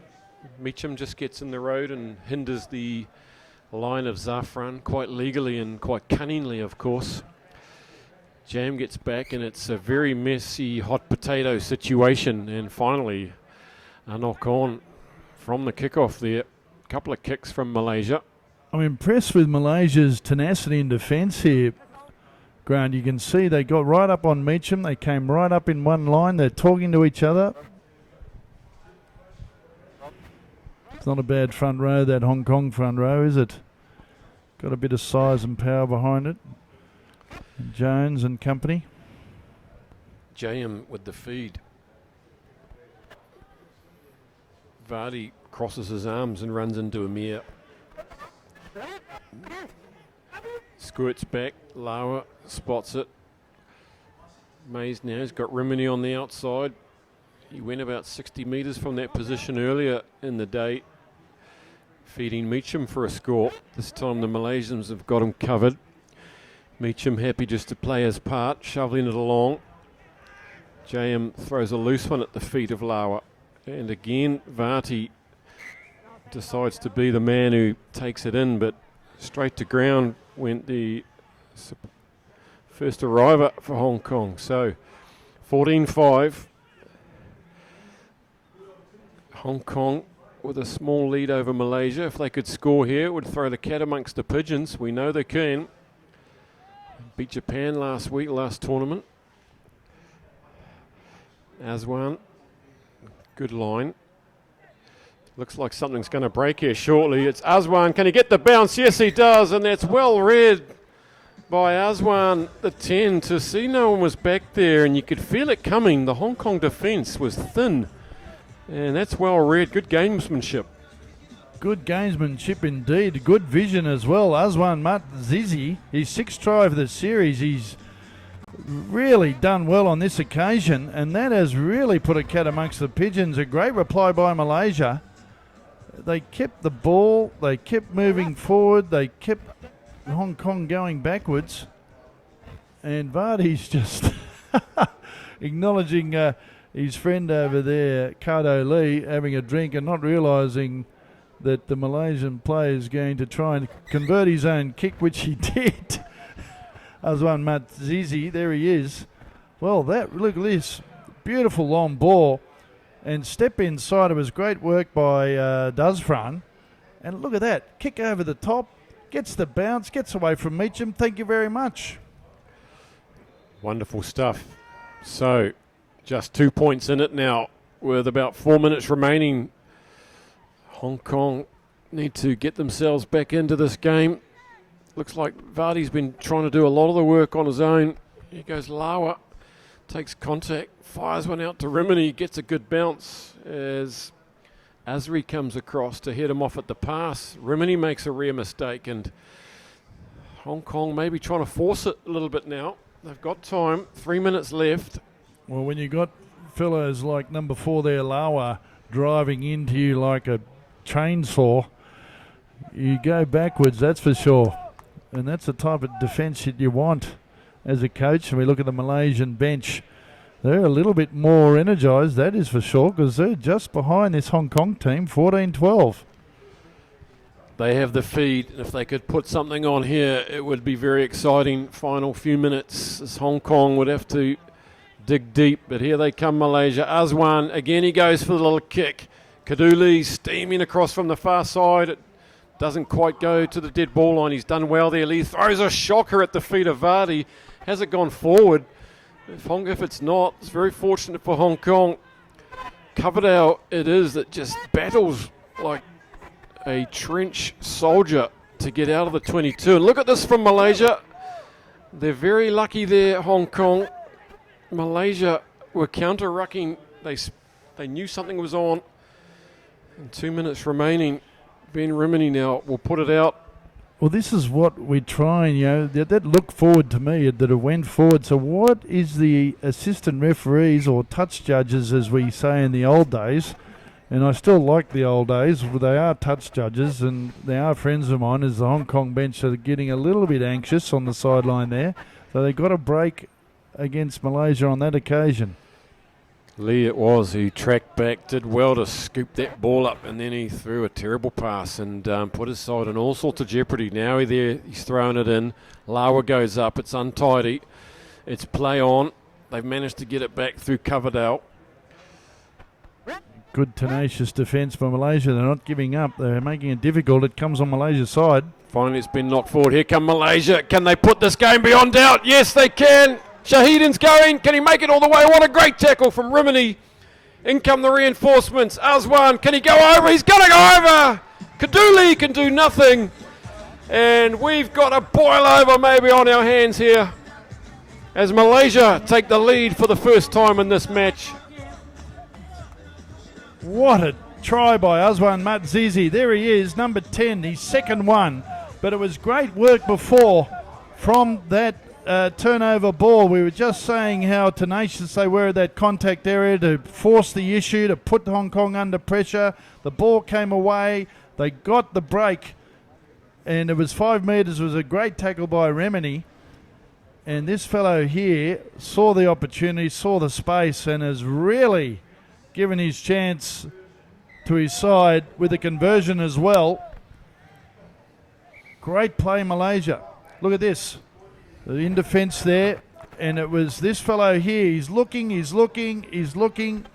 it was Shahidin Muhammad Jan, and beautiful play. There was no Hong Kong defence with Azwan Madzizi. There's the hooter, and Malaysia will kick off. It's 19-14. They go very deep, and they bounce it out. But the referee's going back to the corner as a Malaysian. It's Shahidin that made the break. And that was the ideal kickoff because that was game over. It went over Lee's head, bounced out. It would have been game over. What a lucky break by Malaysia, though.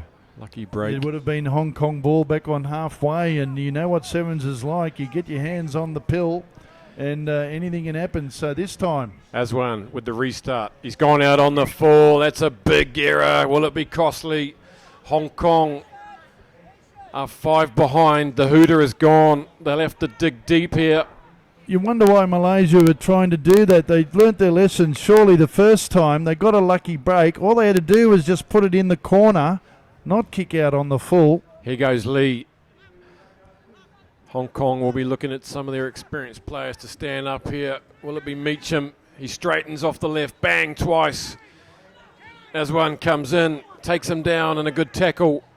Now it's a 3-on-2. If they can get it wide, can they create the space out wide? May's back on the inside. He goes forward, the big number 7. Look at the big Tigers player. Lee to Vati. It's Jack Capon out wide, and he's lost it, and this is going to be an historic victory for Malaysia. Hong Kong are punching the ground, and that is what Sevens all about, ladies and gentlemen. The underdogs coming through, defeating the much fancied Hong Kong, and that's blown open Pool A, Sambo. It has indeed blown it open, Grant, and well done, Malaysia. The great confidence and energy that they showed right to the end, and Coach Mohammed Zairul, Mohammed Noor, Mohammed Baki, and look at that scoreboard. What an upset over the series leader, favourite to win the entire series tomorrow. 19 points to 14, Malaysia over Hong Kong. Here's some of the highlights, and this fellow here, Azwan Madzizi, did so well the entire game, as did Dazfran. Look at that for vision. Thank you very much. And that really made a big difference just before half time. And the fellow who ended up getting injured, Nasra Rudin, you can see it there in the ribs. He hit the ground hard. But again, Azwan, bang, thank you very much. What a great series he's had the last two legs. Vati gets a forward pass and a knock-on that couldn't be handled by Capon, I think it was, all over. Well, Hong Kong. That's really thrown Pool A open, because Korea, who are coming out now, are the second seed in that group. And if they can beat Malaysia, they'll have Hong Kong later as well. Korea's beaten Malaysia 29-14 earlier. It'll be a big game later today when Korea take on Hong Kong at 6:42 local time.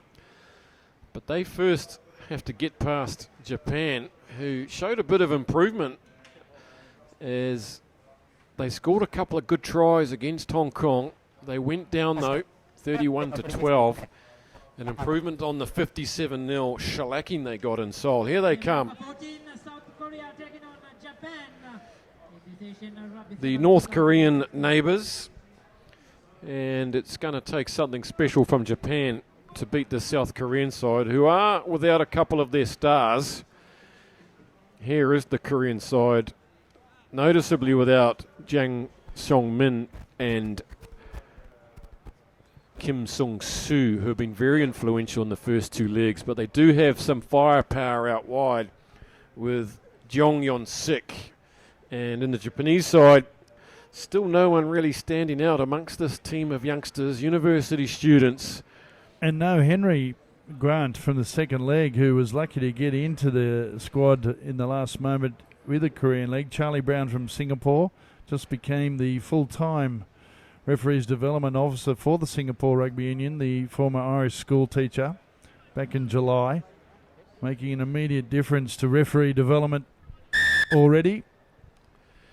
He gets us underway then. This very important game in Pool A. It's wide open now. We just saw Hong Kong go down to Malaysia, and that's made it a little bit more interesting as Korea, with first chance on the ball, wildly flung out the back door.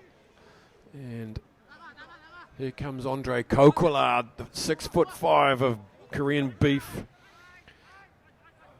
in the play for a second time. This is Chang Yon-hung, and he makes a bust down the middle. Gets caught by Nakano from behind. They're in the 22 now. Can they open this game with a 5-pointer? Lee Jae-bok, the 15's fullback. Kim Jong-min scored a couple of tries in their first game. Stretching the Japanese, and suddenly it opens like that as Han Jong-moon. Kim Hyun-soo, over underneath the post for the opening try. It's a good opening passage from Korea. Johnny Walters will be a little bit satisfied with that. I was with most of them in the elevator yesterday. There wasn't a lot of room in that elevator in the Hotel Grant because, I consider myself a decent sort of former number 8 at 6'1", and 3 or 4 of these guys were bigger than me and taller, and that's one of them. Kim Hyung-soo, as it's converted by Lee Jae-bok. They're a good outfit. They've improved out of sight in this series as we see the replay.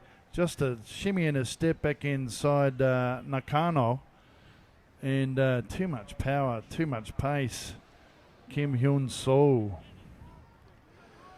Their impressive career. They were very much in that Korean series, weren't they? And they couldn't finish it off. They should have been in the final. Well, they beat Hong Kong on day one. They're the only team to beat Hong Kong in Korea. But then they fell a bit in the Cup semi-final against Sri Lanka the next day.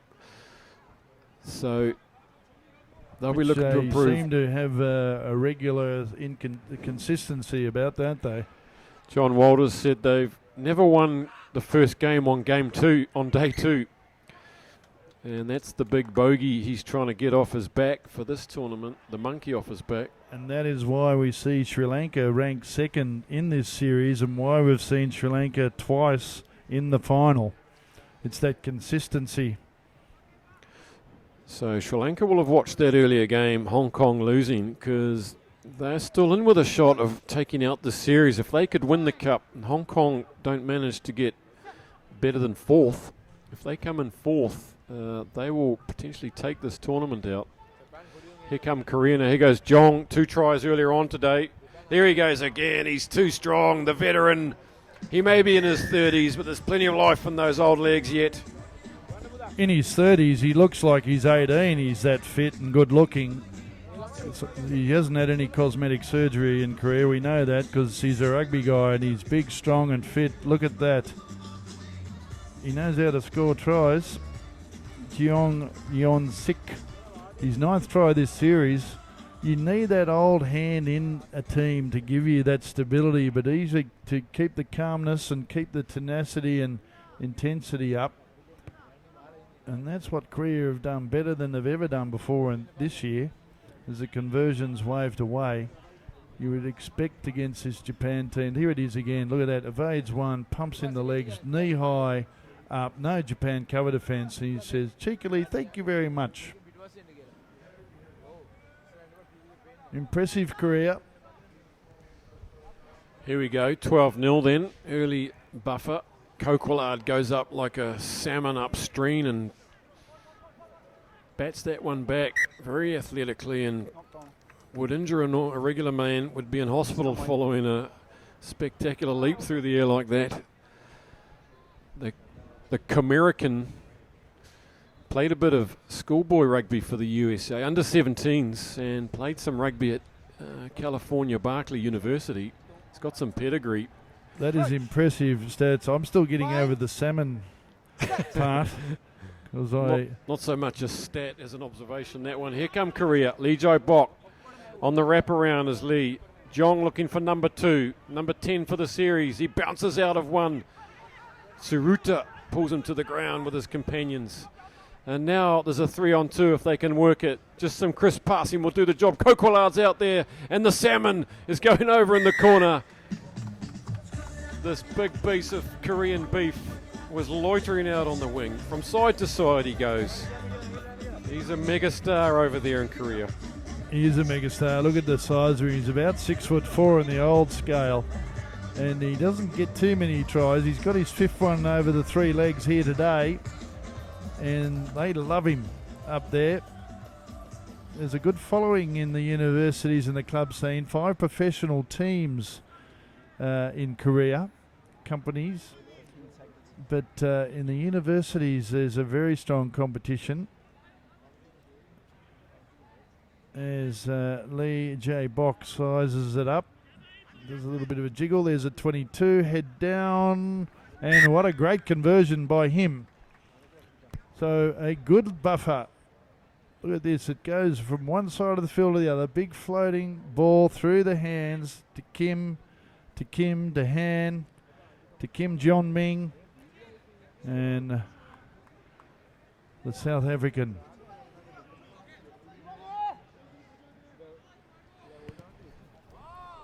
Lee Jae-bok gets us underway and they hold a 19-0 lead over Japan, who haven't fired a shot yet, but here they come. These young men from Japan got a couple of good tries against Hong Kong. They need some confidence. Here goes Chang Yong-hyung. Oh, and he gets a beautiful bounce, and the covering defender has no chance at stopping him. Scoots across next to the post, and just like that, a lucky bounce, but it came from some positive endeavour. And 4 quick tries in the first half. They're nailing it. Chang, first try of the series, number 4. There he is walking back, and he should be happy with himself. He's still sucking them in. That was a class act. Beautiful vision. He took a chance. He got the bounce, but then he still had to step. And that was a very good try. The conversion by Lee J. Bock is successful. There's the try scorer. Look at that. Kicks ahead, follows it up, gets a bounce. He had to leap for it, and he got it right near the post. Is exactly where he wanted, despite the attentions of Kawashima. We are heading towards some big games at the end of today. 26-0 Korea. They gave Japan a good thumping in the Korean League, as did everybody really, but I wasn't too sure how well they go with Kim Sung-soo and Jang Song-min out of the squad. Japan are sitting on the table about 6th. There is a chance, a small chance, though, they could go into that relegation game tomorrow, potentially. Am I correct? Yeah, they're at 5th spot with 7 points for the series. They've still got Singapore, Malaysia, Chinese, Taipei under them. But if they were to lose in the 7th and 8th playoff tomorrow, it would be possibly quite disastrous. They have the quite strange situation of being on the World Series but out of the Asian 7 Series. It would be unique, but Singapore probably, unfortunately for them, the ones most likely at this point to be relegated. And then you've got an interesting scenario granted in the development 7 series, or we say in some ways Series 2. You've got UAE and Philippines. Kazakhstan, if they come back in, Singapore will find that very tough to get back in. Or this Japan team, as it currently stands, will find that also very tough to get back into that top 8. So who would have thought it that you would have the 4th place team on paper in the Rio Olympics in a bronze medal match in their own backyard of Japan finding themselves relegated? It's bizarre. But we know what the plan is. We know what Japan's trying to do. There's no mistake. These young men are the next wave, the next hope. Japan dangerously thin on resources in the Sevens game. And away we go again through Kim Nam-uk, gets it up nice and high and easily won back this time. And here they come again. Here comes Jong looking for another one. This time he gives it away to number 8, Yu He-bum. And they've opened their account in the second half. Almost looks like men against boys out there. And wow, that's 5 tries to Korea. They're looking good. Yu He-bum, there he is. He's hardly raised a sweat. He's got a nice little smile on his face. He gets a bit of hydration. Always important in hot climates, no matter where, actually. But Korea really stamping their authority on this. We'll see the replay after the conversion. Hits the upright.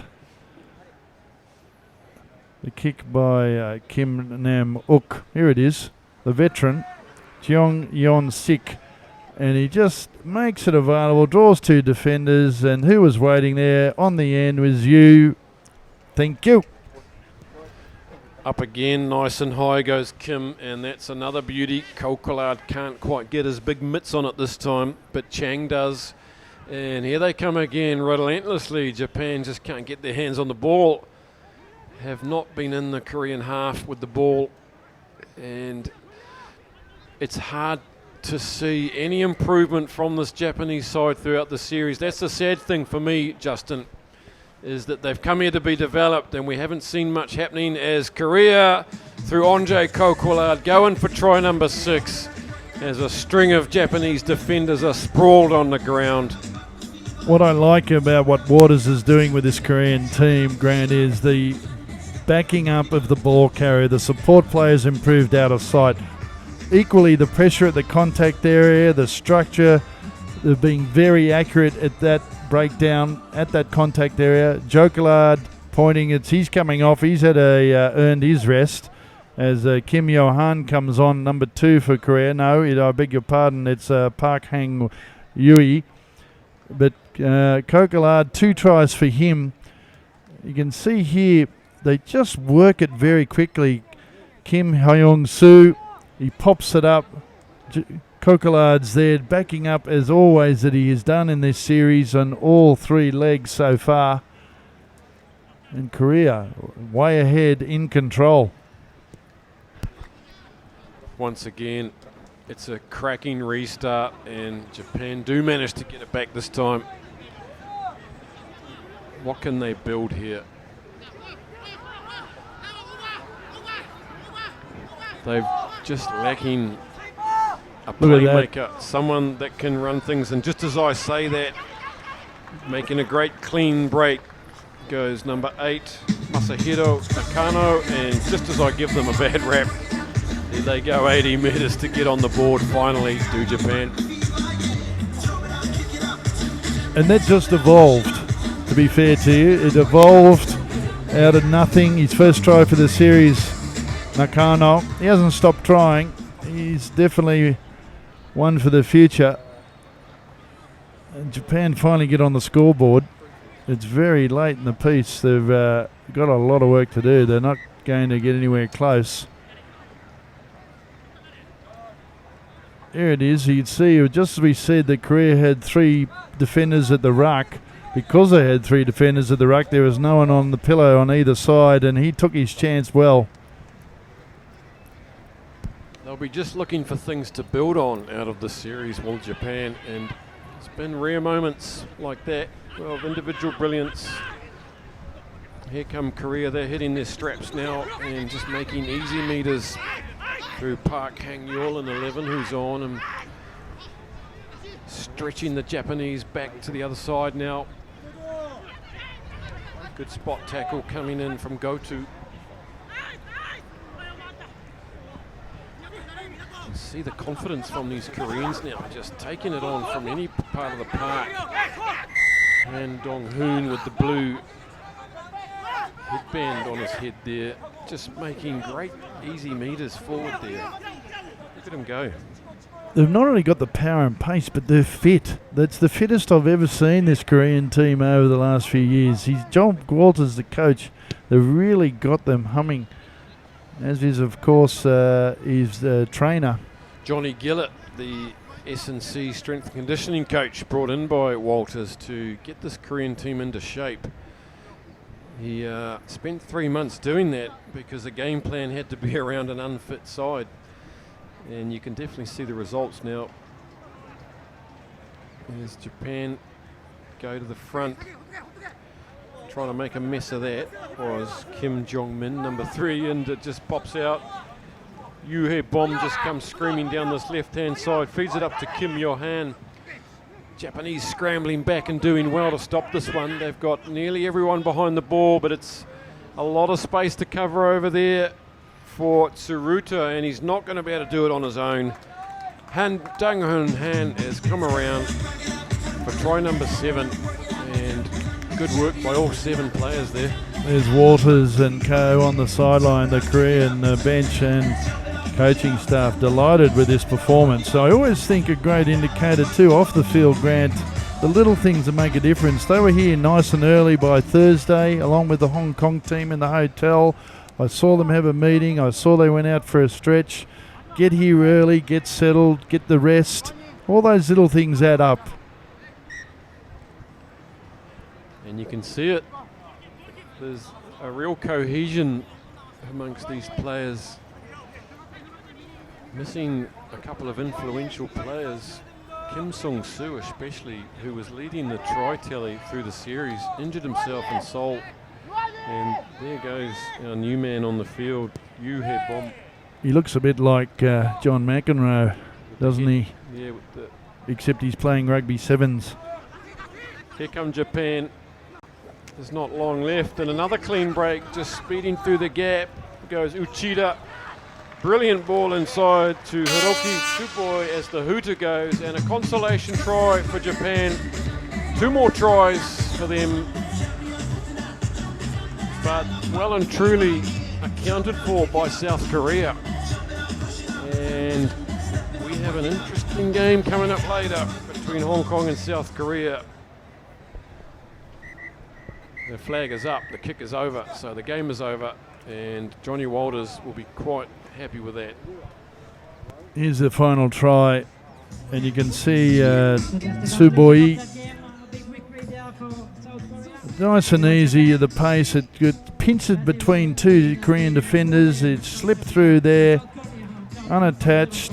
Hiroki Suboi, and Japan have gone down to a very much improved South Korean team. They continue to impress everyone in this series. And they are victorious 45-14 over Japan.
Here we go then. Sri Lanka hosts to take on Singapore in the Pool B match, which effectively sees the second seed side take on the 8th seed side. And Sri Lanka looking to build on their 2 cup final appearances in leg 1 and 2 here at home in front of their home fans at the Race Course International Stadium.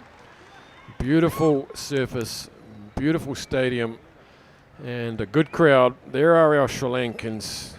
Mutatantri back in the side, number 1. Danushka Ranjan, number 8. Look out for him. 11, the playmaker, Surya Bandera. But they've got talent and firepower right across this field. And they're up against Singapore, who've been battling away earlier today. They took a beating from China 34-5. And they are literally battling to stay in this Asian Sevens series top tier, because the team that comes 8th will be relegated. Patrick Kwok from Hong Kong is our referee. He likes Cantonese, opera and cooking. And he puts his hand up to get this game underway. And Sri Lanka will be wanting to build something special here as they move forward to their final game against China today, which will be the battle for Pool B. Here comes Sri Lanka with a couple of early touches. Showing the sideline immediately is Surya Bandera. He goes off his left, goes off his right, and the crowd finds its voice. And that's a blistering start from the home side. Srinath Surya Bandera from the kickoff. Hope he's not hurt himself there. 4th try in the series. They need those legs to stay on the field. And the rest of them too. Maybe just a little burn as he went over there. It doesn't look like anything serious, but he'll be important to the Sri Lankan tilt at taking the cup at home. Dulaj Pereira will add the 5, the extra 2 if he can. He's got 2 kilos of strapping on his head, knees, wrists, and he's nailed it to give them an early 7-0 lead here at the Race Course International Stadium. That'll keep this crowd excited and fired up as we work our way into the second half of today. 7-0. Look at that beautiful stadium over there. Used to be horse racing here from 1893. Okay, let's go. A lot of history, and was also a temporary landing strip during the Second World War. And now it's a beautiful piece of grass dedicated to rugby. Taken back in 2012 as the rugby stadium. Singapore now 1 try to their names in this tournament. They've got a long way to go to get their second one, but they're having a crack at it. They've popped it up to Danushka Ranjan. He's just not going to score an easier try than that. This big man, the skipper, coasts in for one of his easiest tries, but good pressure on defence as Singapore try to work their way out. Suffocated by the defence.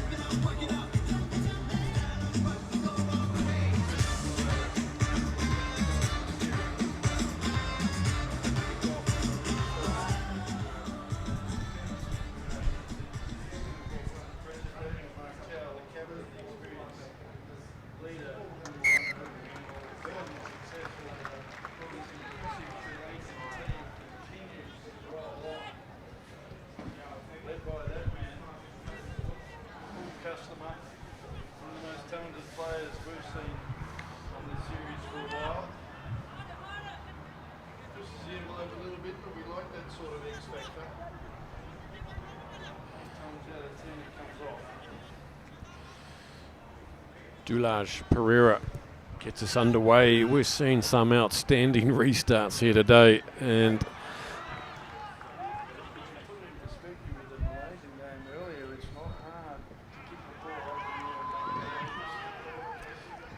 here comes Sri Lanka looking for their 3rd try. Does he get it down? Looks like he does.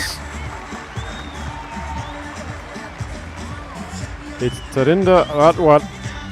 Try number 3 in as many minutes, and they're putting on a show here for their fans. Singapore doing themselves no favours though, unable to manage the restart and then bobbling the ball around deep in their own 22, gifting a 2nd try to Sri Lanka.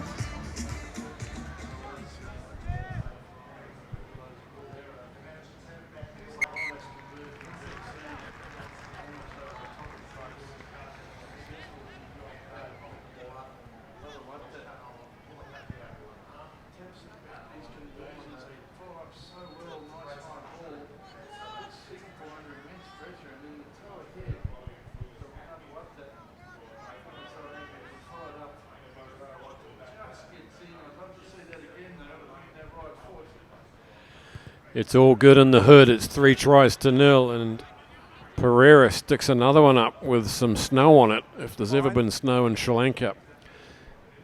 Singapore now battling to stay in this series for next year. Got to find something. They've got to dig deep. They may not get the win here, but they need to build for tomorrow and avoid 8th spot. Everything to play for. Fired away by Bronson Rowe. Arm goes up from Patrick Kwok. Lower the shoulder, please. Keep it low, okay? Sri Lanka just with a sweeper back there. Singapore looked up and considered the kick, but noticed that Dharmapala was back. Here goes Dharmapala, the sweeper, and he's just got one to beat. It's Teng. He turns him inside out and gives him the big bump, comes back at him, fends him off again, and we saw all the skills there. The footwork, the fend, the big bump, and the sweeper takes it coolly and goes 50-60 metres, and they're just piling on the points here, Sri Lanka.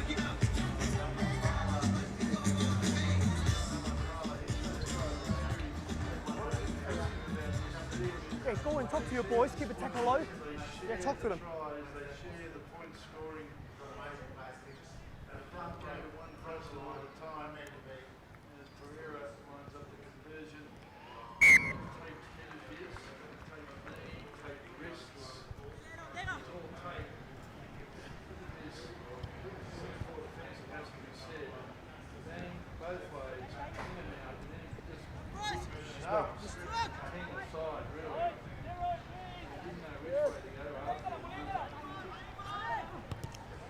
Four good tries, 2 of them gifted by Singapore, and 2 of them were absolutely beautifully created by the athleticism and skill of the Sri Lankan side.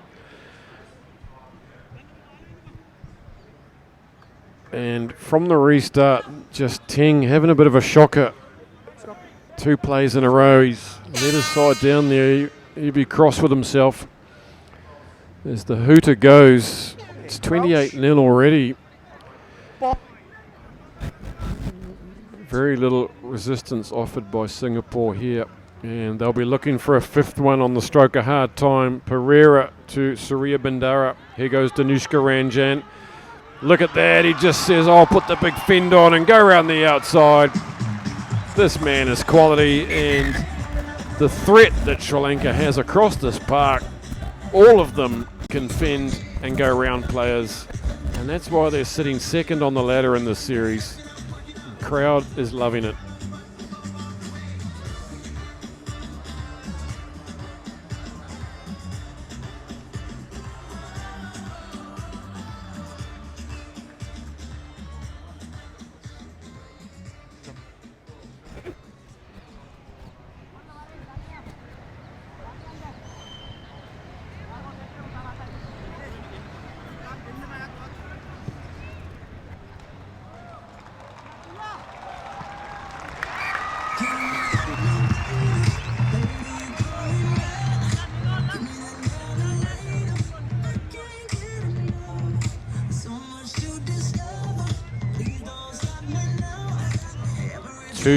Two go into the qualifiers, so 12 teams will compete for a spot on the World Series at Hong Kong. So the 2 top teams in the series will go into that.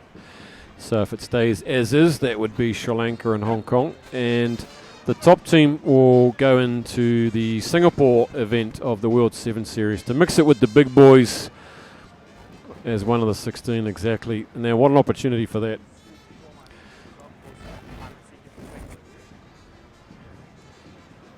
Don't forget that you can keep following us on this YouTube link right up until 2:13 p.m. local time tomorrow, and we will be switching over to rugbypass.com from the men's semi-finals onwards. Join us on rugbypass.com. Get yourself a free 1-month subscription if you don't have one already. You can watch that on your phone, your iPad, your TV, whatever you like. Stick with us until then. Plenty more games left today. 6 more men's games, 4 more women's games, so 10 games to come. And Hong Kong we saw going down to Malaysia in a shock defeat. It's really put Pool A into a tailspin. Malaysia will have Japan later today. That'll be interesting. Here's Richard. There's Tanishka Ranjan, the local hero, the skipper.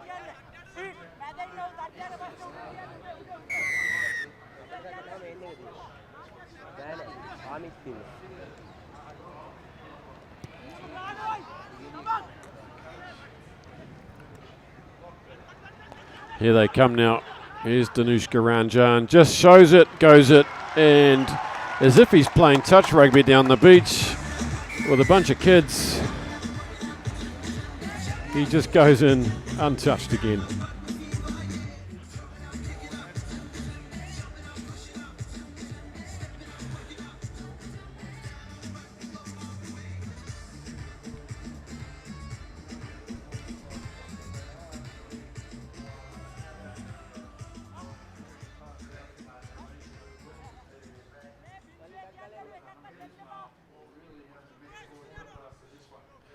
That sticks Danushka Ranjan at the top of the table for leg 2 with 4 tries.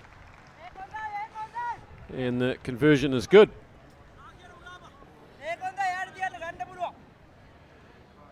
Here he goes.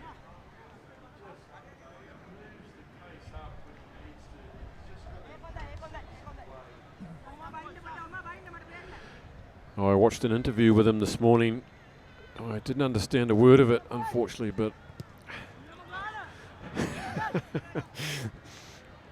I watched it. He's in the air. There is. Patrick Kwok awards Singapore a penalty, and Max Ducornet has the ball, and I guess he's just going to punch this downfield. 42-0, and he's failed to reach the touchline. Richard Damapala's back there, traps it, but kicks it back 20 metres. They won't mind that. The Singapore line is very crooked coming up. They look tired.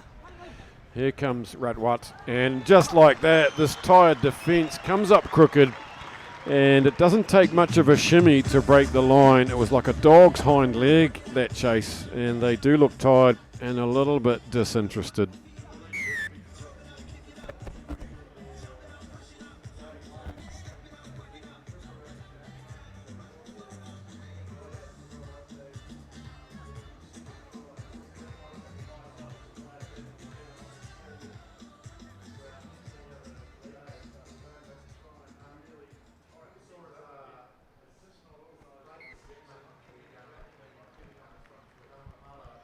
Started with a missed kick for touch, tried to peel off too much distance.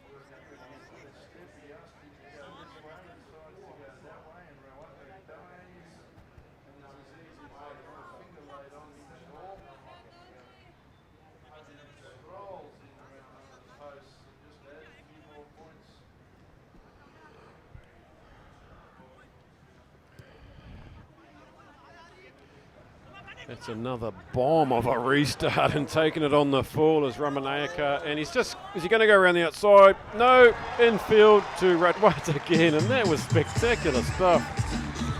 It's as if they're on the training field with a textbook restart, had snow on it, and gave them all the chance in the world of getting under it. Fantastic work.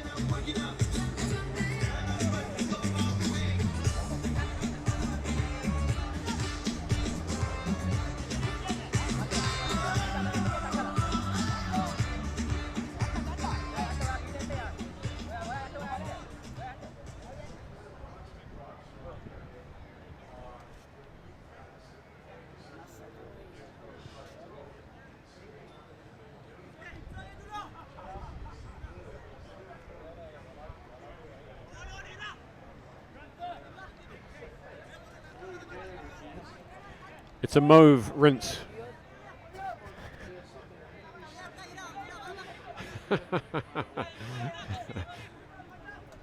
There's a mullet, a purple mullet.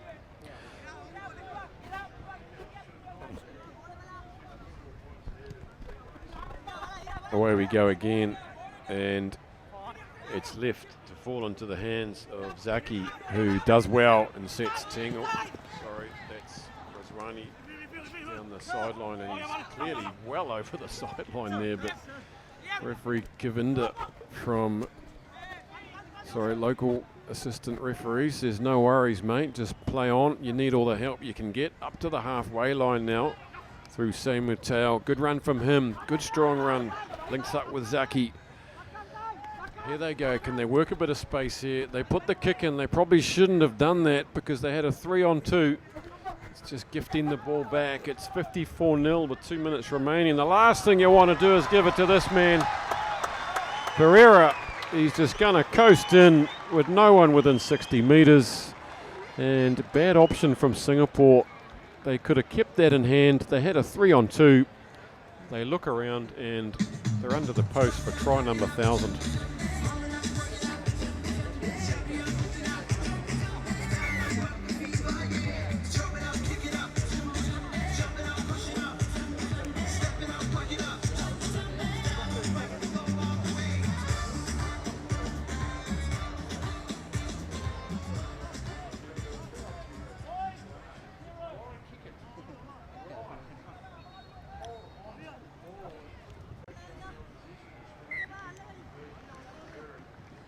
.61. This could be the biggest score of the series. Japan were beaten 57-0. Here he goes. Gets the big legs open, and this is a race course, and he's the favourite.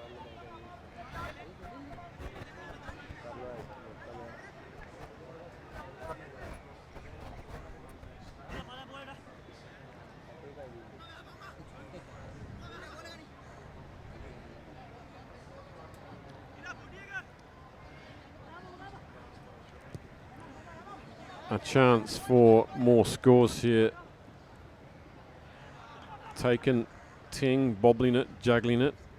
Sri Lanka's with their tails up. It's hard to play against a team that's just bristling with confidence like this.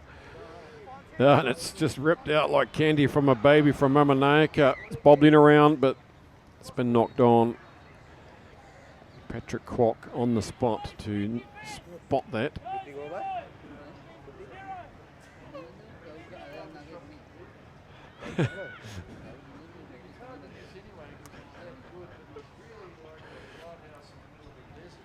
Like a hydrangea.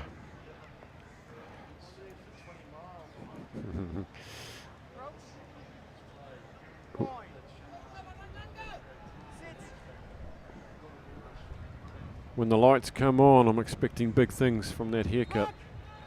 Fireworks. Flames over there on the halfway line might catch him, and Singapore thought they're out, breaking out from their own goal line. Samuel Teo, time is up on the clock, and well, 61-0. Here comes Ting, takes on two tacklers, but he gets dispossessed. Kevin Joseph now straightens up, coming in from the side for the big hit. Couldn't pull it off though. Nothing's going right. Here's Ramanayaka again. Just pins his ears back for the corner. Good tackle by Ting. He's all over the place in this movement. Can they stop one last humiliating try? The arm is out, so some sort of advantage, and it's Pereira who just beats off a couple, beats them down like pensioners at a sale, and nothing will stop him getting to the sale. 66 points to 0.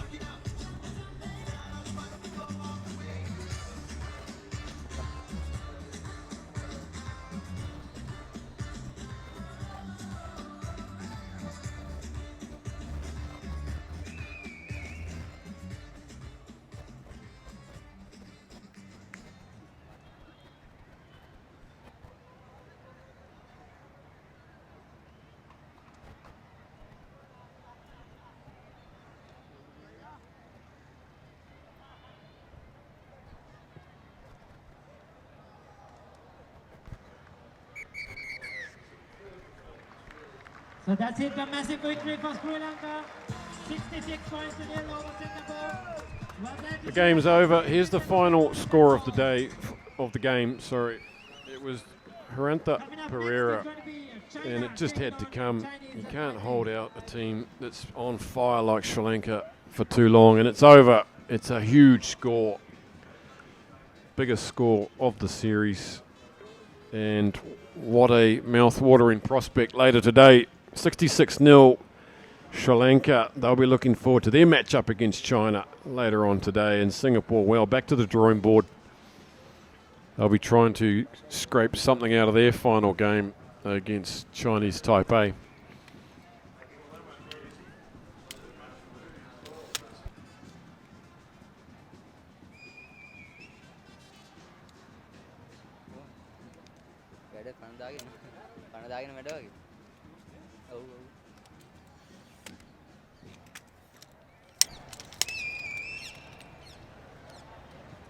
I'm on fireball.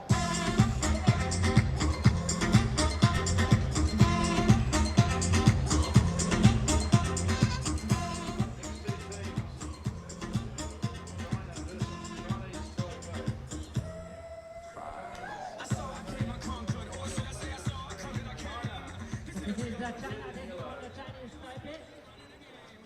Session Rugby Sevens 2016.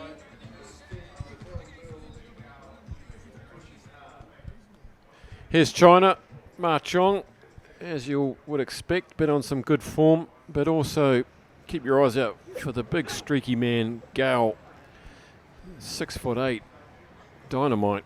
Here's Chinese Taipei. Unluckily, they were holding Sri Lanka briefly in their earlier game before going down 26-7. Look out for big number 4, Cheng, and Huang, number 7. They certainly have improved from tournament to tournament. Came 7th in the Hong Kong leg, and then came 6th in the Seoul leg. So they're looking to improve once more. And that 5th spot is definitely contestable for all these sides. Ma Chong gets us underway, and there's Gao. Look at him going after that one, the big man. Up he goes, and he gets it back, just like they would have drilled 100 times before. And here comes one of the Chinese Taipei big men. It's Xie Pin Yi, and getting close here. Oh, looks like a little fumble on the line. Has the referee spotted that? He spotted something holding the ball, so penalty China. An early chance there for Chinese Taipei would have made things very interesting.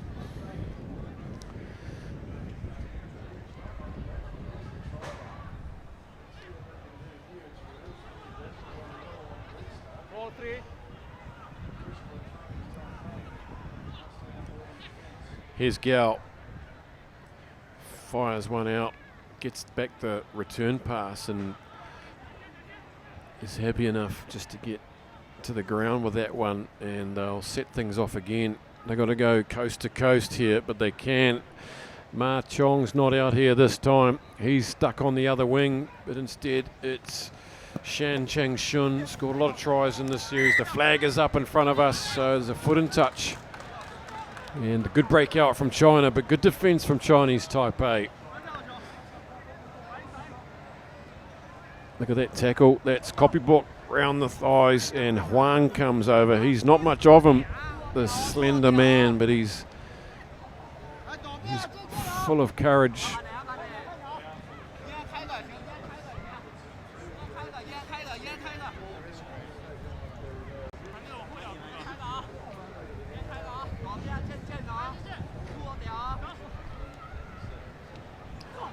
Huang goes up, this featherweight. They easily get him up, soaring in the air, and they set a midfield target now. China trying to get in there through Gao. Really admire this hard-working lock forward, but here comes China. Looking a little bit disorganised, the Chinese, and Chinese Taipei have seized onto that. Unlucky not to get that one back. Here's Ma. What can he cook up? Bang, bang off the right. Through the gap, can he get the arm free? Takes on a couple of tacklers. Round the corner they come. Chinese Taipei are defending like madmen out there. Sensing an opportunity against China. Arm is out, so knock on China, and a bit of relief coming for Chinese Taipei. Big opening passages, no score yet.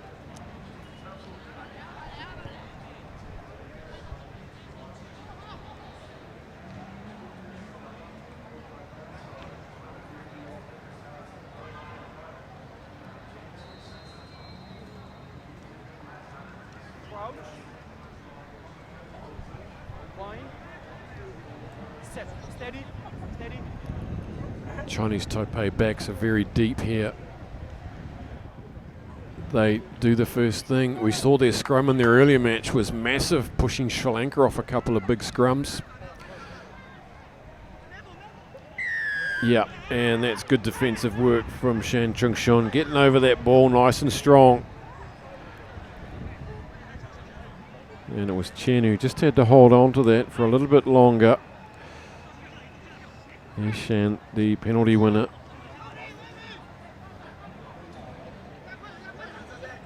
Lee digs it out and throws out a big loopy pass there, and it gets it at the toes to Ma Chong, and he would have expected to do a little bit better, but it was loose. And defence was coming up on him. Might have just seen him out of his eye. So still 0-0. As these two neighbours go at each other, hammer and tongs, at the Race Course International Stadium.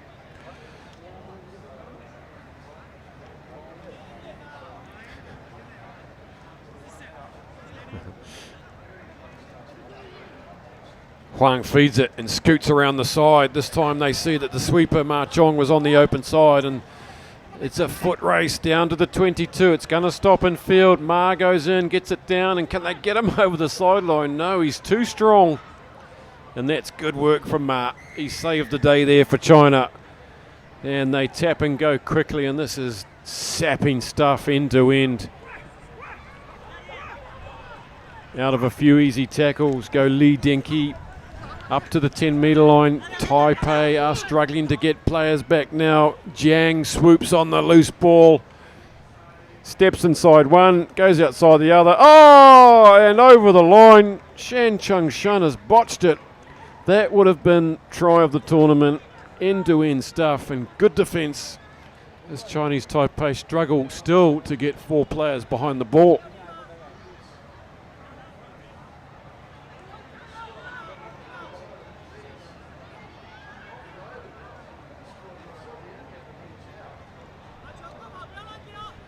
Good work by Huang, number 7, getting back there, getting a little pinky in the road there and just upsetting.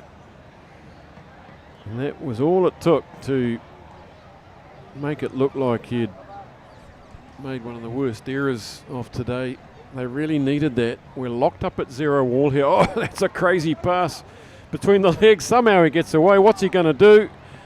You want to be careful he doesn't get this ripped off, and he somehow comes outside the ruck. Incredible piece of play from Chinese Taipei. Look at this. Through his legs. He could have kicked it out. Beats one. Goes underneath a couple here. Nearly comes out the other side. And also nearly gives away a try. So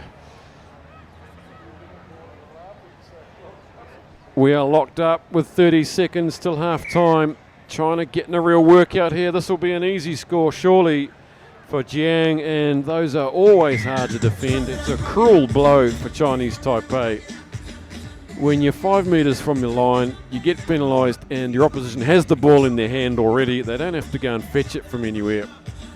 And you've got to get back on your line. It's a cruel way to concede 5 right on half time.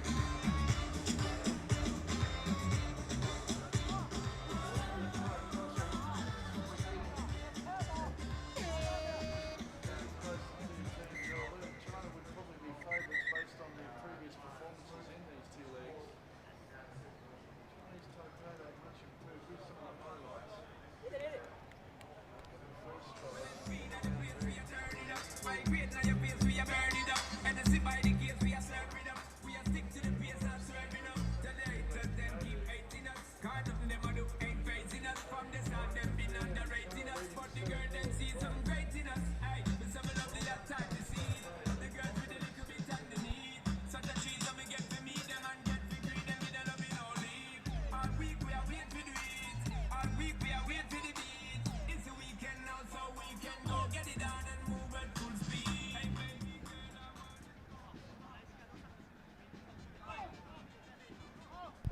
Yep, China pulled up in 4th spot, legs 1 and 2. Behind Korea, it's been the same top 4 for each tournament so far. And they cleaned their pool out in Hong Kong, beat everybody on day 1, beat Korea, beat Japan, and look like world beaters. But as yet, failing to make a cup final in this series. Chinese Taipei, can they cause the second upset of the day? Hong Kong losing to Malaysia earlier. Malaysia and Chinese Taipei bolstered by their wins over Japan in Seoul. May not be a first-rate Japanese side, but that's a victory you'll never forget.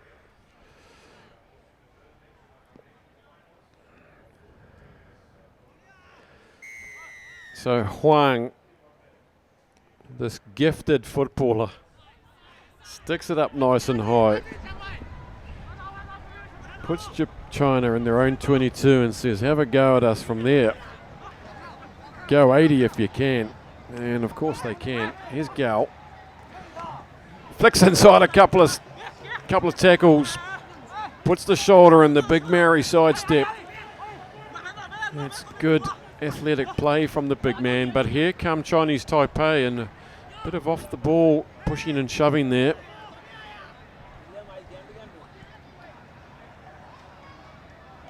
And here's Ma Chong. You've got to get hold of him nice and early, and they do. A stray boot manages to trip him over. And they come round the corner.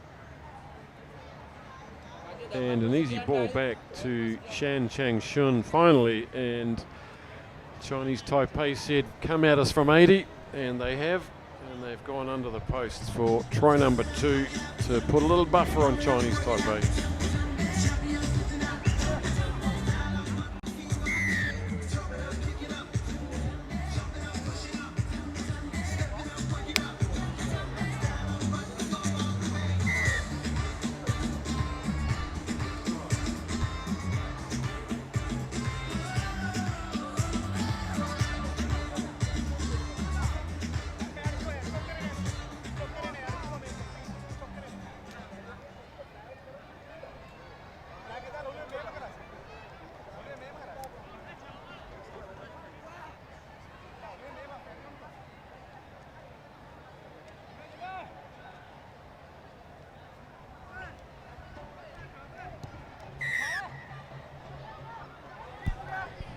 In front of the kicker this time, so schoolboy error there from China.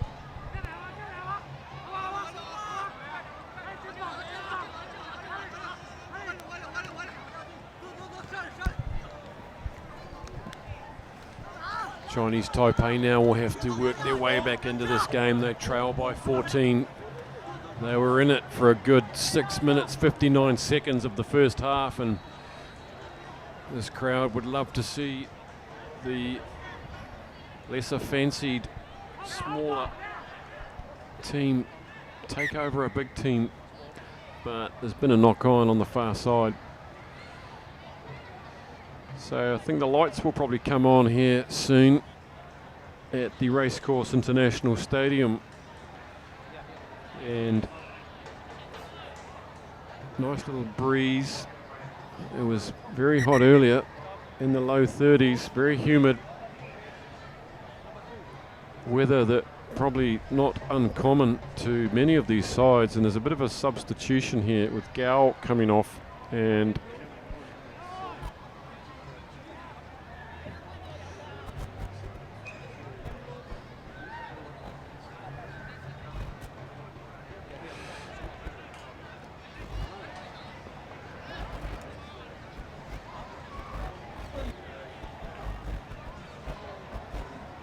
he had to duck under the shelter there.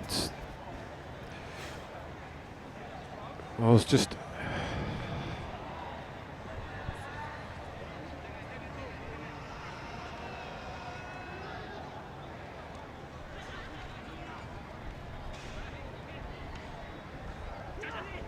Here comes Mark.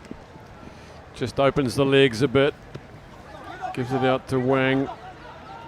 Wang gets caught on the 10, and that's good tracking defence from Chinese Taipei. Admirable stuff. Really throwing everything into this.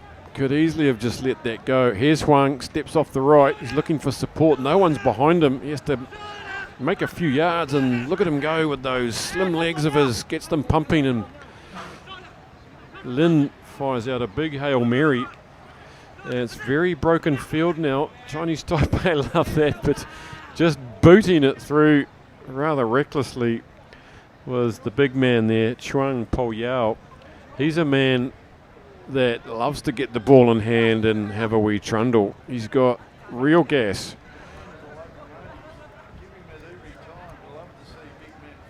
He's got a good step on him. He's got all the skills. He's an athlete. And there he is, just making a real nuisance of himself there. He's gone right past it.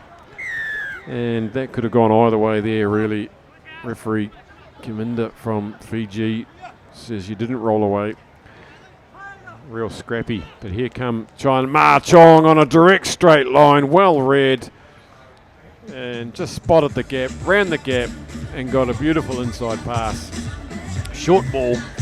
And he had eyes only for the try line. There was no one back there. One of those cruel ones again where you get penalised, you've got 3 or 4 players on the ground, and it's always tough. Third try for China, and that probably puts it out of reach now.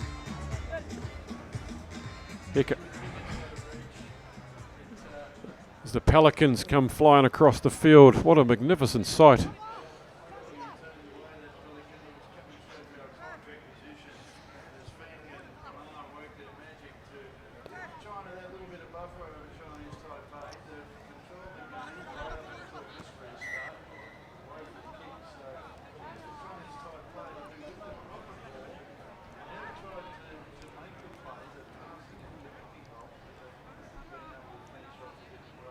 Look out, here comes the Pelican again. I think it's that one from Finding Nemo.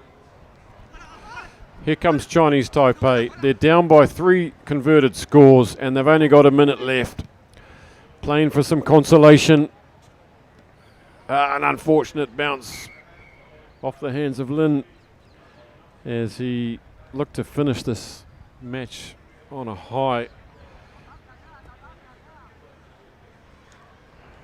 Maybe he was thinking a Pelican was about to swoop down on him and scoop him up, and it's massive bill.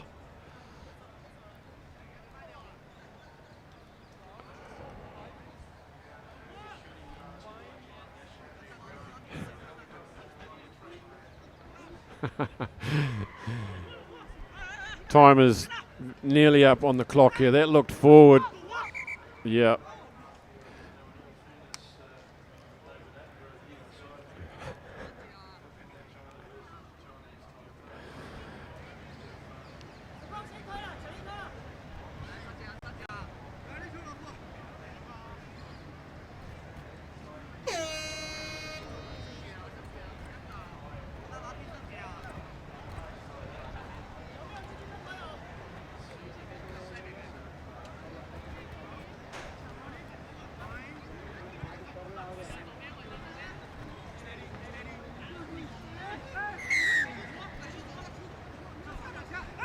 Huda has gone as China decide to break out and put one more nail in the coffin, nailing it shut for Chinese Taipei.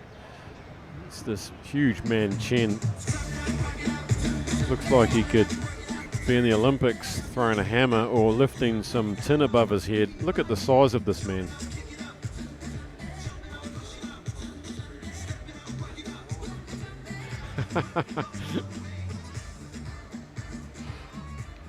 You need some try scorers.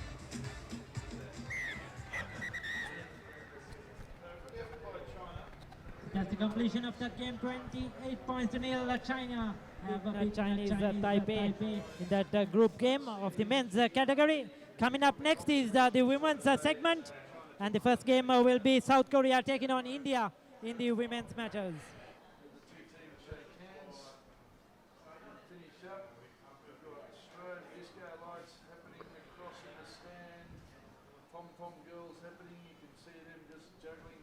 strobe lights on the left, but it's China that's ahead 28 nil.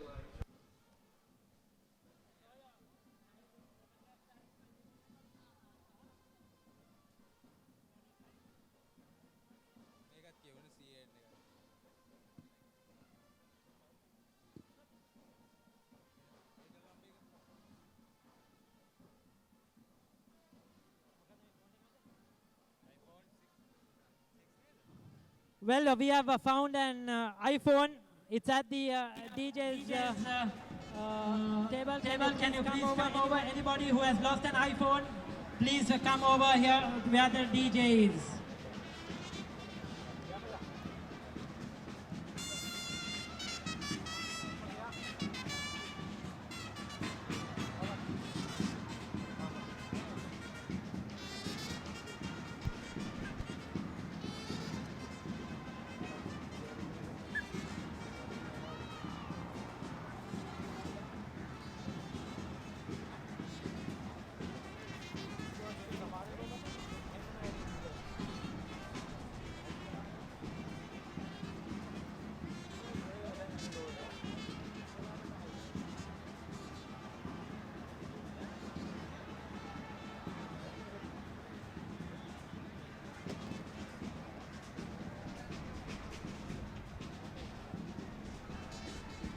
Once again, anybody who has lost an Apple iPhone, please come over to where the DJ is.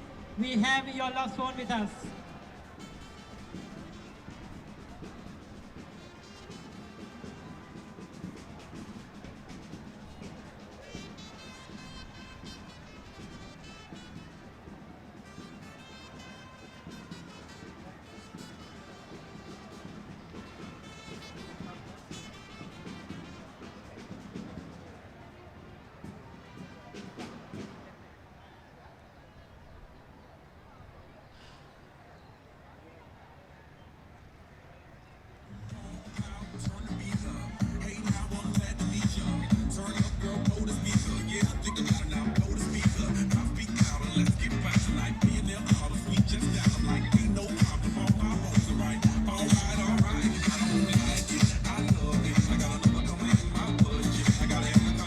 Here we go in game number 13 this afternoon.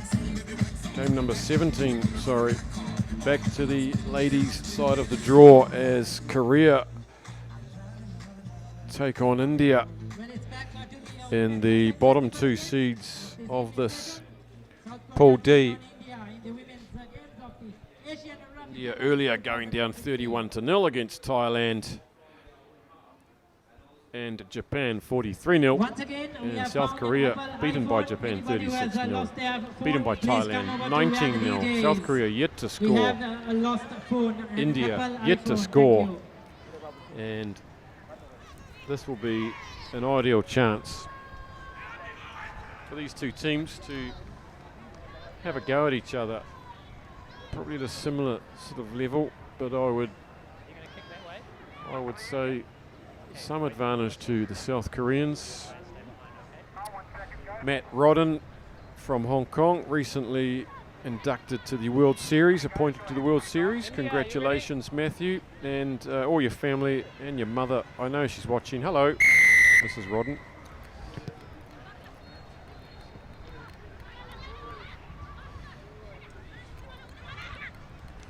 Here comes India, stringing together 3 passes. We haven't seen that yet, and that's more promising from India as Maji gets barreled over into touch by Lee Jae-yeon. So a good positive start from India. Line out. Just hold the throw, okay? Hold, wait. Come closer, come closer. Okay. India, make sure you keep the gap. Please keep the gap. Thank you. When you're ready.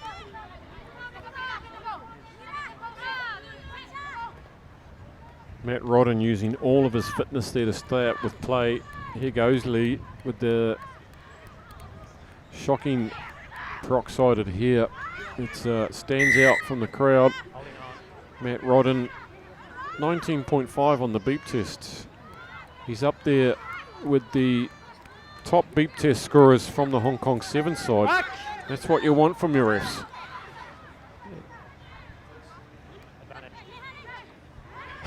Onside. They didn't have the technology for beep tests back then, did they?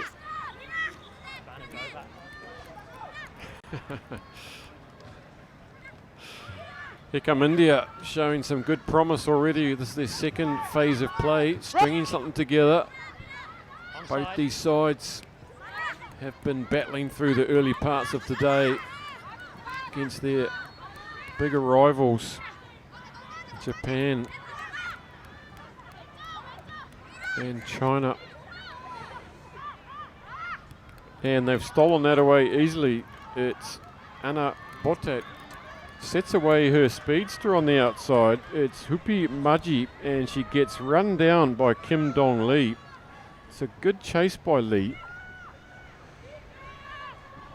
Now they're a bit of broken field play, and they're struggling just to get the ball away under contact, the South Koreans.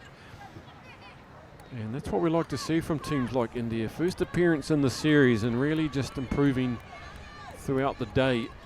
And when they come up against similarly matched sides, that's when they've got to show. Here goes Lee, Sambo's personal favourite, Lee Min-hoi, bursting down the right side there. She's not going to be beaten. Matt Rodden fades into the distance. He tries to head her off at the pass as Kim Dong Lee, who just made that run down the far side, had to go all the way back. Sappy stuff.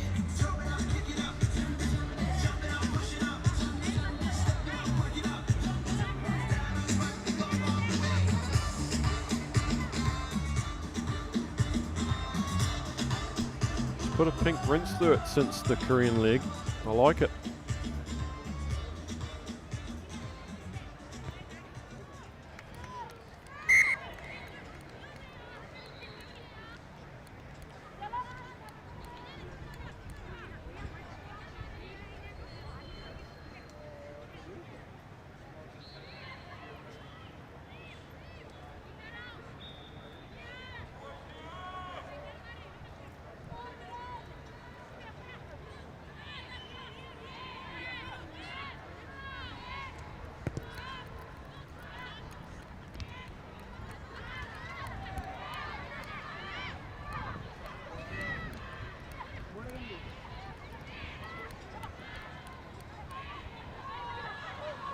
Release. Halfway through this first half. Last feet.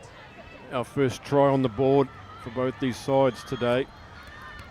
They've been battling against their bigger, better known opposition, and it's their chance to get some points on the board. Release. Korea taking out 7th spot in the Korean League, smashing Uzbekistan 29-0.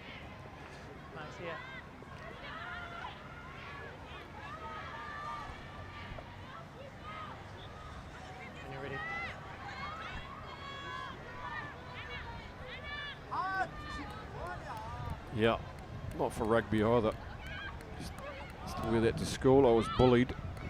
And here comes South Korea through Lee Jo-yun, throws out a loose one, bounces up nicely to Kim Jae-won, struggling to beat one defender over there. Another great chop tackle, and Matt Rodden is on hand to award the try.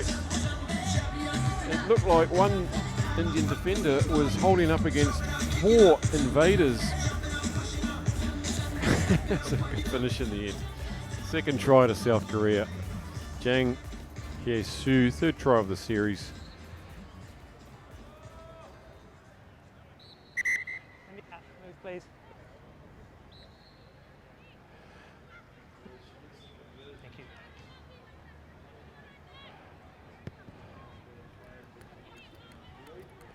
What have you done?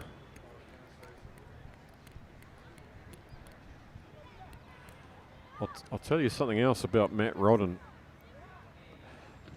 He also scored the highest score in the law test. He's a full-time professional referee, so he should be fit. They need to know the laws, and he had the highest score of all the referees. I looked at the test, couldn't get one right, and that's why I'm commentating and he's refereeing. Away we go again, India. I think we'd all like to see India get a try. And I was talking to this young lady in the elevator this morning in the hotel, one of the 5 players from one of the educational institutes, and very polite, courteous young ladies they were.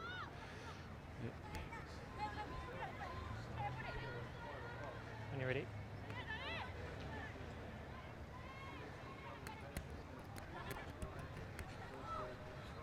Release blue! Ruck! Good counter rucking from South Korea. It's a bit of a mess, but it's Yu Jinju who pops it up there to Jang Hye-soo, the try scorer. Inside ball to Lim Jae-won. More good tackling coming in. Did that go forward? The assistant referee looks like he's barking into his chest microphone, but Matt Rodden's having none of it. Here goes Lim again. And Jang, she's in everything, and she's going to go in for try number 2. And the 3rd try for Korea. Good build-up and desperate defence from India, just holding on. Just had to break.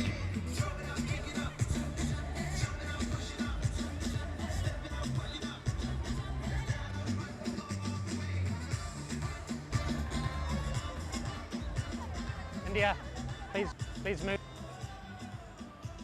Yeah.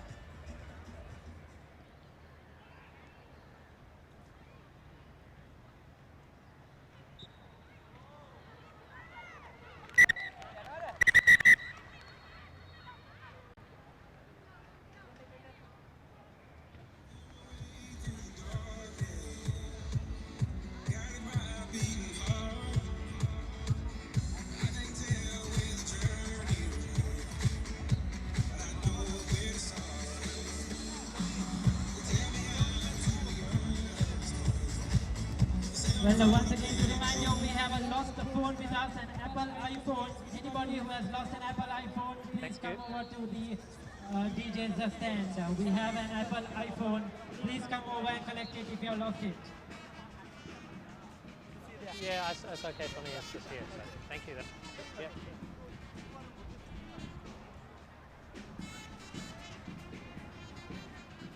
Yeah. Matt. Matt. Yeah. Damon. Yeah. You're Matt, no? Yeah. So if you see it, you can put it in. Yeah. But if I say it's okay, then you just carry. It's good. Well done. Okay.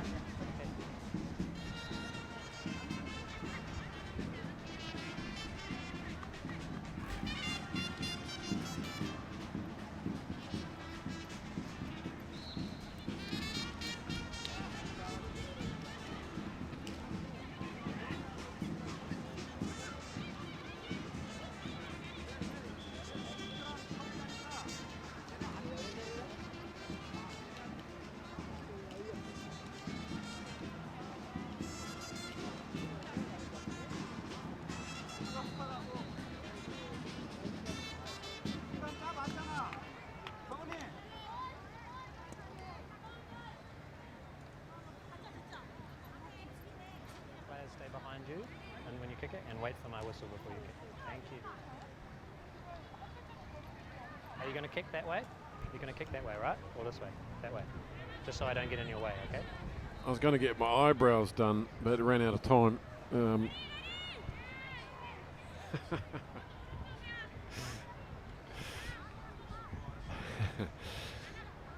So... Korea, okay? Face like a bag of chisels. So 7 minutes left till these two teams can jump on the bus and go back to the hotel for an ice bath or a soak, whatever it is they do these days, and recover and review day 1 as we wind down into the last 8 games today. And then we'll be back here tomorrow for the playoffs. But here come Korea. They've got 3 tries on the board now. Here comes Lee. She looks like she's calling in Lee Jo-yeon outside her. She doesn't hear. It's a rib buster to Jang. She pulls it down. Good rucking over by the Koreans, but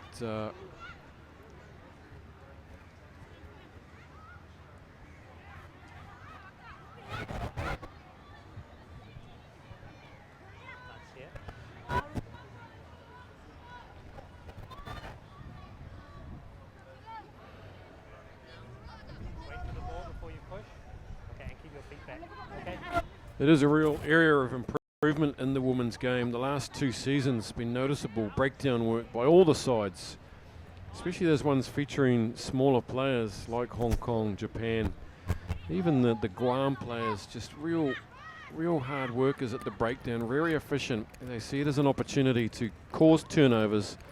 They're not so keen on the big collisions for turnovers, so they work harder at jackling. Here come India now, and Yu was coming through and put on a good spot tackle there. It was a bell ringer. Doing it the hard way, India. They don't seem to have any real explosive acceleration line breakers. They put it through the hands again.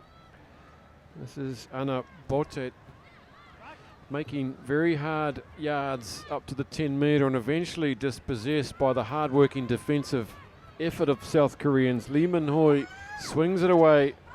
This is Seo Bohee and Kim Dong Lee, and it just bounces out fortuitously to Seo. Pops it up. Look how hard they're making them work for these last few inches. And yes, eventually they go over. Seo Bohee, and there's no such thing as an easy try here. They get made to work to the very last inch to get it across the chalk, and that's admirable from both sides. The persistence, the determination, and that's 3rd try for Seo and 4th try in this match for Korea.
And away we go again.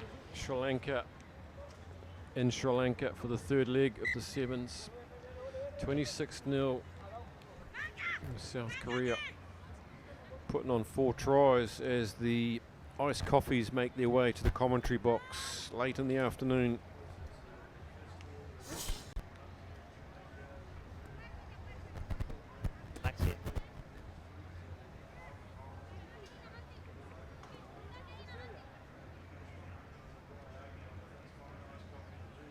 I didn't know that.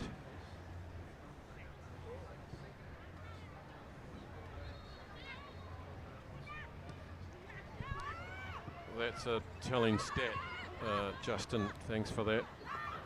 Yeah. Here goes Lee now with a great run through the middle, beats 3 tackles, gets tipped up in the end by Badik.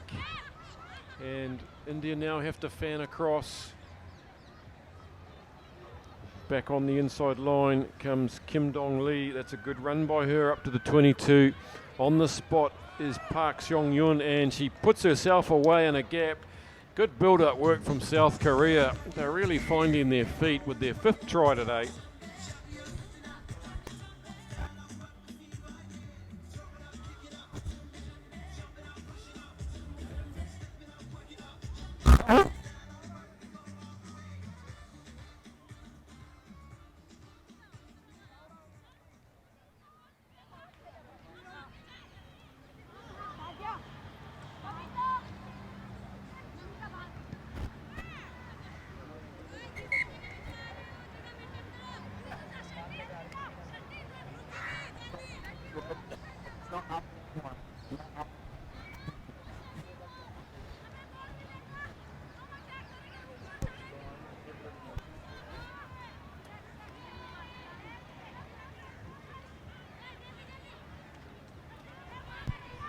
Yeah, we've seen teams struggle, haven't we, like Uzbekistan, like Guam. But throughout the series, definite improvements from those teams. They had to do a lot of defending, but nonetheless, you do feel like they're in a better place after a couple of legs of the series, and that's what it's all about. Just incremental improvements.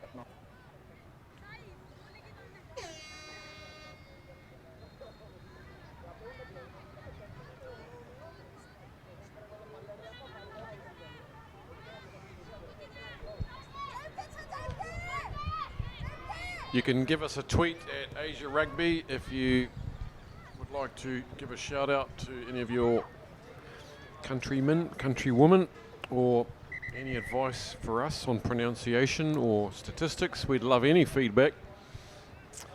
But that's it. That's the end of the game, and good hit out for South Korea as they give Matt Rodden a vigorous pumping of the arm, a handshake there, then he breaks his arm, and I love seeing the sportsmanship at the end of these games. There's a lot of respect and humility as we expect from this great game of ours.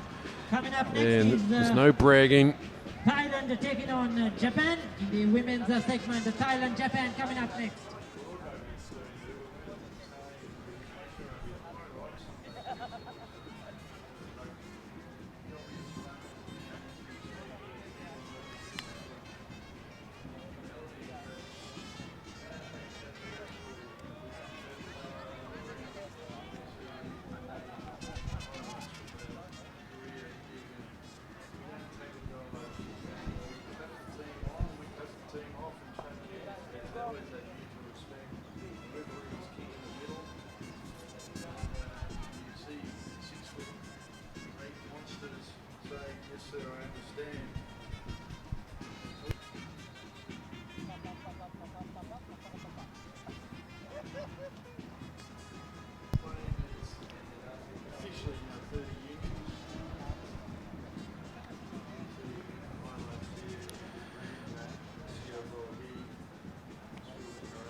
And you just never give up, do you? That's what I've impressed me with some of these teams that are on beatings to nothing, and they never give up to the last minute. They defend. They enjoy defending by the looks of it, and they'll never let anyone go in for an easy try.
Japan versus Thailand. It's seed 1 takes on seed 2 from Pool D. Thailand taking 4th spot at previous 2 legs, losing in the plate both times to Hong Kong. Japan, of course, the Olympians, They took out leg one in a pulsating final against China and then went down to China in the Korean return leg. And things are setting up nicely for something exciting tomorrow. There's the Japanese side. Stars all across that team. Tsumi and Shimizu are the try scorers, but look out for Nakamura and Yamanaka. And you see in front of us the Thais paying homage to King Bompol, who passed away 2 days ago. It can't be easy for them coming here when their country is mourning the great king. But they're here earlier on today. They beat India 31-0 and they beat South Korea 19-0. For Japan, 36-0 against Korea and 43-0 against India. So no points yet scored against Japan or Thailand. Neither of these teams has experienced a try scored against them yet. And it's really starting to get a bit dimmer out there. The light's not coming on just yet. Japan will be hoping for a bit of a workout here to prepare themselves for tomorrow. They're going to come up against a red-hot Chinese side at some point, you would expect. And Thailand, well, they can produce the odd surprise here or there. A couple of strike runners. Look out for Naratsara, number 1, and Jutamas. Thailand had a very good game against South Korea before. Tenacious they were. Set. 19 points to 5. There's a rare bobble from Nakamura. That's very rare from her to be part of a untidy bit of work at the back of the scrum there, but she gets back, works hard. And Japan with a rear kick out on defence. And this is one of the stars. Yeah, off she goes, Untamporn. A couple of tries already today. And now if they can just shift it to the left. This is Chichinuk, straightens up, goes down the middle, gets taken down by Taniguchi. Butsaya is there, and she gets to the 22, pops it up, and it's an opening try for Ratanaporn. And that's a great start for Thailand, exactly what they needed. And that'll get Japan thinking a little bit. After a scruffy scrum way down the field, they find themselves under the posts. And that's a wake-up call for Japan.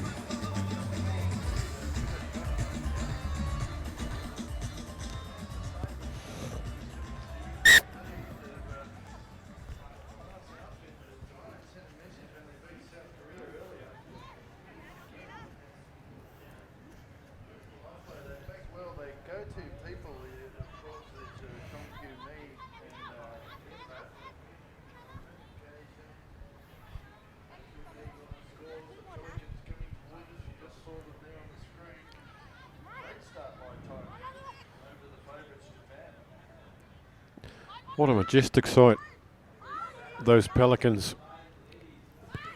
Here goes another one.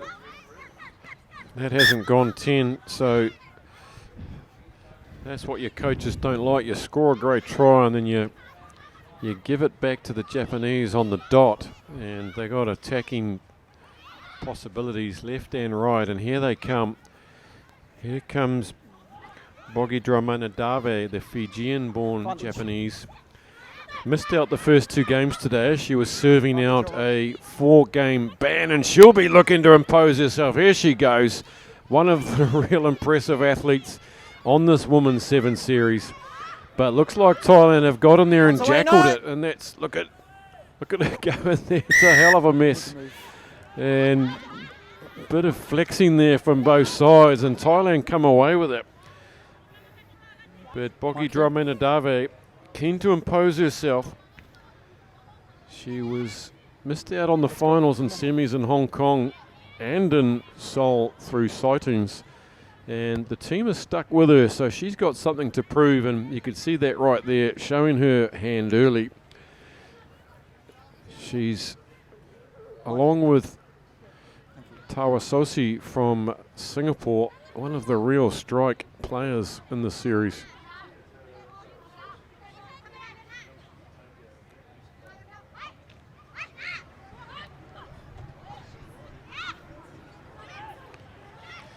Nakamura sizes things up and decides to take on the line, and whatever she does, she is such a game manager. Here she goes again.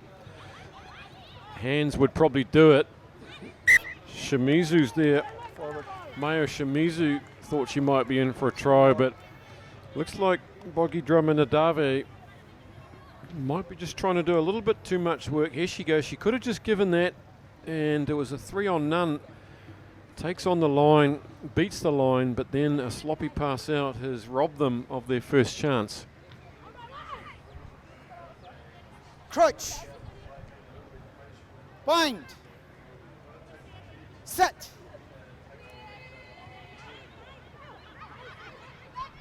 Thailand now, can they go 90 metres? Shimizu holds off, she's backpedaling. Turns around, engages, and almost a good loop around ball there. That was a good run out of their own territory, Thatchanapon, and Thailand have got their tails up. Look at this, there's no one in front. She's going to go all the way.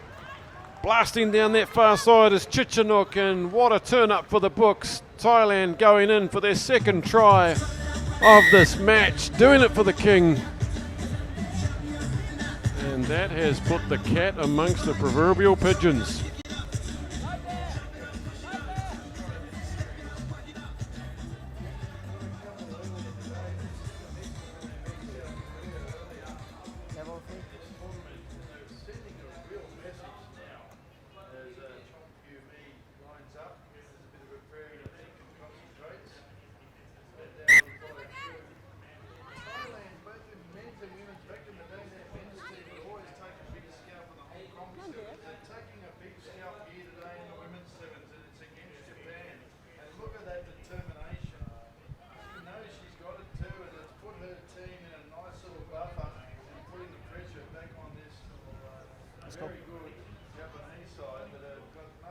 Let's go, please. Come on. That was a great draw and pass from Utampon. She's down injured on the far side. She made that try. Let's go. Come on. Took on two Japanese players and got the beautiful pass away to create that try. Meanwhile, Japan have pulled off Matitoga Bogi Draminadave. She's off after a couple of early runs. Now Japan, this will test the class of this side, the patience, the structures. Plenty of time, of course. 30 seconds left in this half. Here goes Shimizu. Is she trying to do too much now? So they try. Let's tackle, let go!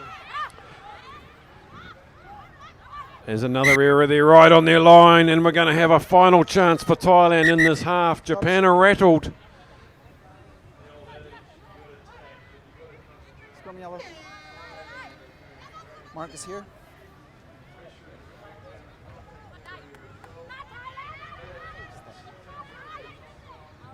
Closer. Close. Crouch. Bind. Set.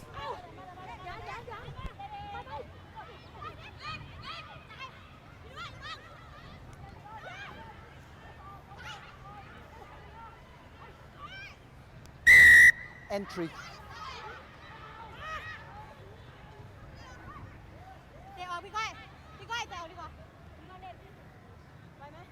Let's go. Come on, please.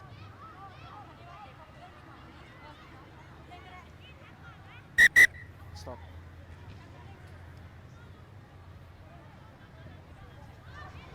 Is you can you make a decision, please? We can move the game.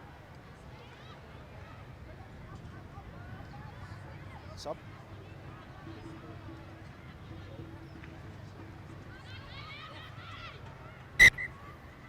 Posts.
Japan now come away through Anna Kuwai. She's been on the score sheet already today.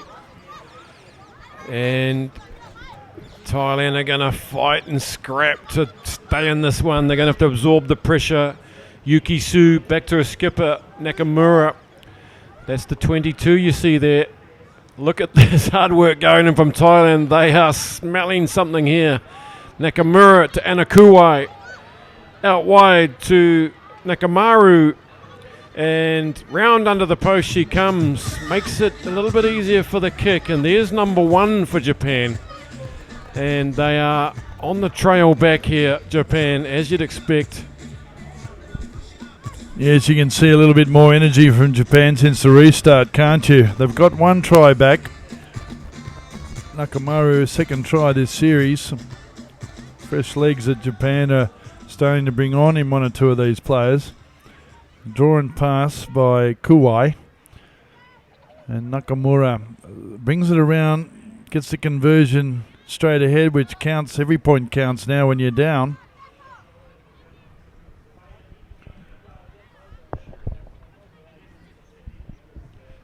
There it is. It's only 5 though, as she missed from right out in front. That is unbelievable, really, for this methodical kicker. Yamanaka, here's Naritsara. She's come on to replace Utamporn, and she's injected herself. Here they come again. They're not done yet. They don't want to shut up shop. They want more points. Nakamura trailing back.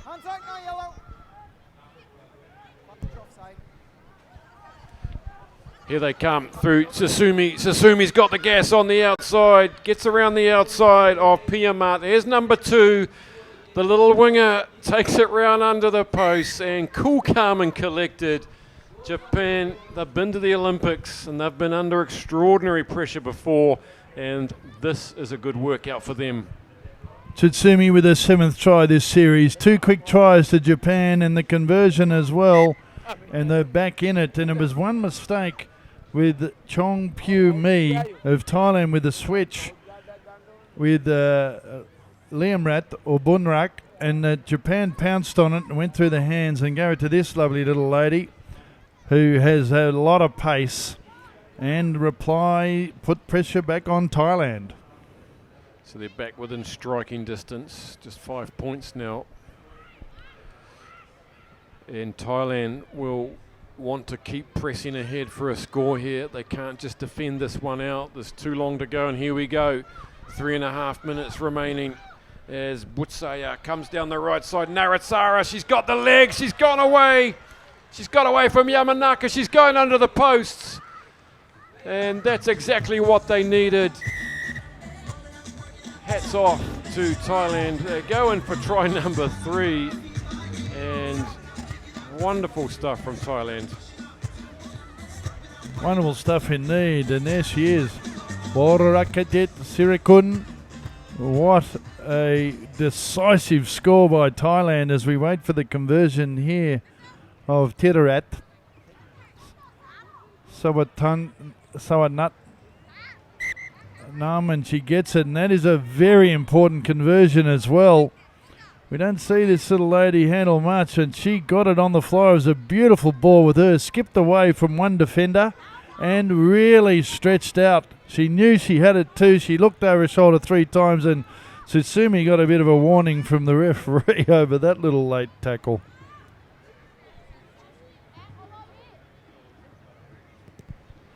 Underway we are again, a 12-point buffer. Japan will have to come back and score another 2 now, and there's only a couple of minutes left. They've looked a little bit flat at times, and look at this Thai defence, just giving them a good old-fashioned haranguing. Here's Suzuki. Oh, and coming across with the cover tackle was Butsaya. That's a telling tackle, forced the error, and Japan are being hassled out of this game almost. This could be the big upset on day 1. Bigger than Malaysia beating Hong Kong in the men's, perhaps. Well, I don't know about that. That is a big upset. But I suppose in the scale of things, you did right, because Japan are the favourites. They lead, and Thailand, who haven't featured much, have set the scene with beating Korea. Well, they are leading 24-12, as you can see, over Japan. And this is what's so good about this Asian Sevens series. These teams, Tier 2 teams, Tier 3 teams, get a chance when they get to the top 8, and they have taken Japan front on. Everything's going right for Thailand as it's socket back into the hands of Jiraporn. Big collision in midfield. Japan will have to score from this play if they want to stay in this one. Shimazu, a great tackle there, Japan. They've got the penalty. Yamanaka comes away. Nakamura, Suzuki's out there. Here's Susumi. She's got to bring it round under the posts, and she's going to do it. If they get the kick on its way before the hooter, they will get a restart, and you can see the urgency. Nakamura, Suzuki, Susumi, all involved there. The standouts, the Olympians. 8th try this series, and they've got some experienced campaigners, as you say, and there's one of them, Nakamura. She wants to get going on the conversion. She's even quicker than the referee, Charlie Brown. And he's sucking in the big ones with those lovely flash yellow boots of his. And she gets the conversion, and she's racing back for the restart. So what did Thailand do here? But first, let's look at the quick try that happened. Nakamura through the hands, and it's just a simple relay. Suzuki through to Tsutsumi, and luckily the Thai defender cut down that angle in Kamala Yarat. There's a stretcher out as we wait for the restart. 5 points in it, and time is up on the clock as the medical staff have rushed out. One of the Thai players is laid prone on the field, and the hands are moving, the fingers are wiggling. That's a good sign. I hope she's okay. First serious injury of the day. Yeah, she's moving, waving. That's a good thing. And that slowed things down a bit. That's, so given we saw in Thailand Hong Kong the cup final. Japan were down 12-0 with a minute and a half remaining against China in the cup final. Came back and scored 2 converted tries. As we look at the injury here, can't quite see what happened there. Didn't seem to be much in it, did it? She was flat on her stomach. She was pushing the ball back in the correct angle and position to her team. The Thai medics on the pitch, so we've overcome the language barrier with our local Sri Lankan paramedic staff. The lights are on at the Race Course Stadium as we're just on dusk here. This would really throw the women's situation of the competition tomorrow. And no one expected Thailand to be knocking on the semi-finals. That's right. That could pitch Japan up against Hong Kong tomorrow in a semi-final. Sorry, against China. Japan would meet China in the semi-final, which would mean that we don't take it down to the final. Both those teams sitting on equal points in the women's draw. And as I said, Japan scoring 2 converted tries in the last 90 seconds of the cup final in Hong Kong, showing their class when the pressure was really on. To come out with 2 scores in 90 seconds was just phenomenal to take out that first leg. There they are. They look rather relaxed at the moment. They've got to win back this restart. We know Yamanaka, with the ball in her hand, can put it on a sixpence. There she is, just mentally running through the process. Not sure, Grant, who this is going to advantage this delay, this break, because both teams are pretty fit. And certainly Japan wanting to speed the game up and get on with it, and Thailand perhaps delaying as much as they can to get their breath back. This kick, not only is the kick important, it's whether Thailand can get their hands on it and get into the other end of the pitch. Your kick is only as good as your chasers. There's a bit of wisdom there from Justin Sampson.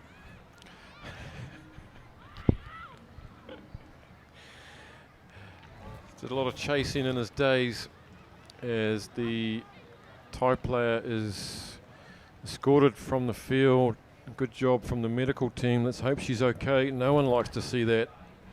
A long way from home. So here we go. These are the moments. I mean, it's not the end of the tournament by any means, but it does have implications, and it's a long time since Thailand has taken out Japan.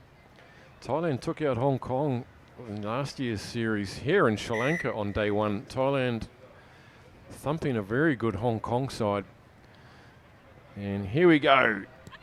Yamanaka doesn't get it where she wants. It's gone too deep. Straight into the hands of Uttampon, and she boots it into touch for a historic victory here. Thailand have beaten the Olympians in a pulsating match, and look, there's no hard feelings at all. Love the spirit, and who would deny the Thais under difficult circumstances back home in Thailand, coming here and putting on a big one, and that's a very courageous, honourable effort, and that sets up an exciting situation tomorrow, Justin. It does indeed, and isn't it great to see the camaraderie between the two teams? Thailand playing with a lot of pride in recent events in the last 36 hours or so in their country and defeating the favourites. What a statement that is. What does that tell you about the improvement in the Thai women's team? And they deserve their victory, and their defence was the difference. Caused some mistakes, got some turnover ball. What does that mean for this next game as Hong Kong come bursting out onto the scene up against China? Seeds 1 and 2 from Pool C. We'll have watched that with a lot of interest, as Thailand will probably take out Pool D. In fact, they have taken out Pool D. That means the winner of this game will play Japan. Would you be tempted to take it a bit easy in this game, Justin, and not win the pool? Well, I've never known a team to do it. Grant, you go out there and win every game that you play. You take your own luck and you create your own luck, don't you? But Eunice Tay from Singapore is our official, and that's not... You can see the GPS sticking out the back of her shirt. Even the referees are scrutinised for performance here, and this is intriguing, isn't it? The winner of this game will play Japan tomorrow, and that's not a good start straight off the bat from Hong Kong. With Colleen Chosfold off the field, Cindy Ewan has taken the kick, hasn't nailed it, and given the ball straight back to China for an early chance, and they've looked very good today, China. It's a whole new team from Jiangsu province. The Shandong provincial team represented in the first two legs. This is a whole new team and coaching staff, and they've looked dynamite. They've looked as good as the previous team or better, and here they come. And if you go with form, Hong Kong least favoured in this game, and here we see some of this early crisp passing from the Chinese.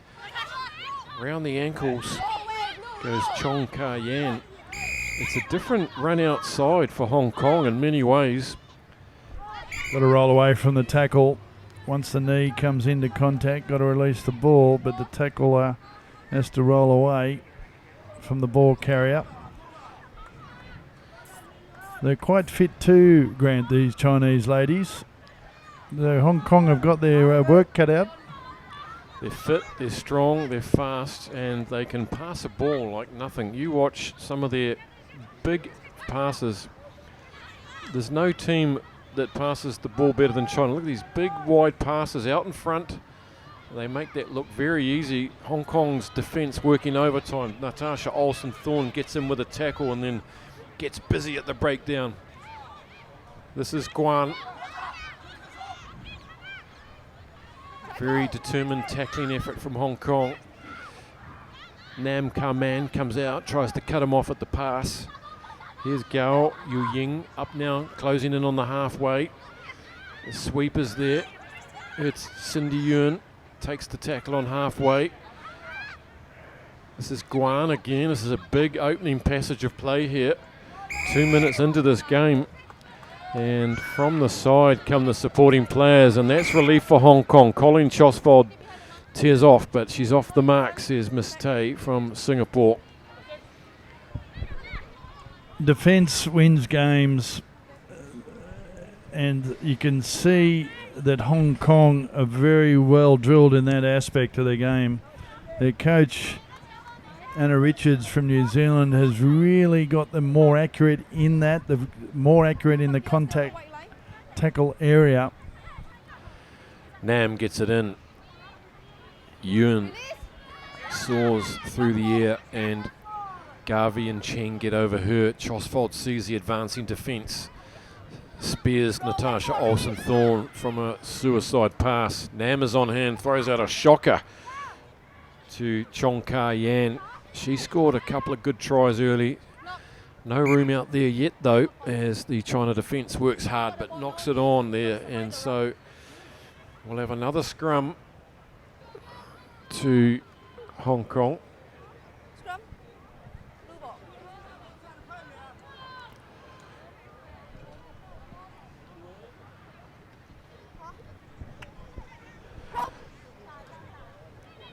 Halfway through this first half, stuck on 0-0. If you're just tuning in, we just saw Japan go down to Thailand in a shock upset. There's been a couple of upsets today. It's been a day for it. Men's and women's. Here come Hong Kong. Chosfold to Olsen-Thorne. She goes straight through the gap, gets the big legs going, decides to take her on the outside, gets around the outside of Kai Ming Ting, and that's a great individual effort from Natasha Olsen-Thorne, busting this game open and going under the post for the first score of the game. She's been impressive all day, there is no doubt. And the previous game, when she had the first two tries against Sri Lanka, she puts big, powerful, hard strides in, runs very straight as Hong Kong get the conversion. Look at this. And she's deceptively quicker than she looks, as well as that power. It's a type of player you need in sevens. And I know her mother will be watching back in Hong Kong, Linda Olsen, and all her siblings and fans back in Hong Kong. And that's a big direct impact. She struggles to make the 14. She suffers with asthma, so she goes hard for the first 10. Now China through Gao up to the halfway line, and Hong Kong working hard on defence, and a little knock on there. The lights are on here at the stadium. Beautiful scene at the race course. These little things, China can't afford mistakes against a team like Hong Kong. The little things turn into big things. You've just given Hong Kong a chance to relieve pressure on halfway. Got to keep the ball, you got to use it. Oh, turnover. Here we go then. The Hong Kong backs are 1,000 miles back. They have to come up. Slicing through goes Wang. Look at that, straight and hard, and look at the gas. She leaves Garvey in her wake. And that's what you do. That's a champion side. Well, let's have a look at that scrum again, Grant, because it was a Hong Kong ball. It was on halfway. A great opportunity for Hong Kong after they'd been coughed up, knocked on by China. As we see Kai Ming Ting line up the conversion. And Kai gets it to an important 2 points. But it all happened at that scrum. It was a Hong Kong ball. And it just comes through the hands. And big strides, a lot of pace. They're fit. Avoids, outpaces Adrian Garvey. But it all happened at that scrum. It was Hong Kong's ball. Quick as a flash, 7-all. Game on here at the race course, and there's lots of thoroughbreds making early breaks. Here goes Olsen-Thorne again. Scored the first try, gets the legs pumping. Can she free the ball up? Cindy Yuan helps her to ground. That's a sloppy one to Chosfold. Back on the cut comes Chong. She just needs a little bit of space. Cheng gets it away. Hot potato. Cindy Yuen to Nam. Nam tries to get on the outside of Gao. Olsen Thorne tiptoeing down the sideline, but a forward pass. And time is up on the clock. And wow, 7-all. These last couple of games are living up to expectation. So the winner of this game will likely play Japan tomorrow. The loser will play Thailand. Which normally you would have thought would be the final that we've seen. And the loser played Thailand. And can Thailand make the final? They've got a good chance of getting through Thailand now that they've beaten Japan. Olsen Thorne, gee, she's been impressive today. This was her first try, hard and straight. Got 2 in the earlier game. And then China replied very efficiently.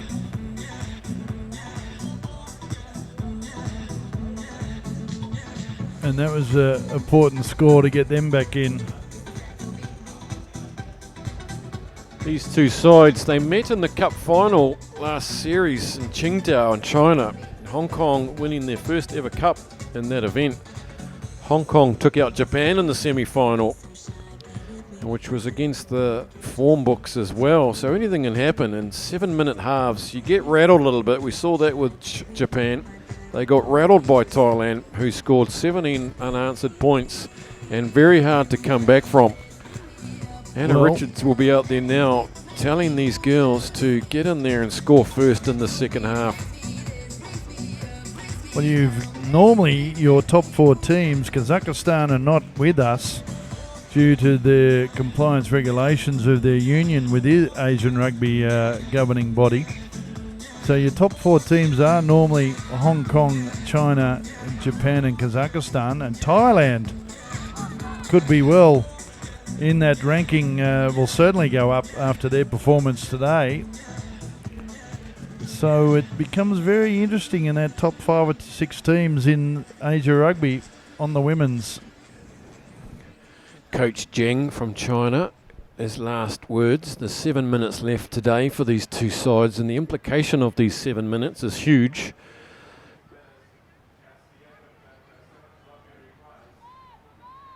With China and Japan locked up on points, away we go. They're locked up on 22 points each in the series. Nam goes up but can't take it. China now, they need no second invitation, but luckily for them, they're off their feet. Eunice Tace is going straight down. Stay on your feet, please. Well, that was a bit harsh. It was a funny bounce of the ball. It jumped off players. China got it and then moved forward half a metre and went to ground. Break for Hong Kong. They decide to just punch it 5 or 6 metres up to about the 10 metre mark, still inside their own half. Nam goes quickly and it's battered back loose, and everyone just sort of stops as Gao comes through and helps herself, but knocked forward in that line out, luckily for Hong Kong. And so we'll come in 15 for a scrum. Christy Cheng now got to rally these troops of hers.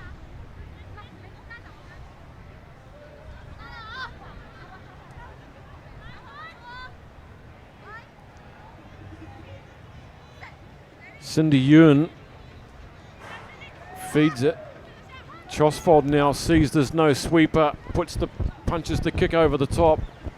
Olsen Thorne and Chong Ka Yan come through, and sweeping it up is Liu, and she puts her head down, gets taken down by Olsen Thorne.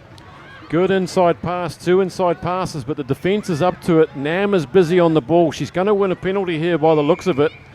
And that's good work from the Tigers skipper.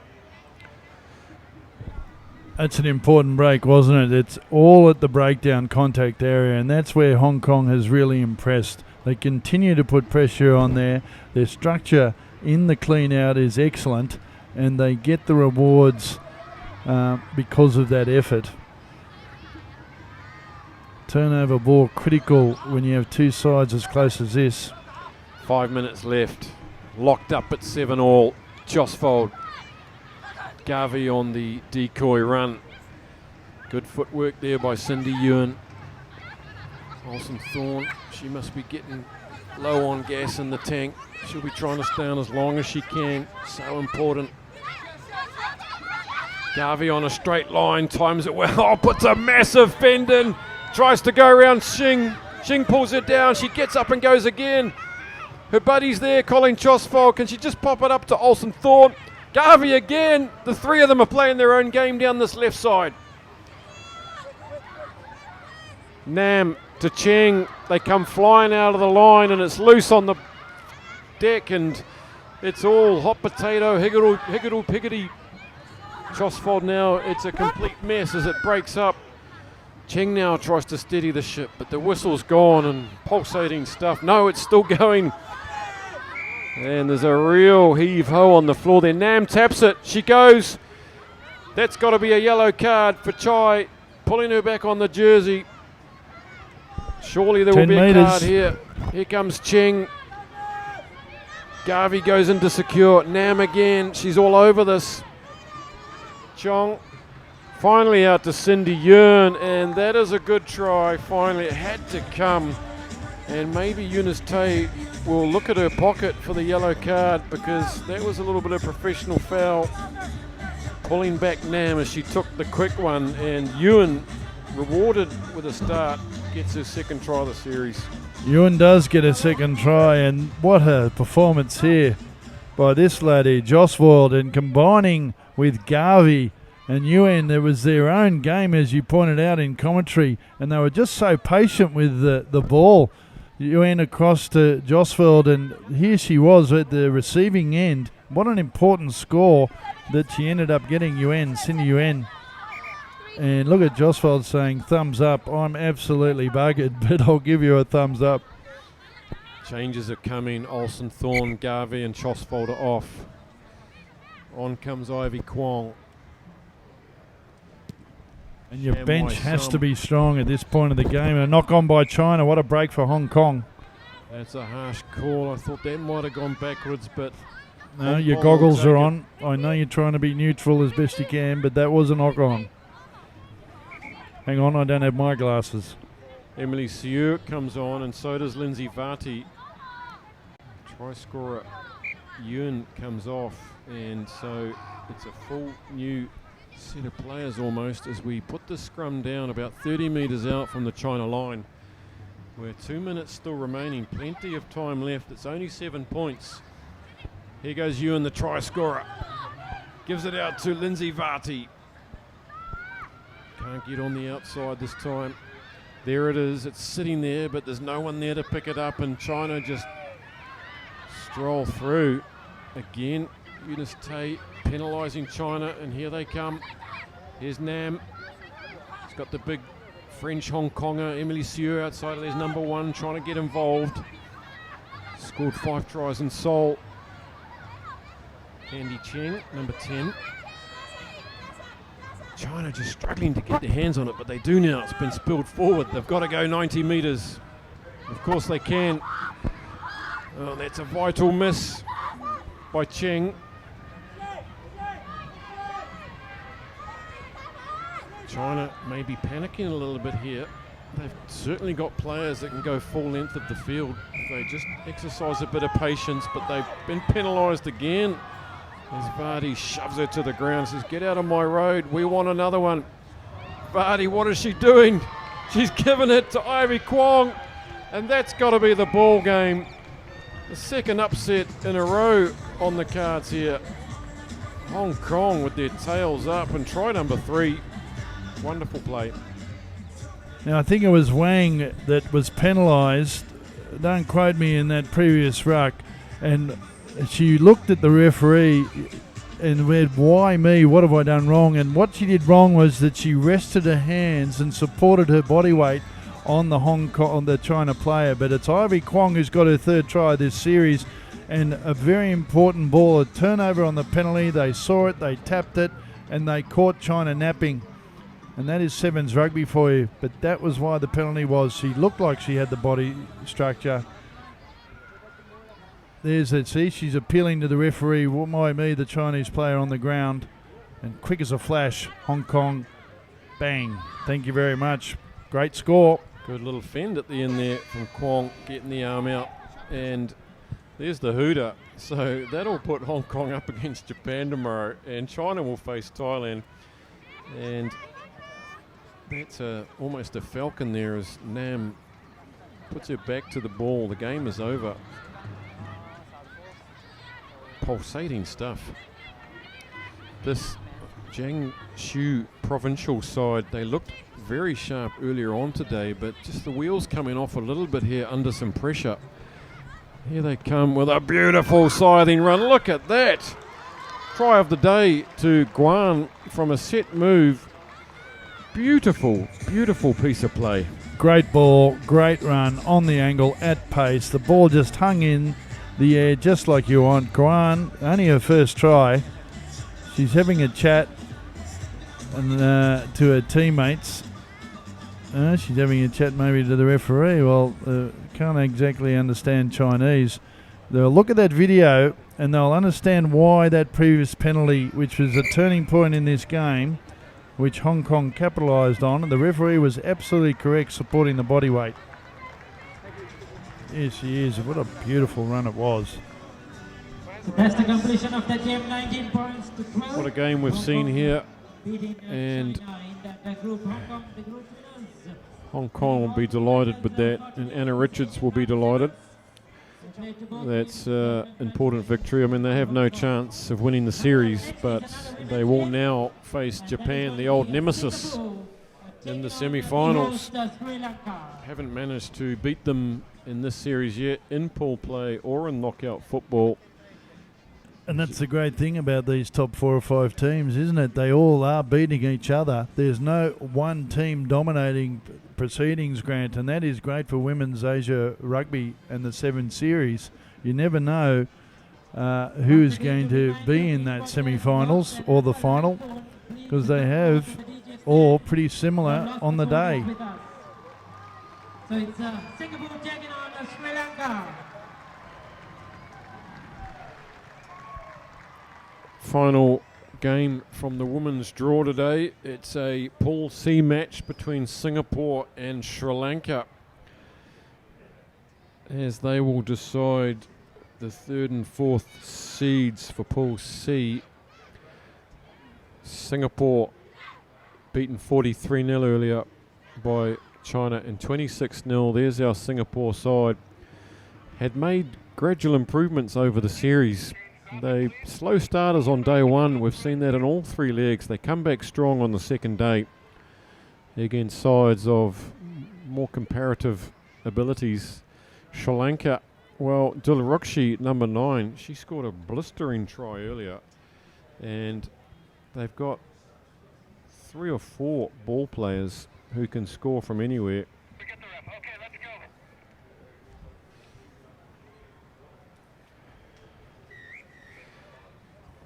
So in front of their home crowd, looking to end the day on the high, Sri Lanka. They got beaten 27-0 by China, and 17-12, narrowly going down to Hong Kong. So good effort earlier today from Sri Lanka. They've definitely improved over the 2 years. Last year's series were never really competitive, but already this year. This will be an interesting clash, Grant, these 2 teams. They're fairly even on paper in many ways. We've got an injury down already.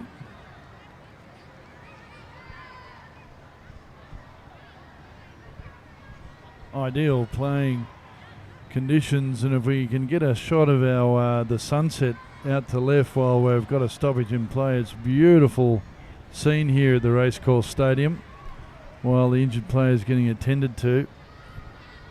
The sunset reflecting off the clouds. It's a pity we can't see it. The referee having a chat to the Singapore captain. There she is from the Tokyo Phoenix Club, Te Tawasosi. She was at the Bedok Kings 20-year anniversary dinner last Saturday night. Not revealing any inside contractual discussions going on. She's going back to Tokyo. The Singapore women's team are essentially made up of 3 clubs. The Blacks Club, one of the oldest, if not the oldest, Singaporean club in Singapore, the Bucks Club and the Bedok Kings. Singapore let it sing up over the halfway line. Bullied to the ground. This is Christabel Lim. That looked like a wee bit high on Eunice Chu. They're very aggressive on defence, the Sri Lankans. They love a bit of rough stuff. There's Chan, number 1. Tiptoeing down this near touch line, and that's a good tackle from Anusha. See, that's unforgivable at this level. That's a turnover ball. You've got to stay in play because that's Sevens rugby. You don't want to get tackled. You know the touch line's there. You know you're being squeezed. Well, come back in and look for your support play. Keep the ball alive. You've just given the ball straight back to Sri Lanka.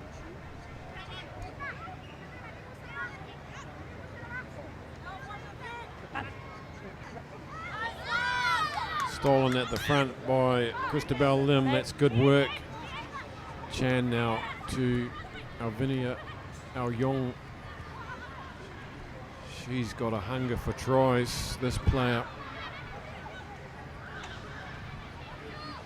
Is up in about 4th spot on the ladder for tries scored, and they're on the 22. Chan gives it to Tawasosi, and she gets the big legs pumping. Chan again has a cheeky look on the left, nothing happening. This is Lai. Been impressed with Lai over the series. She's improved. Chan tries to get the Motomoa going with a big kickstart, and that's great defensive work from Dulrokshi. She gets over the top there, just can't keep her feet. Here's Aoyong, Alvinia Aoyong. Looking for this opening score of the game. Lim to Chan, who's out wide, Tawatosi. Can they stop this big player from here? Good tackle from Dulani. And they win the penalty, and that's good defence again from the Sri Lankans. Love it. She went twice, Tia Tasosi. You could see that she let the ball go the first time and then got to her feet, and then drove again, and then she got up without releasing the ball and went again another metre, and that was why the penalty was. If she had repeated the first instance, she would have been fine. It's a wobbly kick, hasn't found touch, and Aoyong brings it back from the 10-metre line now. Has a look up, sees in front of her. Sizes things up, gives it to Tawasosi. She puts in the big run, comes onto the last defender. Too big, too strong, and they've broken the deadlock, Singapore. Tawasosi for this first try of the match here. Good work from Alvinia Aoyong to size things up at the back there. I had the pleasure of meeting her last weekend at Saturday night at the dinner, and she's a lovely lady. For someone who is so big, powerful and strong, from the Tokyo Phoenix Club. So here she is playing for Singapore women's national team. Gets her first try of the tournament, and an important one. The kick is just away, so 5-0. Look at this, and I certainly wouldn't want to be getting in the road there as the final defender. She can step, she can pass, and she can just run over the top of you. Lots of options.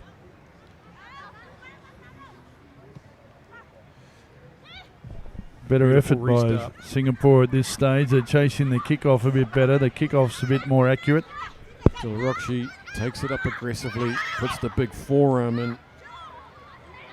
Here they come now. They've got some space if they can just manipulate it. Just pinning her ears back goes Anusha. Pins her ears back. She's going to go all the way. Christabel Lim's not going to cut her off at the post either. There she goes, and that's beautifully worked by Sri Lanka. Straight from the kickoff. And they've certainly got some gas in the right places, the Sri Lankan women's team. Well, I imagine Matt Turner, who's coaching the men's team, has had an influence on the women's team. And this is a great part of rugby development. And this young lady, Athanayake, really had too much pace, and it was straight from the kickoff, as you point out, Grant. The conversion is gone wide, unfortunately. And here it is. number 7 for Singapore was sizing up Mohammed Ghaffur, and there was numbers outside, and this young lady bought and got the ball despite the attention of Lim. Look at that beautiful setting. What a magnificent picture. 5-all then, and we said it would be close, and it's so far no closer than 5-all with a minute remaining in the first half, if my maths serves me correct. Here she goes again, Tito Asosi makes something out of nothing again, taken on the 10 metre. Now they give it some air.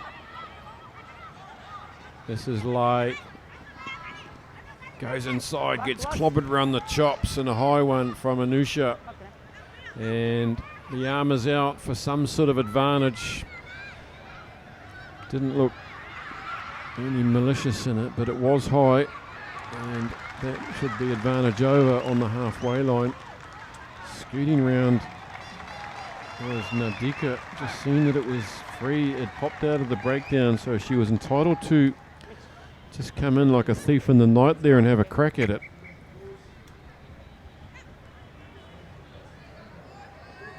Much better performance than Singapore in this game. They're a lot more cohesive. They're talking in defence. Energy's better than Singapore, but equally the same with Sri Lanka. Hooter's gone as Nadika gets it in. Here she goes on one of her very sideways runs. She's got so much gas though. If she gets around here, she's gone. They won't catch her. It's Dulani. She's a big try scorer, and those yellow boots are on fire. And a leg trip at the end there. It won't go down well with the referee, but what pace. Christabel Lim was a bit lucky not to get a little warning there with that late tackle. Pala Leka Donagi, fourth try for this series. And, Dulani doesn't get much ball, but when she does, you saw how much she had to do. She come right around and wide. In camera, getting some water.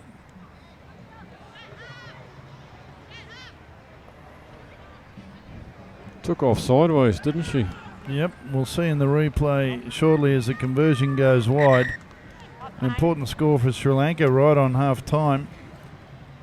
A good indication of their intensity. Here it is. Look at that.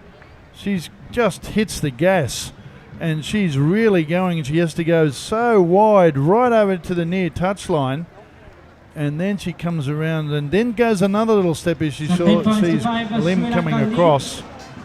And that was a bit unfortunate in the end. He apologises quickly. Helps her up, dusts her off, and Bob's your uncle. A couple of beers later, maybe. Good mates. Reminds me of Andrew Harriman, that sort of run. You remember the 93 inaugural Sevens World Cup? Andrew Harriman from England. Are you saying that because I'm Australian? Are you bringing that, rubbing in my face in it again, as you've done all day? Don't make it about you in Australia. Andrew Harriman led the try score in that tournament. No one could match his pace. He'd just take off sideways, as Dulani did there, and back himself, and he scored like that every time. He was in form that year, and the great David Campese was on the opposition, and Harriman had the better of him. There's a little trivia question for you. Name the two players in rugby history that have won both a World Cup 15-a-side medal and a World Cup 7-a-side medal. Let me just, give me a minute. Because that game is the clue. And Dulani there. We're seeing the replay. Apologies for that, says Christabel Lim. Look how together Sri Lankan girls are. They are pumped for this game. They are right up for it. They know they've got a great chance. They're leading. And again, another important step in Asian Women Rugby Sevens. Talked about Matt Turner, the coach of the Sri Lankan men's, the South African-born player who played for the English Sevens side from 2009 to 2013, scored 92 tries, knows his way to the try line himself. And we've got some real strike players in both the men's and the women's side.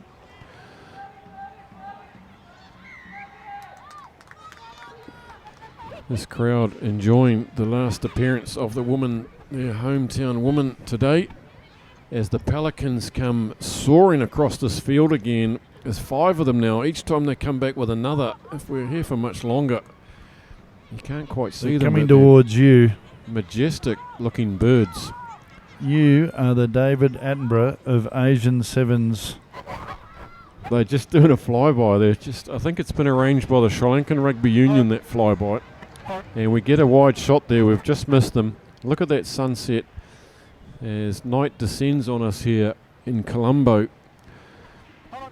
Let's hope the Pelicans do come back once more, as Singapore now very rarely put on a rolling maul. And is that Ao Yong just trying to reach out? Can't quite get there. And if this woman gets the ball, she'll be hard to stop. She rolls once, rolls twice. Chan gives her a hand. Good defence from Sri Lanka. Eunice Chu fishes it out. Ao Yong to Lai. She straightens up. Now the Sri Lankan defence let them have this one. Eunice Chu spots Chan coming around the corner. Pops it up to her. Very good defence from Sri Lanka here in front of their home crowd, defending that try line. And they throw it at the ref, that old trick to get yourself a scrum. Chuck it at the ref, who gives a wee smile. Realise he's played his part in that move. What we're seeing here, Grant, it's indicative of the Asian Sevens Series men's and women's this year. All the teams have stepped up, but the new teams that have come into each leg have shown not only the appetite, but their skill level across the board has improved from last year. And from each leg, each team has improved. It's great to see men's and women's. Good haranguing there at the scrum by Nadika for Sri Lanka, and she's forced a turnover. And that was fantastic from her under a huge amount of pressure. 5 metres out, they come away now. Singapore's turn to ramp it up on defence. Tawatosi shows the daylight, goes in. And when players do that, they're almost drawing the ref's attention to the fact that I've given daylight, I'm going to get in there like a seagull. Watch me go. And speaking of seagulls, speaking of pelicans, in fact, here they come again. I really am enjoying this spectacle. You know, we've got the strobes, we've got the flames, but the pelicans for me are winning it today. I am overwhelmed by the pelicans. Here, and Dad's coming back now. Mum and the kids have gone the other way, but Dad Pelicans heard you. Tawatosi there looks like she's knocked that on, but she runs through and puts a big hit on Anusha, who had nothing she could do there, but as the huge frame of Tawatosi came bursting down, and here comes the speedster. Here she goes again. Dulani have broken out from their own 20, and she's going to gas it to the poles again. Gosh, she's wonderful in full flight. The head stays dead still as the legs just pump it out. How quick is she? I mean, that was superb. Again, the bounce of the ball helped, but you've got to be in the right place at the right time to take advantage of that.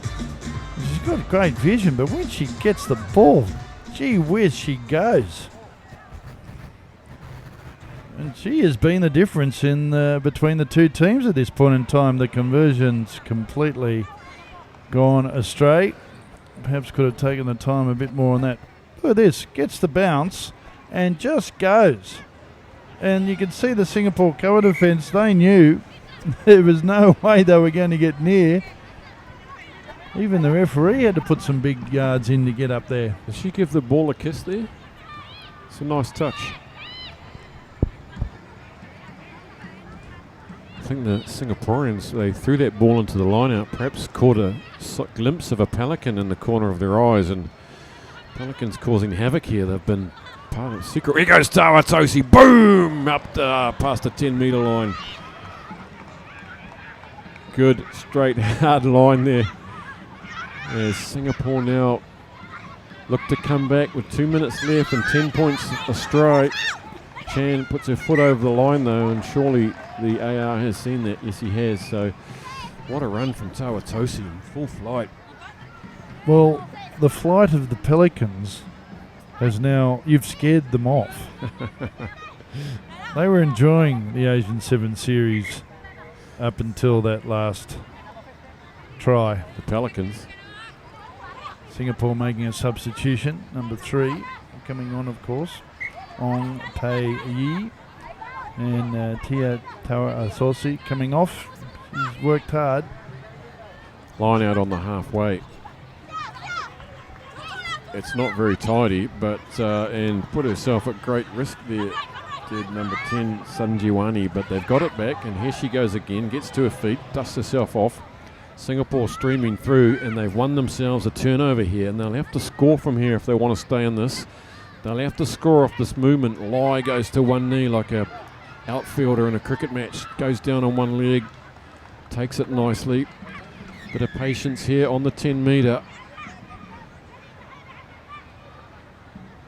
And if the Sri Lankans were to get the remote controlled Pelicans back here in this final minute to perhaps put them off as they have a final 45 seconds to draw even. You can see, I don't understand why Singapore's taking their time here. And they need to score twice. Here's Chan.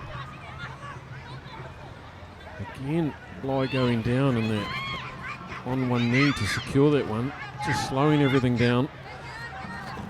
There's nothing on out that way, but it's Ao Yong. She knows the way to the try line. Scored a leading try scorer for the Singapore outfit. Sri Lankans finally get back on side. That's another mistake. So time is up here now almost. So the game is gone. Our last score here might just make things look respectable, but Sri Lanka in front of their fans are going to win this game.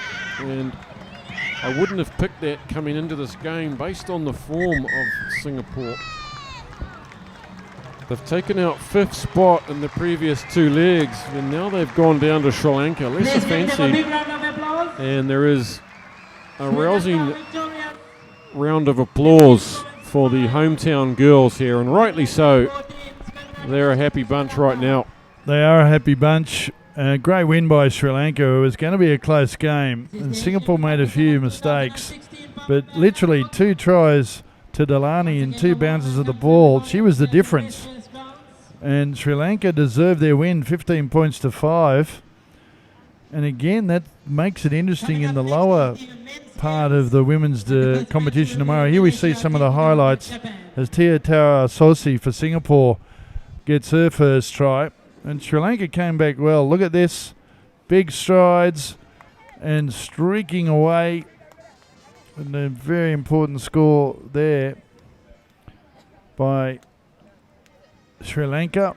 And then this lady, Delani, the first of her tries, she had to go very wide, right over near the touchline to go out and around the Singapore defence. Lim coming across, he sees her coming, decides to put the ball down and gets tangled up, and then bounce again. Just so much pace.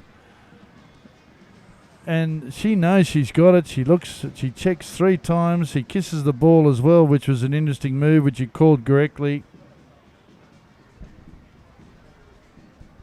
There you have it. Another upset. Another upset, and that will please the local officials and fans and family members of the Sri Lankan team. They've had a good day on day 1, the men and the women. But the men have still to come against China. And this is an interesting match, Justin. Malaysia, who toppled Hong Kong. Malaysia did topple Hong Kong, and they beat Japan in the last leg, didn't they?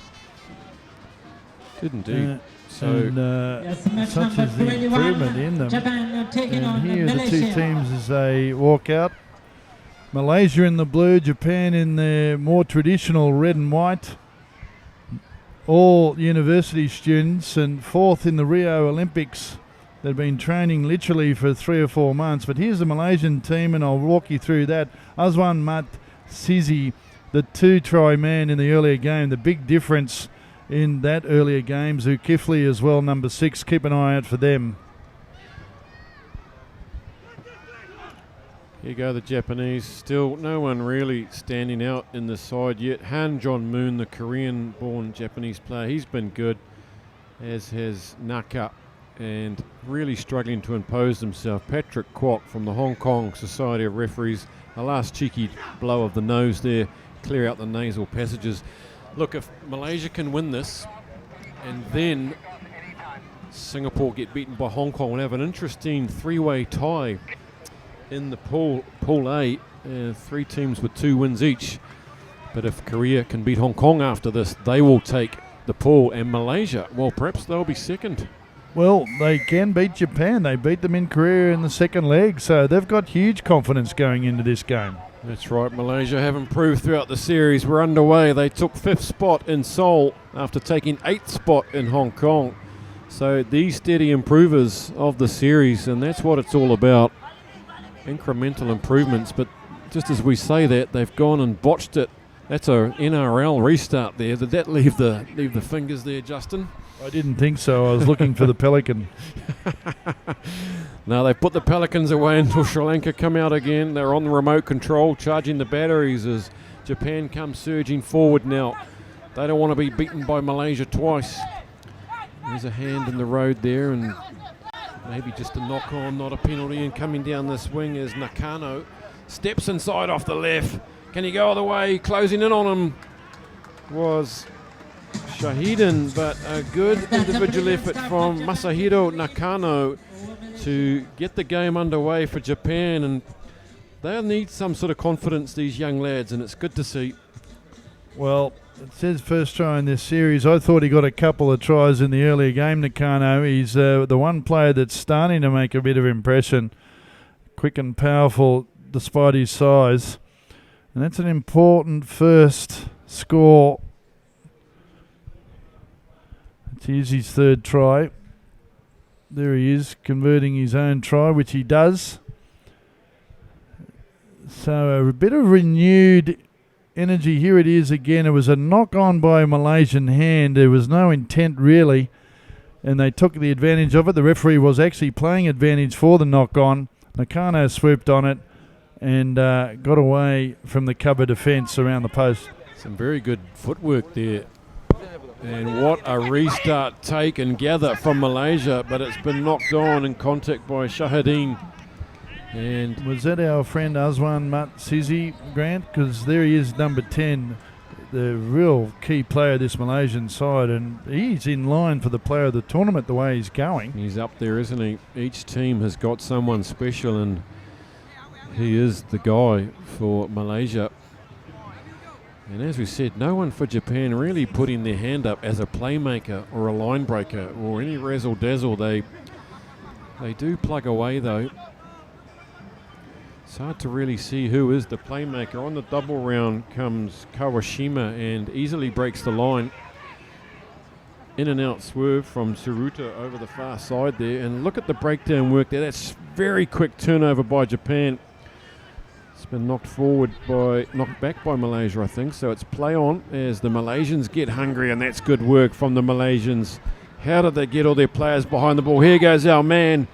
This man has one, and as you said, Justin, Johnny on the spot, gets back behind the ball, but that really is a great team effort to get 7 players behind the ball on the far side there. That shows some real enthusiasm. Great comeback from Malaysia. A much improved Malaysian team. It's his much improved performance too. His 6th try for this series. He gets to convert his own try. And what patient play. That's what I'm liking about this Malaysian team. They're not getting rattled or disorganised. They're the fittest I've ever seen them as well. And that's what we're seeing generally across the board, men's and women's sevens, that the whole fitness element's got better as well as the skill level. And we also saw a good comeback by them. I was about to say earlier, our friend Nakano was involved at least half a dozen times in that passage of play and was trying to do the counter-ruck that Malaysia ended up winning. 7-all. Thank you. Cracking start to both sides. Patrick Kwok doesn't look like he's broken a sweat yet, and that's just criminal to not get it right. Criminal. My pet hate. Yep. Kick-off restarts. Pretty easy to go 10 metres. Please take a leaf out of Sri Lanka's playbook. Here come Japan then. Oh, and he tries to force the pass out to Kawashima, and it's gone sailing over the head of Hahn. So mistakes by both sides as they try to push the envelope. Sailing, it almost hit the pelican that was coming back to say hello to you. It was on though. The pass was slightly awry, but they'd worked a little bit of space there, and he was off down the sideline. Was Han John Moon. He would have been hard to stop. This is Aswan getting the ball in. He's doing everything, throwing it to the line out, scoring the tries, kicking the goals. If he get the restarts right, he'd be the man. Up over halfway now, go Malaysia through Zafran. Yeah. This is Shahidan. Passes it and runs through the line. Popped up by Sadiq. Here they come now. Zafran again in the movement. And that's a good line break. Little bit of dazzling footwork, and he beats two men on the fly. Azri. Wait till we see the replay of this, folks. That was something special. To wrong foot two defenders. Smoked them. Absolutely smoked them. Smoked. Completely smoked. Azri Azmi, his 4th try for the series. Look how calm, cool, collected he is. He's hardly breathing. Yep. That's how fit he is, but how good was that step? And conversion again by our friend Azwan. And all of a sudden, Malaysia find themselves up. What a switch play it was by Dazafran. And look at that, in and out step, cool as you like. Around the posts, bang. That's two of the best steps we've seen today there in one movement. Absolutely bamboozled the Japanese defence. They didn't even touch him. So 14-7. 14-7, and we're closing in on half time as Siddiq is down, number 4 for Malaysia, with an ice bag. He's been going good today, the big forward, and doesn't matter, there's a bigger man coming on, and Izzadin, the big number 1. Impressive performance by Malaysia again.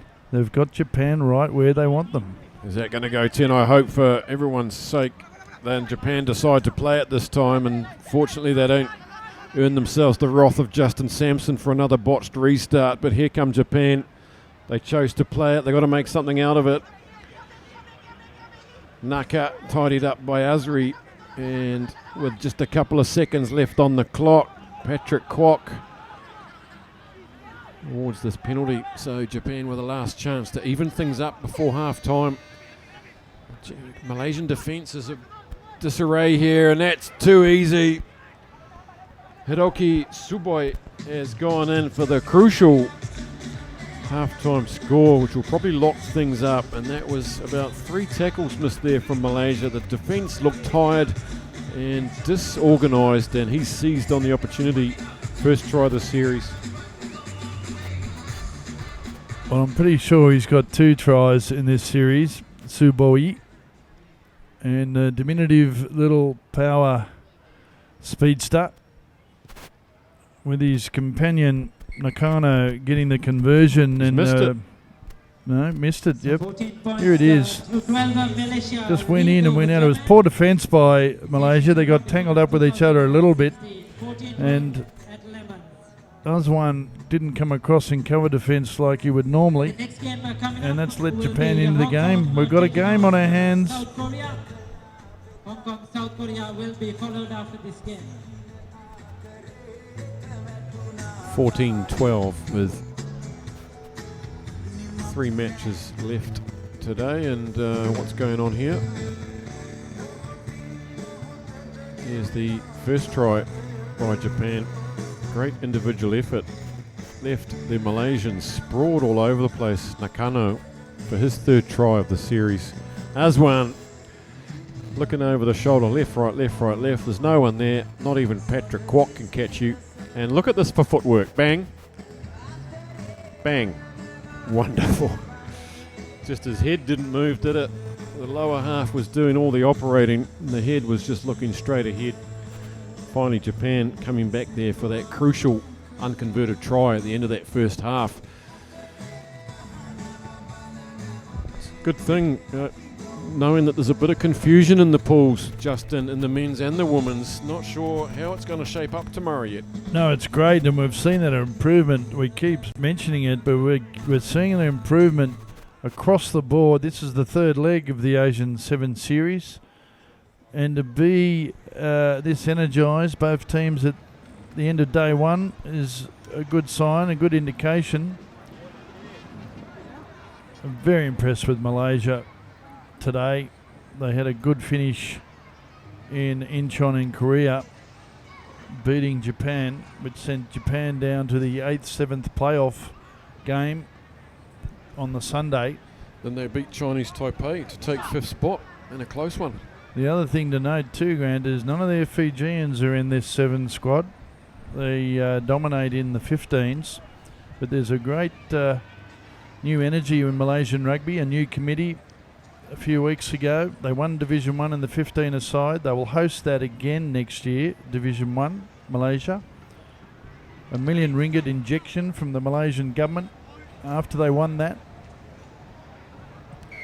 It's a big injection. If you're watching from Malaysia, hello. Salamat sore. If you're watching from Japan, hello, welcome as we buckle ourselves in for the final 7 minutes of today. Implications here if Japan are to go down to Malaysia again. What have you seen, Justin? It's. I know I keep harping on it, but that kick-off restart is letting Malaysia down. It's their big difference. They're letting Japan in with a simple 3 times now when they're dominating every aspect of play. Do you want to leave early and meet them at the tunnel? Here they come, Japan. And he's going to go for number 2 as he's got a finger on him. Has Zafran just pulls him down with a finger. It looked like Nakano was in for try number 4. Back they come to the left-hand side. The defence is struggling to get across, and that's a good last-minute tackle. And hints of a forward pass and complaints from the Malaysians, but in the end, Patrick Kwok was right there. And that's a good start to the second half from Japan. Well, to be fair, it looked forward to me, but the camera angle is deceiving.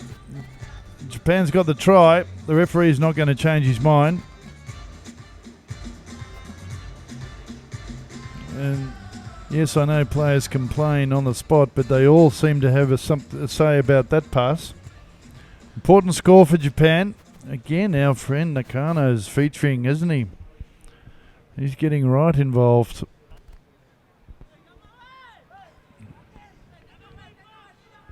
The kick is over, so now it's Japan with a 5-point lead. Goto got the try. Here it is, simple ruck hands. They knew the space was on the outside. Away it got to Goto. He stepped in to get the ball. Here we go. The graphic got in the way. Never mind, it's in the scorebooks. Read the newspapers tomorrow. 5 points in it, plenty of time left.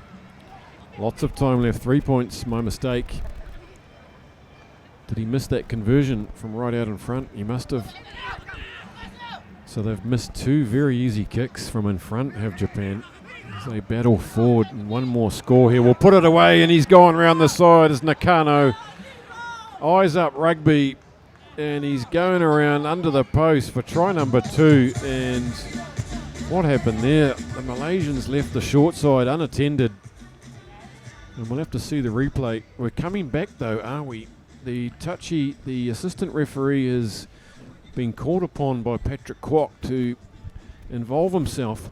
Yes, well, it didn't appear to be anything at that ruck. He saw the gap on the blind side, Nakano took it. But they're all having a look because the ref and the assistant referee are having a chat. And no try. Wow. Pulling the shirt. Some tugging going on there. But who? There was no defence. That's right. We'd like to see that again if we could. Something happened at the ruck. How critical will that be as one pumps it down for a conservative 10 metres gain, still inside their own half. Big call there from the assistant referee. You watch Malaysia lift now. They've got a chance. They can smell that. That's just the sort of thing that they like. It's gone over the back. Screaming through and takes it on the bounce. does Zulkifli, and he read that very well. Nearly went all the way through there. Could have been under the posts. All he had to do was just hang on to it because they were lining up behind him to support him, his Malaysian teammates. And that would have been a big score if Malaysia had got that. The what-ifs of Sevens rugby, Grant. That's right. Japan were under the post down the other end, and they could have been under their own 1 minute later. And here they go. This is Tsuruta going down the outside. He's got the pace. He's got the shirt. Is he going to put him down? That's a fantastic effort. Oh! It's got to be a little bit dewy down there, perhaps. And that's unfortunate for the big man. He did well to get there. And never say die defence from Malaysia. Look at the finger. I think it's Azmi who just gets 2 fingers and then he hangs on, pulls his shirt and pulls him down. And look who's there supporting as well. Azwan, and coughs it up. Number 9, Naka. Begging opportunity for Japan to get that wide gap. That could have put the game beyond doubt. So now they've got to work their way out from this difficult position. 5 out and 5 out. And that's a good hard run. Valuable meters there, getting some go forward. Look at the confidence now of Malaysia. Just coasting, waiting for the covering tackle. Good steal from Nakano. He's having a blinding match, couple of tries, and he's done that illegally, says Mr. Kwok. As one. They've got a 3-on-2 here, but there's a couple of sweepers coming across. This is the big man, Izzuddin. He puts on a bit of a step of his own, does this huge man.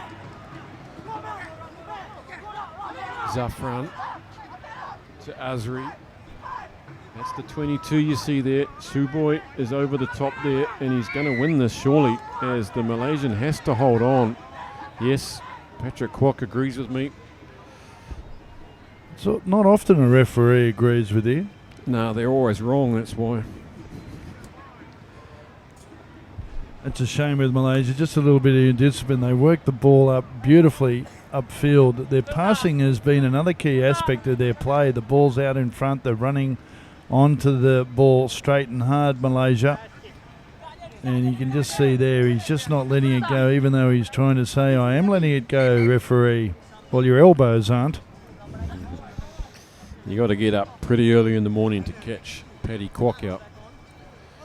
As the Japanese nudge it downfield, pick up an easy 30 metres now, just inside their own half with a line out. Half a minute remaining. It's Malaysia that need to get this and score. They've done the first part. Azwan tries to bat it out, doesn't get a connection on it. Looks like Gotu has knocked that on. Yes, he has. So this could be the final opportunity for Malaysia with a scrum just inside their own half, 10-metre line. Last roll of the dice, isn't it? Whoever scores next is going to win. And Malaysia absolutely have to. They've got their chance. It's a scrum to them inside their own 40. Time's running out. It'll effectively put them in third spot, Malaysia, if they can't win this. And out of the Cup semi-finals. So they have to score here if they want to appear in their first Cup semi-final. And that's been knocked on, and that's the ball game, everybody. Here come Japan. Can they just rub one in? Bit of salt to the eyes. No, that's good enough for me, says Naka. Heaves it out. Tries to knock the pom-pom girls off their stage, but doesn't. And good game here. Malaysia unlucky, but Japan, fair due to them. Full credit to Japan, hanging on there. Well, a credit to Japan to get back and win this game. Malaysia, though, had it there for the taking. 3 mistakes off the kick-off. 2 mistakes in that last couple of minutes, and that's the difference between being in the top 4 and the bottom 4. I know it's harsh, but Malaysia will be very upset with themselves when they look at the video and know full well that they let this game out of the bag and let Japan back in it.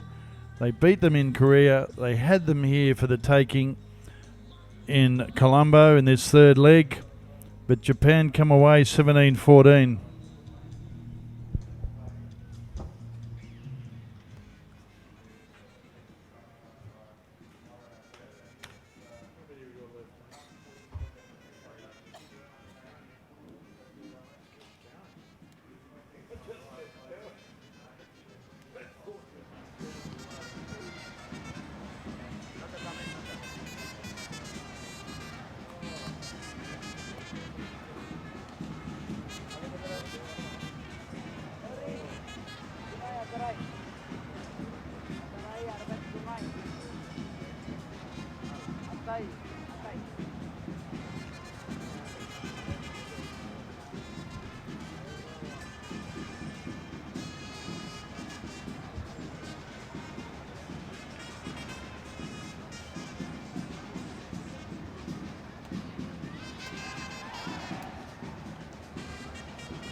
Here we go. It's one of the big games today that we've been looking forward to. Hong Kong versus Korea, to see who will take out Pool A. And a very important So game. yet another game. It's a Hong Here Kong comes the game. Koreans. They've been good today. They beat Malaysia 29-14. They beat Japan 45-14. Smashed Japan. And without a couple of their bigger names, they've gelled well with some new debutants. Here's the Hong Kong side under Max Woodward. Look out for Lee Jones at 5. He's in a rich vein of form. Coverdale at 3. Meacham hasn't really got started yet in this leg. And they'll be up against these Koreans here. Andre Kokwalad, the big rangy lock forward. Look out for Jong as well, number 12, leading try scorer in this tournament for Korea. There's Damon Murphy from Australia. Interesting move by Coach Barber that he's starting Coverdale on this occasion. He's had Jones there and Mays, of course. Woodward starting. Fresh legs. Woodward's first run out for the weekend. He's obviously still carrying perhaps that quad strain that he's been hampered by. Korea, Kokwalad goes up, and no knock-ons there as an early chance for Korea. Kadu Lee and Coverdale are going back. Can they stop? No, they can't. They can't stop him. Kim Jong-min has scored a free try from the kickoff. Wow. Wow, indeed. What a great follow-up. There he is, the try scorer. As quick as you like, 3 kicks. And he had the energy and presence of mind to keep following it up. And I think it was Remini that was following from Hong Kong side. He's no slouch. It was Coverdale and Kadu Lee couldn't rope him in, the big man. Kim Jong-min. And it was number 10, Lee Bok Jae, his 4th try for the series. And I have a look at the replay again. You can see how it all happened. Okay, so that's rattled Hong Kong. Beaten earlier by Malaysia, remember. Shocked and stunned by Malaysia. This time, Meacham bats it back and Kim Hyun-soo. It just shows you again how important Grant those kickoffs are. They've got that nice ball. It's right in the middle, and twice now once they got a try out of it, Korea, and they almost got another break. In Seoul 3 weeks ago, Korea beat Hong Kong in pool play. They know they can do it. Even without Jang Song-min and Kim Song-soo, Hong Kong win a scrum infringement penalty, and Remini will probably just belt this downfield, get out of their own half off this left kick of his left boot. Just out of their own territory now. And clearly the intent of Korea is to upset Hong Kong in every aspect of play. You saw in that scrum they almost got another turnover ball after 2 very good kickoff restarts. Kadu Lee looks for Coverdale at the back. Woodward, that's marginal, just they get away with it this time. Lee sets the back line away. Rimini to Vardy. Here goes Meacham. Can he get outside of Jong? We know that man's got some wheels. And Hong Kong with some real urgency now, and just tapping it on was Meacham. Here goes Lee Jones. Very rarely gets taken in the first tackle. Does that time though. That's good determination from Coverdale under some scrutiny of Yu Hee-kwon there. Woodward to Meacham. Varty now looks to straighten, comes back. There's a set move on. Woodward takes it into contact, frees up Jones. Rowan Vardy's on the double loop around. He's got Coverdale inside. He doesn't need them. Just dismisses Chang, does the veteran Rowan Varty, and that's what you want from your go-to old hands. And frantic stuff from Hong Kong results in a dot under the posts. An important dot it was, the experienced campaigner Rowan Varty, 7th try this series.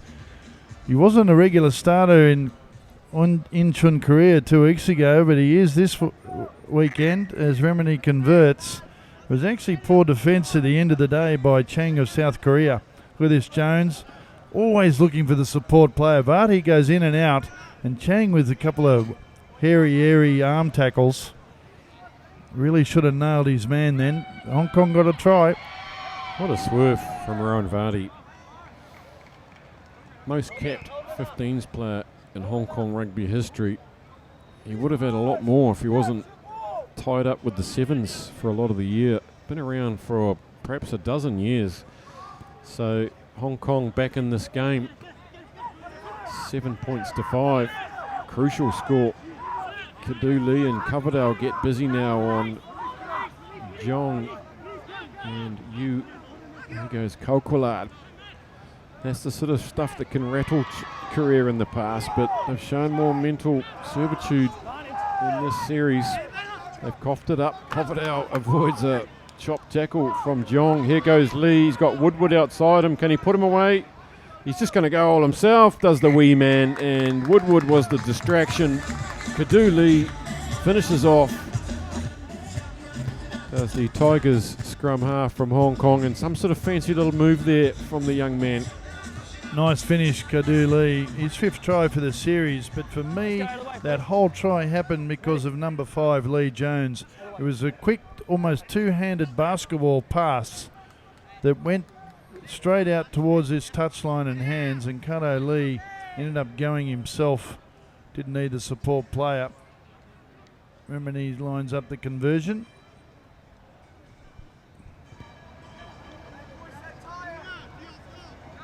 What I like about Remini, and that's why his success rate is so good, he takes his time. Here it is. You can see number 7. Mays, Kadu Lee, in and out. Keeps going himself and squeezes that one over. Ball in 2 hands, classic textbook rugby, all you youngsters out there, and so now they've opened a 7-point gap. Woodward tears off after this one on the far side, realises he's not going to get there, puts the brakes on. Now John Walters will be hoping his team can get to the half-time break with at least one more score of their own. Look at this now, Max Woodward's battling 2 Koreans. He's up against Kim and Lee Jai Bok, and they've worked together, great collaboration, and the big man was left with a couple of speedsters breathing down his neck. No one else to help him, and that's exactly what John Walters would have been asking for as we close in on half time. Game on here.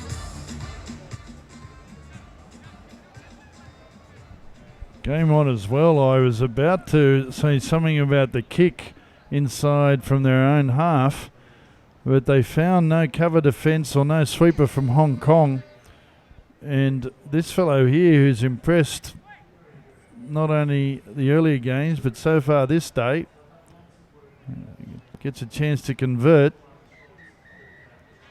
But what a chase.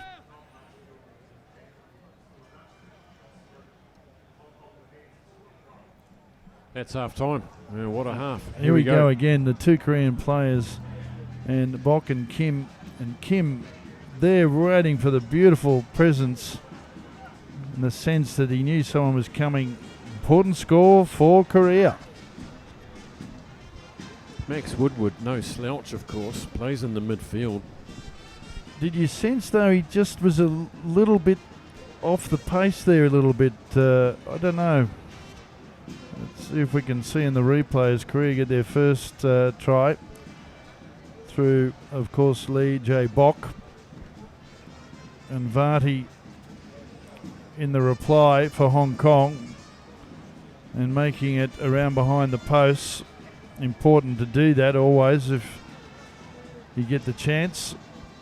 And then it was all good work by Christopher Mays and Kadu Lee.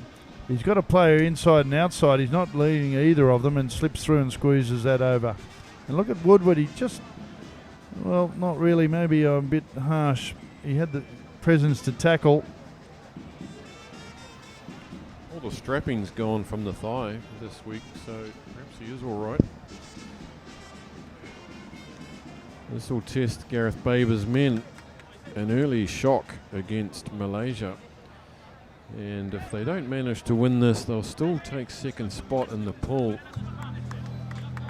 And that'll put them up against, either way, win or lose this game, they'll be up against China or Sri Lanka. It probably doesn't make a great deal of difference. Hong Kong just need to finish third or better to take this series. Korea don't have a shot at it, but they're here to improve. They're not here to make up the numbers. Sri Lanka, China after this will be another interesting matchup. Again, Korea need that consistency, don't they? They show a lot of potential, but those two tries, they need to convert a bit more of their chances to put more pressure on this Hong Kong side. Kim Namuk gets under that one with a good old pitching wedge, and Kolkwala does well. Tips it back, and now they've got some numbers this way. Here comes Jong. Give him an inch, he'll take a mile. He pins his ears back. Meacham comes across and goes at him. Here goes Rimini. Can he get those little legs pumping? Not this time. Lee now, look out for the spot tackle. Here comes Jones and Woodward. Two front rowers, the Valley midfielders, found themselves in that situation before in 15s, but Korea, with good scrambling defence, have snuffed that one out. Hong Kong very lucky there. You can see that the Korea player was over the top of the ball carrier there as quick as a flash, and they weren't exactly, Woodward or Jones, getting the leverage on the clean out as they would perhaps like, but they were causing enough trouble to make sure they got the penalty. Rimini looked up and saw 60 metres ahead of him. He got mowed down pretty quick, to be fair. Some real speedsters in this Korean side. Thought it looked like Jong was going to get away there for one of his many tries, but he got pulled in. Desperation here as Hong Kong take a small 2-point advantage into the 9th minute. Lee now delays it, and Coverdale goes up. Does a big searching sideways run as Meacham now tries to get on the outside of Jong. Jong wraps him up. The assistant referee says that was a high shot by the looks of it. So we're playing advantage. Woodward now gets those big thighs pumping. Vati. Lee Jones will put the fend on. He knows the way. Can he get another try? Looks like he has. Damon Murphy says, yep, you can have that one, Lee Jones. And that's a crucial 5-pointer, and he might have hurt himself. Yep, he's either got winded or it's hurt his hip, perhaps, or his leg. But gee, he had a ton of work to do, didn't he? It wasn't easy. He was held, we thought, for 5 or 6 metres out from the line, swiveled, stepped, got down low and kept driving, kept fighting. It's what you like to see. What a good score for Hong Kong at this stage of the game. Again, it impresses me, Hong Kong's patience with the ball. They stick to their structure, but they know where the space is. Their ball security is excellent generally, better than Korea at this point in time. Rimini with 2 extras takes it out to a 9-point gap. Here it is. It goes through to Meacham. He can't get on the outside of the Korean defence. Rimini's in there at the ruck. It's Kato Lee. Quick ball. Vati through to Woodward. And pops a beautiful ball with Vardy coming around. He just holds enough for the 2 defenders. But look at Jones. 1, 2, 3 defenders. That's good effort by him. Poor by Korea, to be fair. All that time in the gym paying off for Lee Jones. Incredible upper body strength. And a restart hash right in front of Coach Walters, who pulls out a little bit more of the hair. He'll be able to come back tomorrow and start again. I mean, this game's not over. There's still 3.5 minutes. But it's the little things.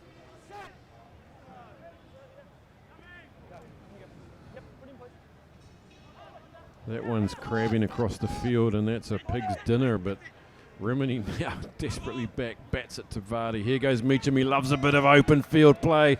And here he goes, the Te Aumutu dairy farmer's son, under the posts. And it's Cambridge, and then it's Tiaumutu as Hong Kong possibly putting this one out of reach now.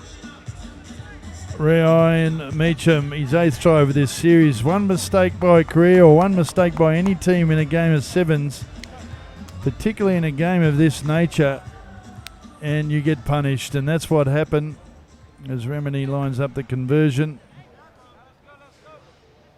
Always takes his time. Delicate, caresses the ball over the crossbar. Another 2 points is always a bonus. Look at this. They kicked forward. Hong Kong did, as Korea did with Chang, and then bang. Meacham could see. Thank you very much. Kept looking left and right again. I will take that, and just to make it a little bit extra time for myself, I'll put it just inside the dead ball line. Comfortable wee buffer now, 26-10 as Meacham gets up for that one. Comes back on the Hong Kong side, and Coverdale now gets it ripped out of his hands. Chris Mays is on the field, leads in with the left shoulder, tries to jar it out. Korea now have to score 3 times in a minute and a half. It won't be done, so Lee there, cheeky work from the scrum half, just does well to pluck that one out of the air. Referee Murphy says they're playing that illegally at the ruck. Well, he was lying on the ground, but was he held? I don't know. Unfortunate for him. A chance for Korea. But Korea making the more mistakes, Grant, and that's why Hong Kong are on the board. They're pouncing on them. Something that John Walters have to work on. Here goes Kim Johan, the big number 2, getting a rare bit of game time. Takes it up to the halfway, and he's held on to that. Rowan Vardy there was on him like a pit bull. Sniffed an opportunity and latched onto that one. It's not a bad pit bull to have in your team. An experienced player like that. He did so well to get over the top of that, didn't he? And they weren't going to let go, the career player. Again, the difference between the 2 times is more pressure coming from Hong Kong at the contact area that's giving them those opportunities. Meacham's off for Yu Kam Shing. Good effort from Meacham. As we wind down the clock here, it's Korea now just banging it downfield. There's no one back there. Look at Jong. It's Jong against you in a foot race, and Kaduli's coming across. Jong does well. He's been shoved in the back. Can he finish it off? Park Hang-yul, has he done it? There might be a bit of a conflab here, but yes, it's a try. Yu Kam Shing straight onto the field and is asked to go galloping back there against 2 of the speedsters. Well, I don't know who was barging who, and there seemed to be a little bit of a shirt pulling by someone, but perhaps the referee, and it's ironic out of play, the referee is having a touch to the assistant referee on the touchline of what did you see? He's awarded the try to Korea, Park Hang-yul. He's 2nd for this series. And the tenacity and energy of this Korean side tells you why they're in the top 4 and much improved, as the conversion is unsuccessful. Here we go, comprehensive in the end. Hong Kong scoring tries when they needed to, and so 26 points to just 15. missing those couple of experienced players who steady the ship and can help break the line. I'm talking about Jang and Kim Sung-soo. But Hong Kong will take out the group, 26 points to 15, and they will play the loser of this next game, China, Sri Lanka. Some good tries by both sides, starting off with some 2 tries to Korea through kick and chase. Vardy wouldn't be kept off the score sheet. Scored 5 in Hong Kong, and he's scored a bag today already.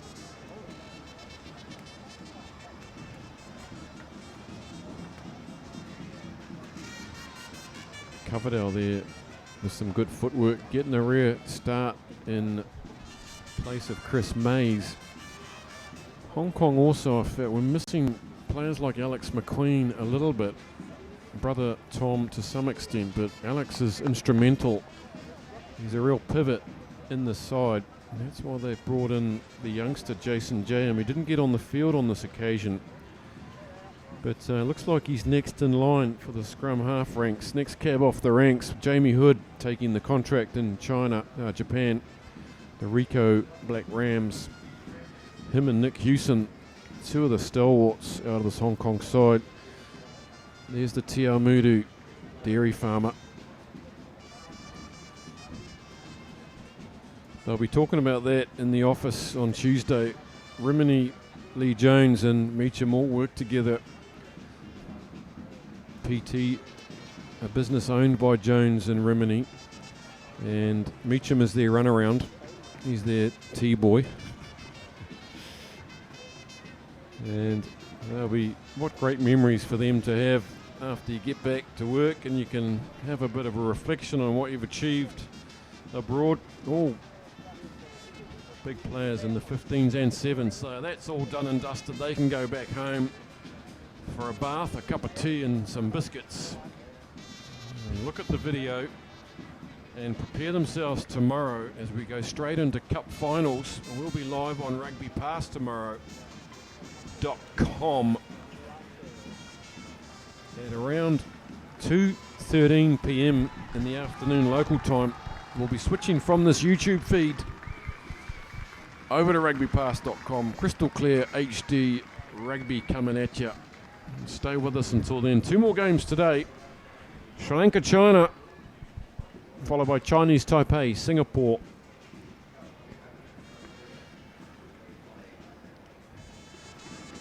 Are there any more upsets on the cards today? Well, this next match, I'm not sure if you could call it an upset, but Sri Lanka will be looking to finish strong on day one of this final leg against China.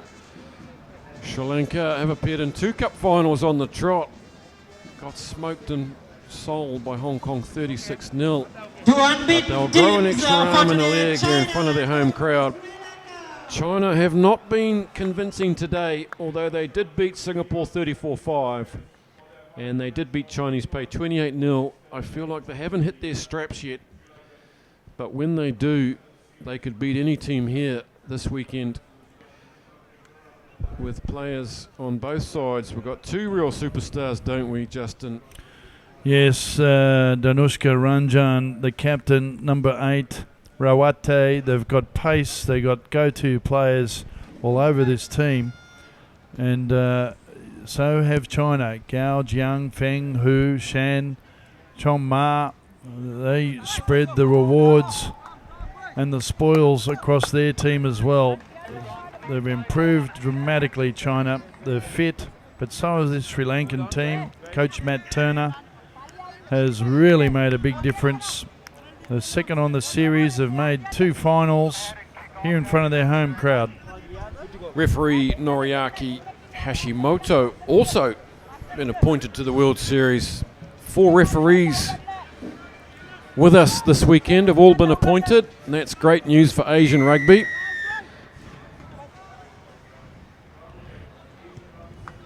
Here we go, the penultimate game on day one, as the in-form Sri Lankans will look to give China a good solid scene off here. Sri Lanka absolutely pasted Singapore 66-0, the biggest score of the series.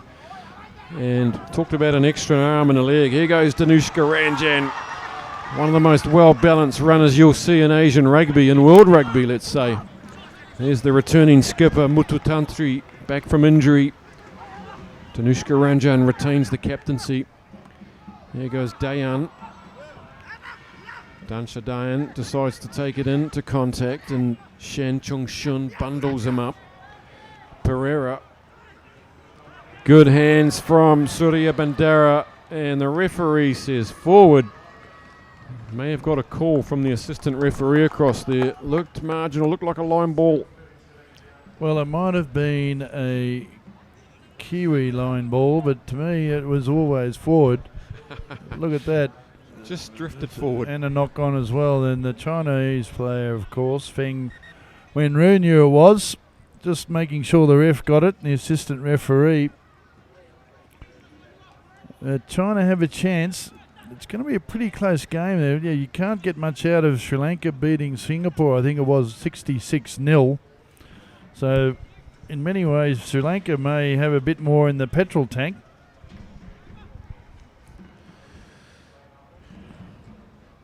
Especially in front of your home crowd, it does things to you. Here they come to China. Ma with a rare mistake. We talked about superstars, and he is also one in the game. This young man from China. Struggling to get out of their own quarter of the field, their own third of the field, and now they give it a little bit of air. This is a good run from Chan over the halfway. Here's Ma Chong. He gets past Anushka Ranjan. Final defender gets him. Richard Dharmapala pulls him down. Shan gets up, picks up and goes, and going to finish it off is Feng Wenru, and they're on the board, China, with one of their own.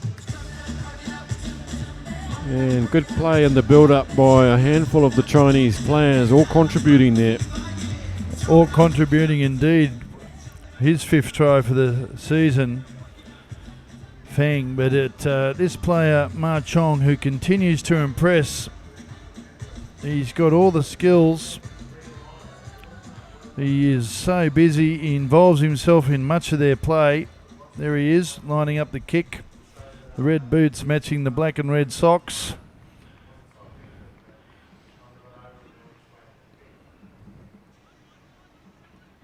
Takes his time. Goes wide, but again, coaches love consistency, and they love players who do their job well and are consistent. Look at this. Off the step, swivels, nails 3 defenders, Sri Lankan defenders there, and bang, presence of mind it was from Shan Chang Shun. And that is a good China try with Feng Wenru.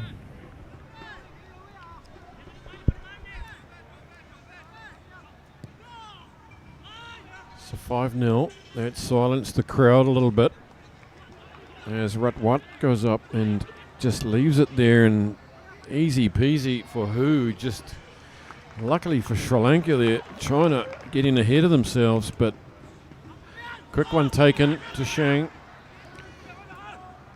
Takes it back into the traffic, and he beats them easily on the 22 and punctures the back line and lets it down like an old bike tyre as he goes in for try number 2.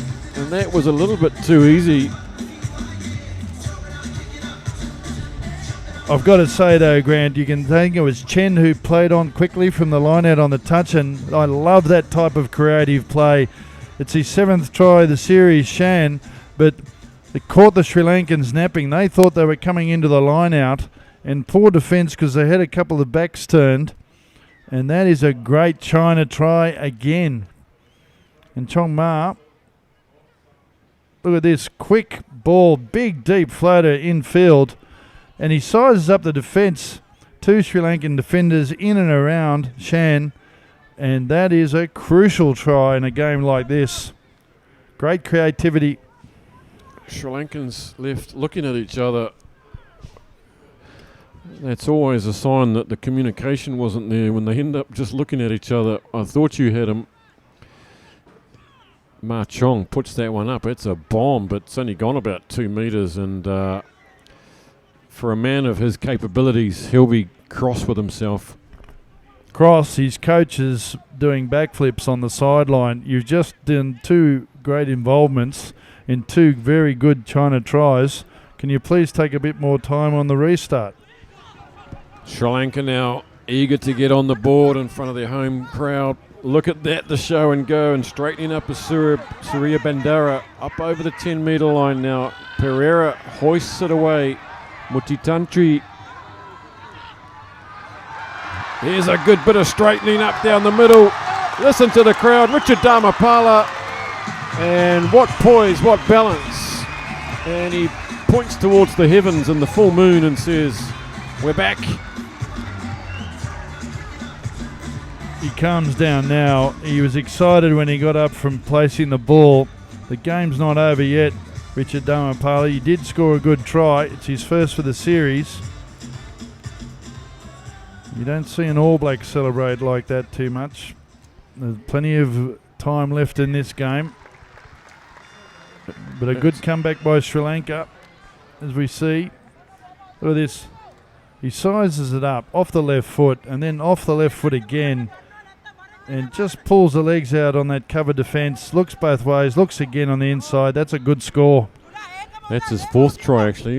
Graphics running amok here. He's now leading try scorer today. 4 tries. His 2 teammates, Ranjan and Pereira, are close behind him on 3 each. And there is another Justin Sampson killer. Which highly unusual, to be fair, with Sri Lanka. They've been spot on with their restarts. Those snow-like ice cone balls that just hang in NFL, they call that hang time of 4.5 seconds. They don't count if you don't make 10. Here we go then. Referee Hashimoto gives them a free kick on halfway, and that's a really poor pass behind the back of Chen there, and they've just butchered that last attempt. So interesting half of rugby. 2 quick tries to China. Richard Damapala comes back with his 4th try to keep them in the hunt as they break for some water and oxygen. Well, let's see who does the talking in which huddle as China leave 12 points to 7 in front of this home crowd. And here's a Chinatown Ma Chong off the left foot, swivels. There's 3 Sri Lankan defenders, which helps where the space is, and there was no one in front of the ruck. And you could see that Chan Chang Shun. And that is a first good try there to Fan Wen Ru. Again, China, a quick line out from Chen, way deep in midfield. And the presence of mind, it was all Shan again. He took his time placing the ground. And then it's Sri Lanka's turn. And what a great try it was. Richard Damapala evades the cover defence, keeps looking, knows he's got it, keeps going. Important reply for Sri Lanka.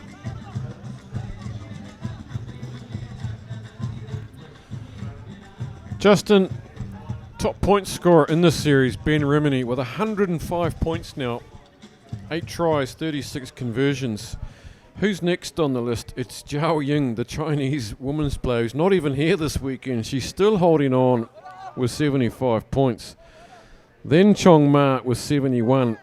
Maya Shimizu from Japan with 70. These are women's players. Lee Jones coming in 3rd spot. And referee Noriaki Hashimoto-san gets us underway, and there's another borderline bomb from Ma, and he's muffed it again. Will they try to play it?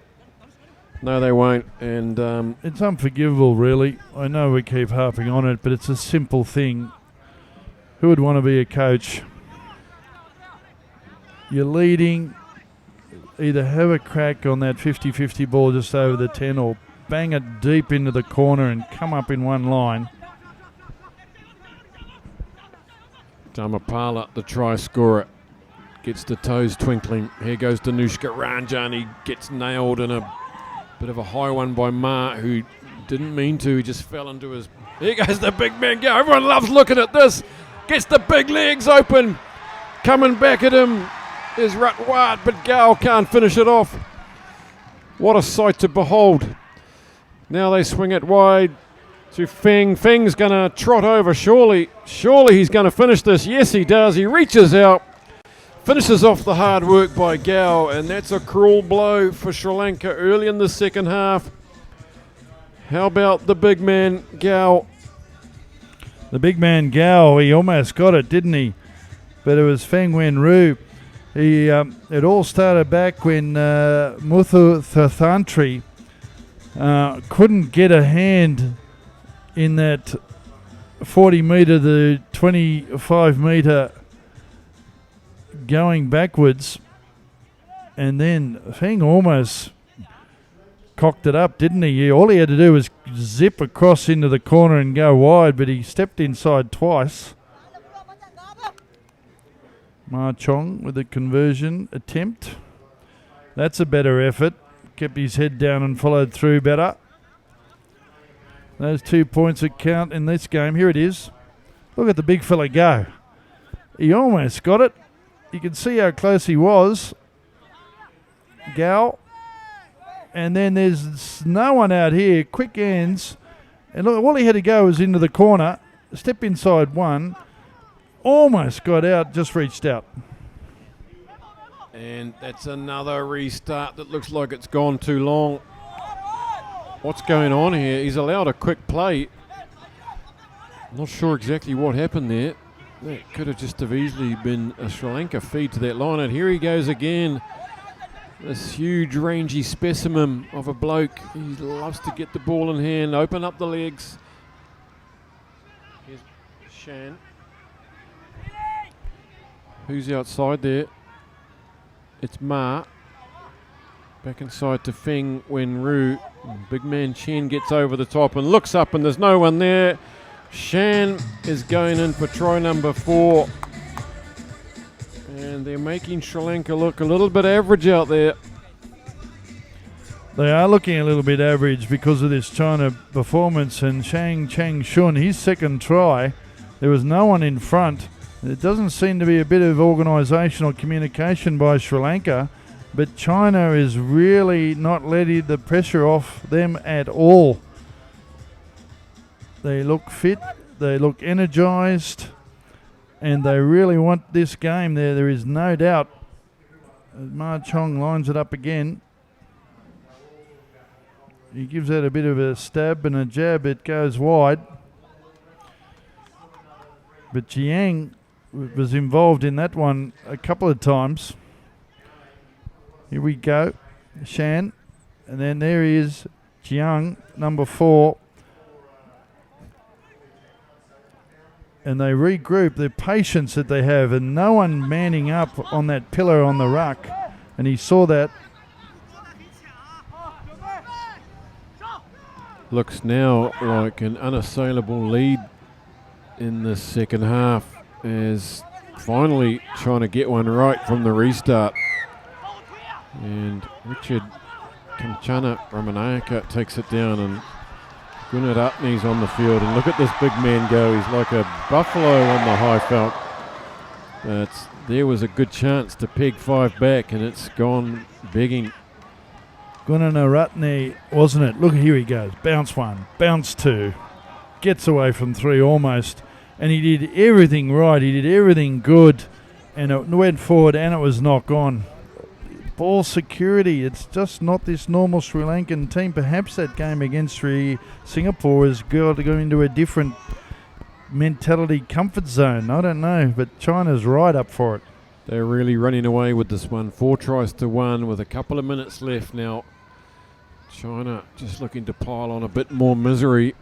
Looking strong as they go in to the semi-finals tomorrow. There's a knock on there as Chen soccers it away. And China, well, they're going to go through yet again undefeated through the pool. But that hasn't translated into day 2 success for them so far. They come back on day 2, same as Korea really. Took out the pool. Here's Chen, this monster of a man. He's got a bit of a backache. He's going off, and on comes Wang Shou. Also going off as Shan Changshun. And so Sri Lanka, they've come out strong on day 2 of both tournaments, whereas China and Korea have not. You make a good point. When we talk about consistency, day 1 is fine, but you've got to get it on day 2, don't you? It's an energised China team. Both the men's and the women's have improved dramatically. The worst thing that can happen to them is to go back to the hotel and reflect on their day. They should just keep playing. Ma Chong getting back there, and look at the desperation. There's a spring in their step for China now. They are giving the posts a bit of a masterclass here, showing everyone else what they're capable of. Can they make a cup final? Gao, he's a tireless worker, this big man. Usually plays the whole 14. Tanushka Ranjan, not even he can unlock this rabid Chinese defence today. flung away by Kevin Joseph, and another poor mistake there. And that is really summing up their performance in this final match of today. They'll be gutted. Matt Turner will be reviewing. Two different games, isn't it, Grant? That Singapore game and what we're seeing here, those simple mistakes we don't normally see from Sri Lanka. It's cool conditions. They're in front of their home crowd. I don't know if that Singapore score has had an effect on them, that they think this is just going to happen. We see that a lot sometimes. A false dawn. False dawn, that's a good description. But it's a good China effort too. Let's not take anything away. Absolutely.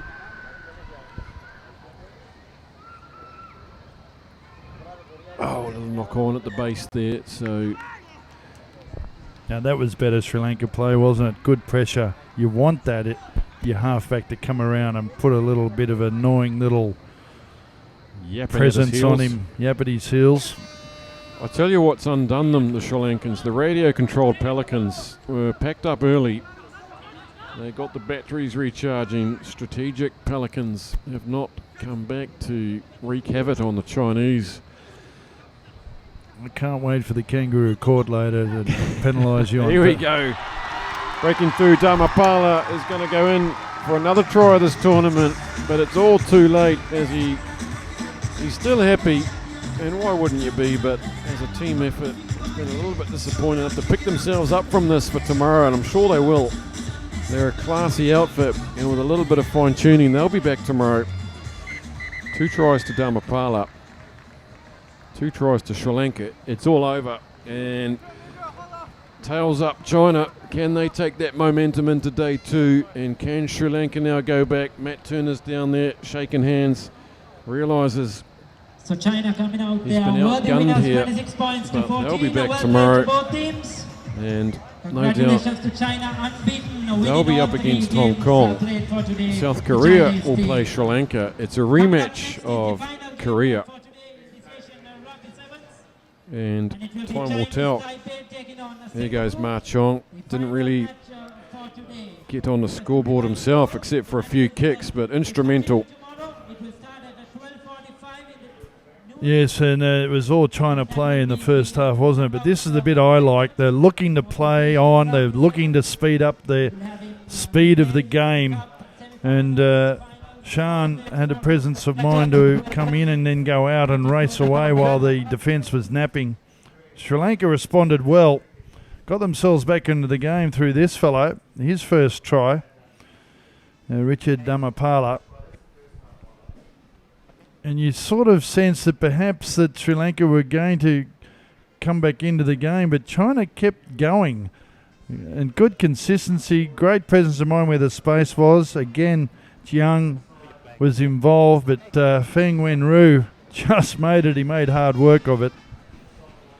Again, in front from the ruck, Jiang, switch of play, short side, caught the Sri Lankan defence napping a little bit. They're not getting numbers at the ruck. That's the other thing that is unusual. But they were better in the second half. And a good scrum push from China, but it was a nice little dummy. That affected the Chinese defence. And Richard Dhamapala took full advantage of that because they were all up from that scrum push.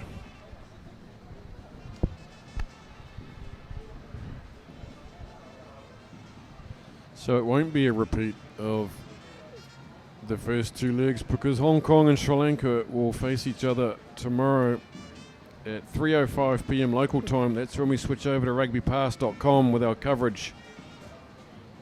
So we will have a new cup winner for leg 3, and for Sri Lanka's sake, they better hope they beat Hong Kong, and then Hong Kong can lose the plate final if they're to have any chance. Join us at 3:05 p.m. tomorrow local time. 2.5 hours behind Hong Kong, Singapore, China time. The final game of the day now between Chinese Taipei and Singapore. Now I'm going to go for Chinese Taipei on this one. They've been impressive, building slowly over the series. Singapore, they've been battling. they have been battling, and Coach Mohammed Israel, he brought back Daniel Chow there, number 1, the captain, and Max Du Connoisseur. But we haven't seen Krishnan at all. How do you come back from a 66-0 bashing as referee Matt Roden from Hong Kong has a chat to one of the Chinese Taipei players? Singapore are much better than that. And technically, on paper, historically, this should be a close game. Chinese Taipei would be favourites on the form in the last 2 legs. Well, for all their toil, Chinese Taipei have been also beaten 26-7 by Sri Lanka today and 28-0 by China. But they've looked very impressive. They look better than 1 try today. Just looking back on those scores, I'm shocked and stunned that they've only scored 1 try. You make a good point, Grant, because Malaysia and Chinese Taipei went into 5th and 6th at the last leg, didn't they? That's right. But Malaysia came out of that one 21-17 victors. So Malaysia take 5th. Chinese Taipei took 6th. And Singapore, well, what have they done today? That 66-0, as Justin says, but they also lost to China 34-5. So tough day at the office for both these sides. Want to finish on a bang. Last game of the day here at the Race Course International Stadium. Here goes one of the big, hard running forwards. Better defensive effort here by Singapore. They're coming up a lot better in one line. They're talking to each other, more organised. Forcing the knock on a little bit. There's our Teng Yong Yao was looking on for Chinese Taipei. There's their front row. Qian, number 9. He's one of their strong guys too. Chang Lun Wei. Defensive scrum for Singapore in the shadow of their posts.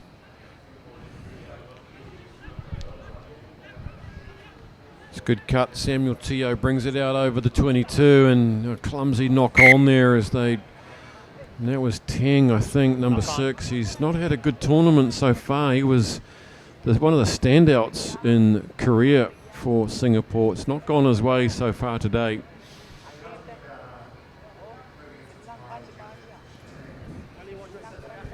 This unusual design of the Singapore national team colours, going a little bit away from their traditional red and white. They've brought the black in. It's hard to see the numbers on the backs. Good scrum from Chinese Taipei. We saw them just absolutely mow Sri Lanka down on an earlier scrum today. It was very impressive. Got huge front row players, and here they come. Look at this man with ball in hand. It's Chuang. Look at him go, the man bun. Feeds it up, and he's knocked it on. Surely he could have reached out and nabbed himself a try there. He did all the hard work, the big man. He knows it too. Look at this. Fend off 1, fend off 2. Just by the shirt. It was by Max Dukanu.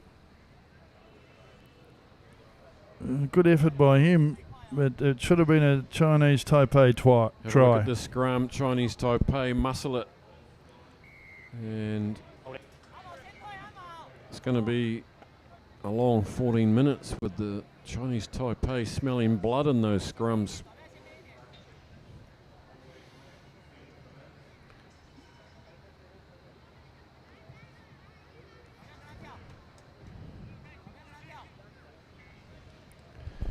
It's a better effort by Singapore, that's to be fair. Mohammed Ismail has got them back in the space, and a bit of a hamstring pull there, twing on the Singapore players. So they've got to win this line out. Teng. Go back. Teng to Daniel Chow. The veteran goes up, secures it. Dukono. Samuel Teo gets it out. They're doing it the hard way. Ting trying to inject himself and just lifted off the ground by Lin. This is straight up stuff. It's unlike Singapore to want to get involved in some bashing. Chow now. I haven't seen much of Sydney Kumar in this tournament, but he's on the field for a rare start. Huang goes back. This Leith athlete from Chinese Taipei. Has he done enough there to secure that? Yes, he has. That's good hard work from Chinese Taipei to get behind him there. And now they relieve some pressure, and he goes as far as Ting, and he sees some broken field ahead of him. He loves this sort of stuff. This is Teo. They're playing with one man down, Singapore, injured player in the backfield. They're doing a lot of play, Singapore, aren't they, Grant? But they're not exactly going anywhere, and then when they get a chance and up in the attack zone, they kick the ball away. Like jogging on the spot, isn't it? It looks nice and pretty and a lot of play, but not exactly effective. But Daniel Chow has certainly got them a little bit tighter and happening, the skipper, in this game. Who's down over there? Matt Rodden's going out to check it out for us. I think it's Samuel Teo, is it? Or is it No, I think Teo's Mahood? fine. I haven't got my glasses on and it's very hard to see. That's what happens when you get older. Yep, that's right. Medics getting their second run out today after one of the Thais players, in fact.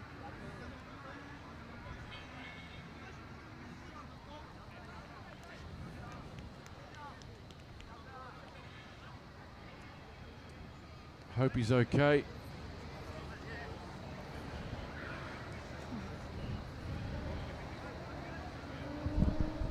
He's getting a nice little applause from the remaining crowd here at the Race Course Stadium. It's still 0-0. Crouch. Sydney Kumar on this side for Singapore. Sit.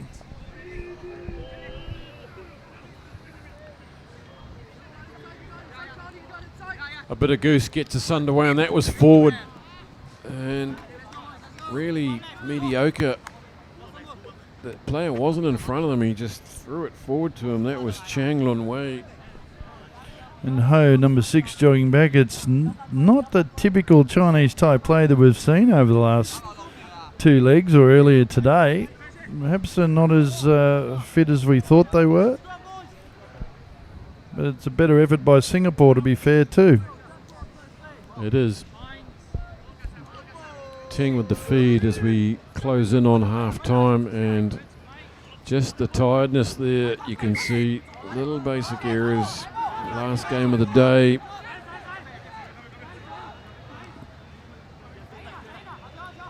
Some real basic errors from both sides as they struggle for ascendancy here, trying to get off the mark. Huang fires a bullet away. Chinese Taipei giving it some width. That's a solid run from Ho. Here we go. Look out. Here comes Chuang. Goes inside. Daniel Chow.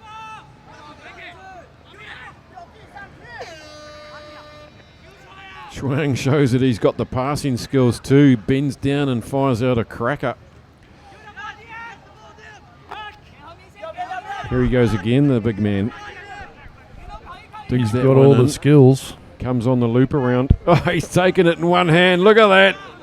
What a glorious sight that is. He's been involved 3 times in this movement. You're probably wondering if you're not very technically knowledgeable in our game. Have a look at this. There's a beautiful wraparound by the big man. Chuang.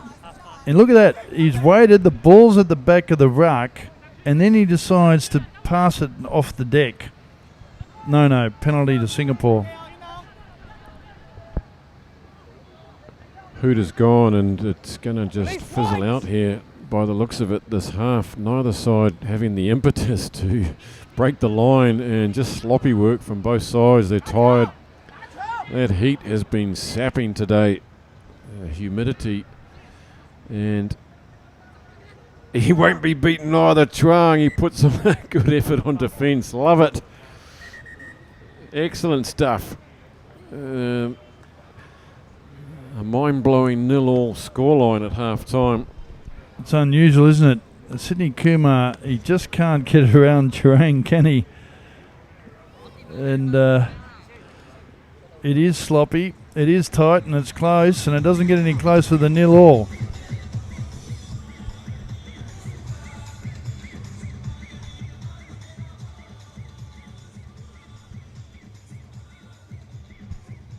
Big shout out to Inoki Afiaki. Sorry you couldn't be with us. And for my sins, Justin Sampson sitting next to me in your place.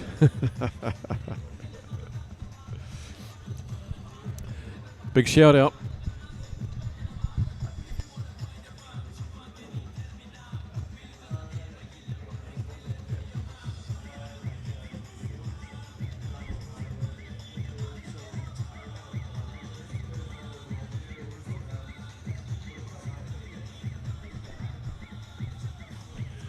So Mohammed Ismail, the Singapore coach in the red shirt, talking to his team in a much better effort defensively. They've had a lot of the play, but they're not going anywhere. It's not efficient. And number 5, Samuel Teo, is there, as is Ruzani Mohammed. And Chinese Taipei, on the other hand, not their dominant usual self, to be fair. They've had a couple of chances. They look a bit flat and tired as well.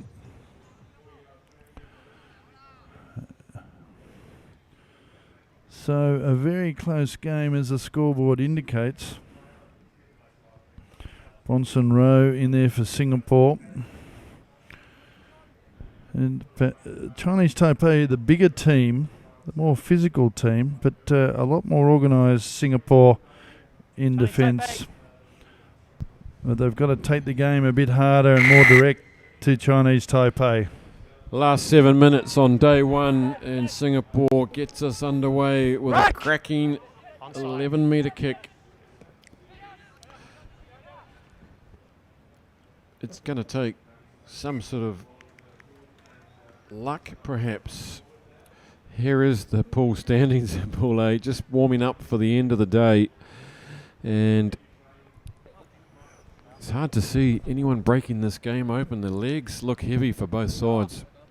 This will be a good indication, Grant. The scrum, start just after the break at half time. Who's going to do the push and the shove? It's Chinese Taipei that almost get the turnover.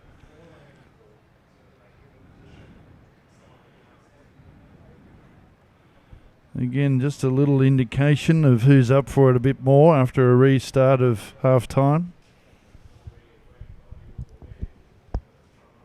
Crouch. Bind. Sit. Singapore heal it quick before Chinese Taipei can get that big shove on, and they run across the field sideways, trying to work something. Is this Brian Ong? It's Ruzani getting a rear run out this afternoon. Max Ducournau fires out a huge pass to Bronson Rowe. So everyone's getting a run in this last game. Daniel Chow. Can someone just puncture through this line? And it's just a battle of will out there now. Who's willing to just defend for another 6 minutes? Went backwards, says Matt Rodden. Ducournau to Chow, and he throws out a big one to Cheng. And finally, someone has finally broken the line here, and the deadlock is broken. It's Teng, finally. Teng Chong Yao. He's had a quiet day on day one, but finally this defence breaks under those heavy legs. you can achieve so much when you've got the ball in two hands, didn't he? He just had the ball onto his left side. Teng, his 5th try for the series. He's just lining up his conversion. And that could be a very important score. Both teams look flat. They look like they're running out of energy. Look at this. He just slows down. He just shows it inside. And Chinese Taipei didn't come up in defence like you'd normally think, particularly the big fella, Chuang Po Yao. And he looks tired, and he looks so tired he's come off and he's just been replaced. Everybody's looking to the sideline wondering if they can get hooked. So it's converted. Timing in the air. Dangerous attempt there by Singapore in the air. Here comes Huang. Can he go all the way now? He takes Teng on. Has he got any gas in the legs after scoring that try? Yes, he does. Pulls Huang down, wins a penalty. And the supporting players just putting their hands on the floor there, not keeping their feet. Sign of tiredness as well as just out and out enthusiasm. But it sparked Chinese Taipei after that score into a bit of energy, hasn't it? And again, ball security letting them down. Well, more to the point, the contact area of staying and supporting their own body weight at the tackle, and they find themselves right back near their own 22. It's a good clearing kick at this point of the day to find the elasticity in the thighs to ping one off 40, 50 metres downfield. Good relief for Singapore. Thank you. It's a great opportunity here for Singapore. Win it and use it. Daniel Chow pulls it down. Teo to Ducano. Trying to get round the outside is Rosani. Teo does a little show and go, and can he finish this? Oh! Looked like he was in the clear there, but again, good last gasp defence from Chinese Taipei just to deny Singapore that second try, and it would have put the game away. He did a beautiful dummy. He didn't have to do that pass. He had it there. Just be a bit more patient with the ball, but they find themselves in a good position, Singapore, if they can get this scrum.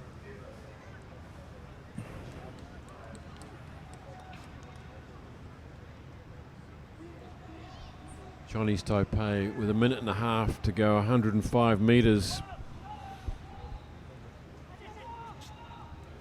That's good work, good inside ball, and some fresh legs here from Lin. And that's enthusiastic work from Chinese Taipei. And Matt Rodden pings them. Yes, he was holding the Singapore defender by the legs. I couldn't see who it was. That's the man who's got the penalty against him, Chen Wei Chiang. And that could be it for Singapore, as we see the Chinese Taipei team trying to break out of their own team. Number 5, Lin Yun Jung. And you can see there the Singapore player, you can see he's trying to get to the ball.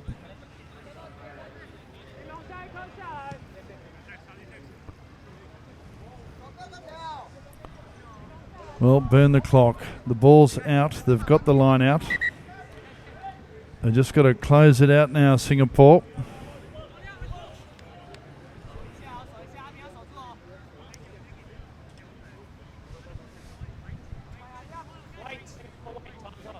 So, in Singapore, Teng to throw the ball on the line out. He's having a chat to the assistant referee, how much time we've got left. And Singapore have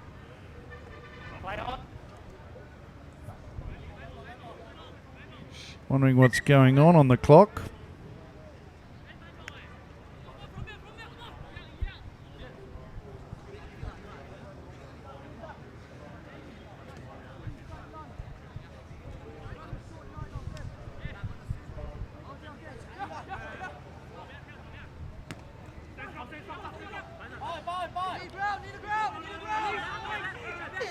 Time is up as the hooter goes, and Teng had his eye on the sideline there. He just wanted to kick it out, but he got beaten and put in a big boot on ball with Bronson Rowe, and that brings to an end this tight match between Singapore and Chinese Taipei. A tiny 7-point win to Singapore, and very hard fought match. Well, I don't know what to take out of that match. For the positive side, and the glass is half full, Grant, it's a great comeback and turnaround by Singapore after the flogging of 66-0 that Sri Lanka gave them in the earlier game. Equally, both teams had opportunities. They didn't take them. They looked tired and flat. Chinese Taipei made some mistakes. Singapore made some mistakes, but Singapore probably controlled the game a little bit better, except for 1 or 2 mistakes, and they've come away with a win, 7-0. Mohammed Ismail there, former national player himself in the red shirt, congratulating his guys. Well, that's a positive note at the end of the day. There we go, everybody. 24 games under the belt for day 1 of the third and final leg of the Asia Rugby 7 series. We've seen some upsets. We've seen some great rugby on the men's and women's side of the draw. We hope you'll join us tomorrow at 12:45 p.m. local time when we get underway for the final 16 matches to decide who will get the glory in this third and final leg of the Asia 7 series. Thanks very much for joining us today. We do hope you'll join us tomorrow. Good night.